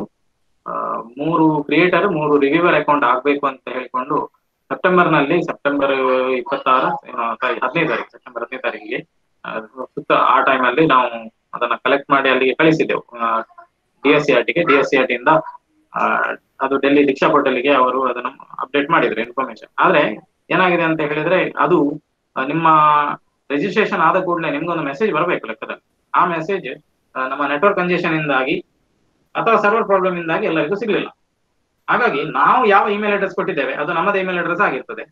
ಸೊ ನಾವು ನೇರವಾಗಿ ದೀಕ್ಷಾ ಪೋರ್ಟಲ್ಗೆ ಹೋಗುವಂಥದ್ದು. ದೀಕ್ಷಾ ಪೋರ್ಟಲ್ಗೆ ಹೋಗಿ ಅಲ್ಲಿ ಲಾಗಿನ್ ಬಟನ್ ಹೇಗೆ ಕ್ಲಿಕ್ ಮಾಡ್ಬೇಕಂತ ನಾವು ಆಗ ಹೇಳಿದ್ದೇವೆ. ಸೊ ಅದೇ ರೀತಿ ಲಾಗಿನ್ ಬಟನ್ ಕ್ಲಿಕ್ ಮಾಡುವಾಗ ಅದು ಯೂಸರ್ ನೇಮ್ ಪಾಸ್ವರ್ಡ್ ಕೇಳ್ತದೆ. ನಿಷ್ಠಾದಲ್ಲಿ ಆದ್ರೆ ಸ್ಟೇಟ್ ಸಿಸ್ಟಮ್ ಅಲ್ಲಿ ಲಾಗಿನ್ ಆಗ್ಬೇಕು. ಸೊ ಸ್ಟೇಟ್ ಸಿಸ್ಟಮ್ ಅಲ್ಲಿ ಲಾಗಿನ್ ಆಗ್ಲಿಕ್ಕೆ ನೀವೇನ್ ಮಾಡ್ಬೇಕಂತ ಹೇಳಿದ್ರೆ, ಅಲ್ಲಿ ಸ್ಟೇಟ್ ಇದ್ದು ನಿಮ್ದು KGID ನಂಬರ್ ಮತ್ತೆ ನಿಮಗೆ ಬಂದ OTP ಅಥವಾ ಪಾಸ್ವರ್ಡ್ ಏನಿದೆ ಅದನ್ನ ಹಾಕುವಂಥದ್ದು. ಇಲ್ಲಿ ಅದನ್ನ ಹಾಕ್ಲಿಕ್ಕೆ ಅಲ್ಲ, ನಿಮ್ಮ ಇಮೇಲ್ ಅಡ್ರೆಸ್ ಅನ್ನು ಹಾಕುವಂಥದ್ದು. ಒಂದು ವೇಳೆ ಪಾಸ್ವರ್ಡ್ ಗೊತ್ತಿಲ್ಲ, ನಿಮ್ಗೆ ಪಾಸ್ವರ್ಡ್ ಬಂದಿಲ್ಲ, ಸೊ ನೀವು ಫಾರ್ಗಾಟ್ ಪಾಸ್ವರ್ಡ್ ಕ್ಲಿಕ್ ಮಾಡಿ ಪುನಃ ಅದು ಇಮೇಲ್ ಅಡ್ರೆಸ್ ಅನ್ನ ಕೇಳ್ತದೆ. ನಾನು ಡೆಮೋ ಮಾಡಿ ತೋರಿಸ್ತಾ ಇಲ್ಲ ಈಗ, ಯಾಕಂದ್ರೆ ಆ ಪೇಜ್ ಅಲ್ಲಿ ಆ ಕಂಟೆಂಟ್ ಓಪನ್ ಉಂಟು. ಒಬ್ರು ಈಗ ಜಾಯ್ನ್ ಆಗ್ತಾ ಇದ್ದಾರೆ, ಜಾಯ್ನಿಂಗ್ ರಿಕ್ವೆಸ್ಟ್. ಸರಿ, ಸೊ ಆ ಪೇಜಿನಲ್ಲಿ ಫರ್ಗಾಟ್ ಪಾಸ್ವರ್ಡ್ ಕೊಟ್ಟ ಕೂಡಲೇ ನಿಮ್ಮ ಇಮೇಲ್ ಅಡ್ರೆಸ್ ಮತ್ತೆ ಹೆಸರು ಅನ್ನೋದು ಕೇಳ್ತದೆ. ನಿಮ್ಮ ಇಮೇಲ್ ಅಡ್ರೆಸ್ ಅನ್ನ ಹಾಕುವಂಥದ್ದು, ಹೆಸರನ್ನ ಹಾಕುವಂಥದ್ದು. ನಂತರ ನೀವು ಸಬ್ಮಿಟ್ ಕೊಟ್ಟಾಗ ಅದು ರಿಕವರಿ ಆಪ್ಷನ್ ಕೇಳ್ತದೆ. 2 ರಿಕವರಿ ಆಪ್ಷನ್ ಕೇಳ್ತದೆ. ಒಂದು, ನಿಮ್ಮ ಫೋನ್ ನಂಬರ್ ನೀವು ಸರಿಯಾಗಿ ಕೊಟ್ಟಿದ್ರೆ ಫೋನ್ ನಂಬರಿಗೆ OTP ಬರಬೇಕಾ, ನಿಮ್ಮ ಇಮೇಲ್ ಅಡ್ರೆಸ್ ಕೊಟ್ಟಿದ್ರೆ ಇಮೇಲ್ಗೆ OTP ಬರ್ಬೇಕಾ ಅಂತ ಕೇಳ್ತದೆ. ನೀವು ಯಾವ್ದು ಬೇಕು ಅದಕ್ಕೆ ಕ್ಲಿಕ್ ಮಾಡಿ. ಒಂದನ್ನೇ ಕೊಟ್ಟಿದ್ರೆ ಒಂದೇ ಬರ್ತದೆ. ಅದನ್ನ ಕ್ಲಿಕ್ ಮಾಡಿ ನೀವು ರಿಕ್ವೆಸ್ಟ್ OTP ಅಂತ ಕ್ಲಿಕ್ ಮಾಡ್ಬೇಕು. ನಿಮಗೆ ಒಂದು OTP ಬರ್ತದೆ. ಆ OTP ಇಂದ ಹಾಕಿದ ಕೂಡಲೇ ನಿಮ್ಗೆ ಹೊಸ ಪಾಸ್ವರ್ಡ್ ಸೆಟ್ ಮಾಡ್ಲಿಕ್ಕೆ ಅದು ಹೇಳ್ತದೆ. ಈಗ ಏನು ಮಾಡಿದ್ದೀರಿ, ನೀವು ಫರ್ಗಾಟ್ ಪಾಸ್ವರ್ಡ್ ಮಾಡಿದ್ರಿ, ನಿಮ್ಮ ಡೀಟೇಲ್ಸ್ ಅನ್ನ ಕೊಟ್ರಿ, OTP ಬಂತು, ನಿಮ್ಗೆ ಹೊಸ ಪಾಸ್ವರ್ಡ್ ಹಾಕ್ಲಿಕ್ಕೆ ಹೇಳ್ತಾ ಇದೆ. ಹೊಸ ಪಾಸ್ವರ್ಡ್ ಹಾಕುವಾಗ ಅದು 8 ಅಂಕಿ ಅಕ್ಷರಗಳಿಗಿಂತ ದೊಡ್ಡದಿರ್ಬೇಕು. 8 ಅಕ್ಷರಗಳಿಗಿಂತ ದೊಡ್ಡದಿರ್ಬೇಕು. ಒಂದಾದ್ರೂ ಕ್ಯಾಪಿಟಲ್ ಲೆಟರ್ ಇರಲೇಬೇಕು. ಒಂದು ಸ್ಮಾಲ್ ಲೆಟರ್ ಮಿನಿಮಮ್, ಒಂದು ಕ್ಯಾಪಿಟಲ್ ಲೆಟರ್ ಮಿನಿಮಮ್, ಒಂದು ಸ್ಮಾಲ್ ಲೆಟರ್, ಮತ್ತೆ ಒಂದು ಸ್ಪೆಷಲ್ ಕ್ಯಾರೆಕ್ಟರ್ ಆಟ್ ಅಥವಾ ಅಂಡರ್ಸ್ಕೋರ್ ಏನಾದ್ರು, ಮತ್ತೆ ಏನು ನಿಮ್ಮ ಉಳಿದ ಅಕ್ಷರಗಳು, ಸಂಖ್ಯೆಗಳು ಇರಬೇಕು. ಒಂದು ನಂಬರ್, ಒಂದು ಕ್ಯಾರೆಕ್ಟರ್, ಒಂದು ಕ್ಯಾಪಿಟಲ್ ಲೆಟರ್, ಒಂದು ಸ್ಮಾಲ್ ಲೆಟರ್, ಒಂದು ಸಿಂಬಲ್, ಇಷ್ಟು ಮಸ್ಟ್ 8 ಅಕ್ಷರಗಳು ಇರಬೇಕು ಅಂತ ಹೇಳಿ ಹೇಳಿದ್ದಾರೆ. ಸೊ ಹಾಗಾಗಿ ನಿಮ್ಗೆ ಈ ಕೊಟ್ಟ ಪಾಸ್ವರ್ಡ್ ಅನ್ನು ನೀವು ನೋಡಿ, ಯಾವ್ದು ಗೊತ್ತುಂಟ, ಕಾಮನ್ ಪಾಸ್ವರ್ಡ್ ಹೇಗೆ ಕೊಟ್ಟಿದೆ ನೋಡಿ, ಕ್ಯಾಪಿಟಲ್ P ನಂತರ ASS ಅಲ್ವಾ, ಅಥವಾ ಪಾಸ್ವರ್ಡ್, ನಂತರ ಆಕ್ಟ್ ಕೊಟ್ಟಿದ್ದಾರೆ, ಅದು ಸ್ಪೆಷಲ್ ಸಿಂಬಲ್, ನಂತರ 1 2 3 ಅದು ನಂಬರ್, ಹೀಗೆ ಏನೆಲ್ಲ ಇರಬೇಕು ಅದೆಲ್ಲ ಅದರಲ್ಲಿದೆ. ಹಾಗೆ ನಿಮ್ಮ ಪಾಸ್ವರ್ಡ್ ಅನ್ನು ನೀವು ಕೊಟ್ಟುಕೊಳ್ಳಿ, ನಿಮ್ಗೆ ಯಾವ್ದು ಬೇಕದು. ಅದು ಕೊಟ್ಟ ನಂತರ ಲಾಗಿನ್ ಆಗಿ. ಲಾಗಿನ್ ಆದ ಕೂಡಲೇ ಮುಗಿಲಿಲ್ಲ, ನಿಮ್ಮ ಪ್ರೊಫೈಲಿಗೆ ಹೋಗ್ಬೇಕು. ಅದೇ ಐಕಾನ್ ಅನ್ನು ಕ್ಲಿಕ್ ಮಾಡಿ ಪ್ರೊಫೈಲಿಗೆ ಹೋಗ್ಬೇಕು. ಪ್ರೊಫೈಲ್ ಅಲ್ಲಿ ನಿಮ್ಗೆ ನಿಮ್ಮ ಡೆಸಿಗ್ನೇಷನ್ ಹೇಳ್ತದೆ ದೀಕ್ಷಾ ಪೋರ್ಟಲ್ ಅಲ್ಲಿ ಏನು ಅಂತ. ಡೆಸಿಗ್ನೇಷನ್ ಏನ್ ಹೇಳ್ತದೆ, ಕಂಟೆಂಟ್ ಕ್ರಿಯೇಟರ್ ಅಂತ ಹೇಳ್ತದೆ. ಸರಿಯಲ್ಲ, ಈ ಕಂಟೆಂಟ್ ಕ್ರಿಯೇಟರ್ ಅಂತ ಇದ್ರೆ ಅಥವಾ ಕಂಟೆಂಟ್ ರಿವ್ಯೂವರ್ ಅಂತ ಇದ್ರೆ ಮಾತ್ರ ನೀವು ಕಂಟೆಂಟ್ ಅನ್ನು ಕ್ರಿಯೇಟ್ ಮಾಡ್ಲಿಕ್ಕೆ ಅಥವಾ ರಿವ್ಯೂ ಮಾಡ್ಲಿಕ್ಕೆ ನಿಮ್ಮ ಅಕೌಂಟ್ ಇಂದ ಆಗ್ತದೆ. ಒಂದು ವೇಳೆ ನೀವು ದೀಕ್ಷಾದಲ್ಲಿ ಮೊದಲೇ ಬಹಳಷ್ಟು ಇದ್ ಮಾಡಿ ವಿದ್ಯಾದಾನಲ್ಲಿ ಏನೇನೋ ಕೆಲಸ ಮಾಡುವಾಗ ನಿಮ್ದು ಪೋರ್ಟಲ್ ಅಲ್ಲಿ ಏನೋ ಸ್ವಲ್ಪ ಆಚೀಚೆ ಆಗಿದೆ, ಅದಕ್ಕೆ ಈ ಕ್ರಿಯೇಟರ್ ಐಡಿಯಾನ ಕೊಡ್ಲಿಕ್ಕೆ ಬರ್ತಾ ಇಲ್ಲ. ನಾವು ಸಾಧಾರಣ ತಿಂಗಳುಗಟ್ಟಲೆ ಅದರ ಹಿಂದೆ ಶ್ರಮ ಹಾಕಿದೆವು, ಎಂತ ಎಲ್ಲ ಮಾಡಿದ್ವಿ, ಹೆಲ್ಪ್ ಡೆಸ್ಕಿಗೆಲ್ಲ ರೈಟಿಂಗ್ ಅಲ್ಲಿ ಇದು ಕೊಟ್ಟೆವು, ಇದು ಫಾರ್ಮ್ಯಾಟ್ ಅಲ್ಲಿ ಕಳಿಸಿಕೊಟ್ಟೆವು, ಏನೆಲ್ಲ ಆಯ್ತು. ಸೊ ಅವರಿಗೆ ಅದು ಗೊತ್ತಿಲ್ಲ ಆ ಸಮಸ್ಯೆ. ಸೊ ಅದಕ್ಕೋಸ್ಕರ ಅವರು ಕಾಮನ್ ಐಡಿಯನ್ನು ಕ್ರಿಯೇಟ್ ಮಾಡಿ ಇವತ್ತು ಹಂಚಿದ್ದಾರೆ. ಕಾಮನ್ ಐಡಿಯನ್ನು ಬಳಸಿ ಒಂದು ವೇಳೆ ನಿಮ್ಮ ಪರ್ಸನಲ್ ಐಡಿ ಯೂಸ್ ಆಗ್ತಾ ಇಲ್ಲದಿದ್ರೆ ಅಲ್ಲಿ ಆಥರ್ ಅಂತ ಕೊಡ್ಲಿಕ್ಕೆ ಉಂಟು, ನಿಮ್ಮ ಹೆಸರು, ಅದನ್ನ ಸ್ಪಷ್ಟವಾಗಿ ಕೊಡಿ. ನೀವು ಯಾವ ಐಡಿಯಿಂದ ಕಂಟೆಂಟ್ ಕ್ರಿಯೇಟ್ ಮಾಡಿದ್ರು ಸಹ ನಿಮಗೆ ಸಲ್ಲಬೇಕಾದ ಏನು ಹೇಳ್ತಾರೆ ಆ ರೆಕಗ್ನಿಷನ್ ನಿಜವಾಗಿ ಅದು ಸಲ್ಲೇಬೇಕು. ಅದ್ರಲ್ಲಿ ಏನು ಹೆಸರಿಗೋಸ್ಕರ ಮಾಡುವಂತದ್ದು ಅಂತ ಅಲ್ಲ, ಅದು ಯಾರು ಮಾಡಿದ್ದು ಅಂತೇಳಿ ಗೊತ್ತಾಗಬೇಕು, ಅದು ಮುಖ್ಯವೇ. ಅನಾಮಿಕ ಕಂಟೆಂಟ್ಗೆ ಅಲ್ಲಿ ಅವಕಾಶ ಇಲ್ಲ. ಸೊ ಹಾಗಾಗಿ ಈ ವಿಷಯಗಳನ್ನ ನೋಡಿಕೊಂಡು ನಿಮ್ಗೆ ಬೇಕಾದ ಕ್ರೆಡೆನ್ಶಿಯಲ್ಸ್ ಅನ್ನ ನೀವು ಯೂಸ್ ಮಾಡಿ. ನಿಮಗೆ ವರ್ಕ್ ಆಗುದಿಲ್ಲ, ನೀವು ಹೋಗುವ ಕಾಮನ್ ಪಾಸ್ವರ್ಡ್ ಅನ್ನು ಬಳಸಿ. ಆಥರ್ ನಲ್ಲಿ ಮಾತ್ರ ಕರೆಕ್ಟ್ ಇನ್ಫಾರ್ಮೇಶನ್ ನೋಡಿ. ಕ್ಲಾರಿಫಿಕೇಶನ್ ಸಿಕ್ಕಿತು ಅಂತ ಹೇಳಿ. ಎನಿ ಅದರ್ ಕ್ಲಾರಿಫಿಕೇಶನ್ ಪ್ಲೀಸ್, ನಿಮಗೆ ಗೊತ್ತಿದ್ರೆ ಹೇಳ್ತೇನೆ, ಇಲ್ಲದಿದ್ರೆ ನಾವು ಖಂಡಿತವಾಗಿ ಅದರ ಸೊಲ್ಯೂಷನ್ಸ್ ಅನ್ನ ಮುಂದೆ ಕೊಡ್ತೇವೆ. ಮತ್ತೆ ಎಲ್ಲ ಕಡೆ ನೀವು ಪಾಸ್ವರ್ಡ್ ಯೂಸರ್ ಐಡಿ ಸೆಟ್ ಮಾಡ್ಕೊಂಡ ನಂತರ ಎಲ್ಲರಿಗೂ ಕೂಡ ರೋಲ್ ಸಿಗತ್ತೆ ಅಂತ ಹೇಳಕ್ಕಾಗಲ್ಲ. ಅವರು ರೋಲ್ ಕೊಟ್ಟಿದ್ರೆ ಮಾತ್ರ ನೀವು ಕ್ರಿಯೇಟರ್ ಮತ್ತೆ ರಿವ್ಯೂವರ್ ರೋಲ್ ಇದ್ರೆ ಮಾತ್ರ ನೀವು ಕ್ರಿಯೇಟ್ ಮಾಡಬಹುದು. ನಮ್ಮ ದೀಕ್ಷಾ ಪೋರ್ಟಲ್ ನವರೇ ಆ ರೋಲ್ ಅನ್ನ ಅಸೈನ್ ಮಾಡುವಂತದ್ದು. ಆ ರೋಲ್ ಕೊಟ್ಟಿದ್ದರೆ ಮಾತ್ರ, ಹನುಮಂತ್ ಸರ್ ಕರೆಕ್ಟ್ ಹೇಳಿದ್ರು, ಕೊಟ್ಟಿದ್ದರೆ ಮಾತ್ರ ಅದು ನಿಮ್ಗೆ ನಿಮ್ಮ ಯೂಸರ್ ಐಡಿಗೆ ಅಸೈನ್ ಆಗಿದ್ದರೆ ಮಾತ್ರ ನಿಮಗೆ ವರ್ಕ್ ಸ್ಪೇಸ್ ಕಾಣಿಸ್ತದೆ, ಅಥವಾ ನೀವು ಕಂಟೆಂಟ್ ಕ್ರಿಯೇಟರ್ ಅಥವಾ ಕಂಟೆಂಟ್ ರಿವ್ಯೂವರ್. ನಿಮಗೆ ಅಸೈನ್ ಆಗಿಲ್ಲದಿದ್ರೆ ನೀವು ಕಾಮನ್ ಯೂಸರ್ ಆಗಿ, ಆರ್ಡಿನರಿ ತುಂಬಾ ಜನ ಅಲ್ಲ, ನಾವು ಎಲ್ಲರೂ ಸಹ ದೀಕ್ಷೆ ಯೂಸ್ ಮಾಡಬಹುದು, ಯೂಸರ್ ಆಗಿ ಆಗ್ತದೆ.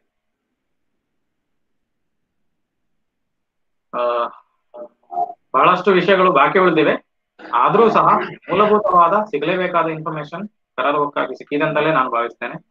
ಏನು ಕೊರತೆ ಆಗದಂತೆ ನೀವು ಸೆಲ್ಫ್ ಸ್ಟಡಿ ಮಾಡಿಕೊಂಡು ಸ್ವಲ್ಪ ವಿಚಾರಗಳನ್ನು ಸ್ವತಃ ನೋಡಿಕೊಂಡು ಮುಂದುವರಿಲಿಕ್ಕೆ ಖಂಡಿತ ಅವಕಾಶ ಇದೆ. ಈ ನಿಮಗೆ ವಹಿಸಲಾದ ಮತ್ತೆ ನೀವು ತೆಗೆದುಕೊಂಡಿರುವಂತಹ ನಿಮ್ಮ ಕ್ರಿಯೇಟಿವಿಟಿಯಲ್ಲಿ ನೀವು ತೆಗೆದುಕೊಂಡಿರುವಂತಹ ಎಲ್ಲಾ ಅಂಶಗಳು ಯಶಸ್ವಿಯಾಗಿ ಸಬ್ಮಿಟ್ ಆಗ್ತವೆ ಅಂತ ನಾನು ಭಾವಿಸ್ತೇನೆ. ಸರ್ ಏನಾದ್ರು ಇನ್ನೇನಾದ್ರೂ ಹೇಳಲಿಕ್ಕೆ ಉಂಟಾ, ಇಲ್ಲ ಕ್ಲೋಸರ್ ಮಾಡುವ?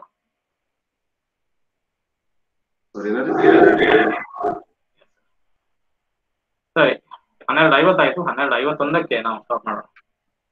1 ನಿಮಿಷದ ಅವಕಾಶ, ಅದರೊಳಗೆ ಏನಾದ್ರು ಶಬ್ದ ಬಂದ್ರೆ, ಪ್ರಶ್ನೆ ಬಂದ್ರೆ ನಾವು ಉತ್ತರಿಸ್ತೇವೆ, ಇಲ್ಲದಿದ್ರೆ ನಾವು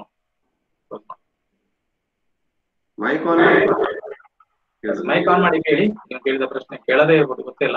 ಅಲ್ಲಿ ಹ್ಯಾಂಡ್ ರೈಸ್ ಆಪ್ಷನ್ ಉಂಟು, ಇತ್ತೀಚೆಗೆ ಮೈಕ್ ಹ್ಯಾಂಡ್ ರೈಸ್ ಮಾಡುವಂತ ಆಪ್ಷನ್ ಇದೆ ಗೂಗಲ್ ಮೀಟ್ ಅಲ್ಲಿ. ಸರಿ, ಅಲ್ಲಿ ನಿಮ್ಮ ಬ್ಯಾಕ್ ಗ್ರೌಂಡ್ ಅನ್ನ ಚೇಂಜ್ ಮಾಡುವಂತ ಆಪ್ಷನ್ ಉಂಟು. ಸರಿ, ನಾನು ಗೂಗಲ್ ಮೀಟ್ ಆಪ್ಷನ್ ಅನ್ನು ಬಳಸ್ತಿಲ್ಲ, ಬ್ಯಾಕ್ ಗ್ರೌಂಡಿಗೆ ಬೇರೆ ಬಳಸಿದ್ದೇನೆ. ಅದರಲ್ಲಿ you can change the back ground.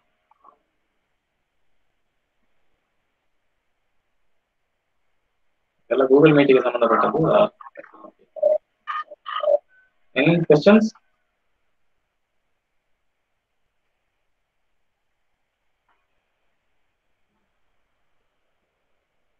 ಸರಿ, ದೀಕ್ಷಾ ಕಂಟೆಂಟ್ ಕ್ರಿಯೇಷನ್ ಬಗ್ಗೆ ಒಂದಿಷ್ಟು ಜವಾಬ್ದಾರಿಯನ್ನು ನಮಗೆ ನೀಡಲಾಗಿತ್ತು. ನಾವು ಮತ್ತೆ ನಮ್ಮೊಂದಿಗೆ ಇರುವಂತಹ 6 ಜನ, ನಾವೆಲ್ಲ 6 ಜನ ಆರ್ಪಿಗಳು, ಸ್ಟೇಟ್ ಆರ್ಪಿಗಳು. ಸ್ಟೇಟ್ ಆರ್ಪಿ ಅಂತ ಹೇಳುವಷ್ಟು ನಾವು ಮಾಡ್ಲಿಲ್ಲ ಅಂತ ಭಾವಿಸ್ತೇನೆ. ಯಾಕಂತ ಹೇಳಿದ್ರೆ ಇದು ದೊಡ್ಡ ವಾಸ್ಟ್ ಟಾಪಿಕ್ ಹಾಗೂ ಇದು ನಿರಂತರವಾಗಿ ಚೇಂಜ್ ಆಗುವಂತಹ ವಿಷಯ. ಇದರ ಇಂಟರ್ಫೇಸ್ ನಾಳೆ ಇದೇ ರೀತಿ ಇರ್ತದೆ ಅಂತೇಳಿ ನಾವೇನು ಭರವಸೆ ಕೊಡುವಂತಿಲ್ಲ.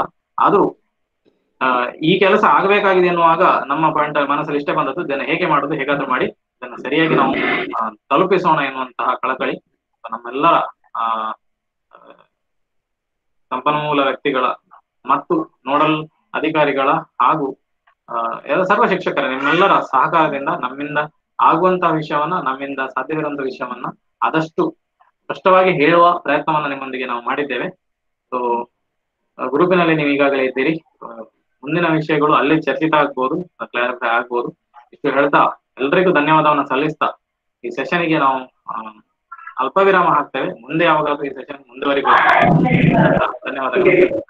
ಎಲ್ಲರಿಗೂ ನಮಸ್ಕಾರ. Thank you. I think we can leave this session. Thanks a lot. Thank you for your kind cooperation. Thank you.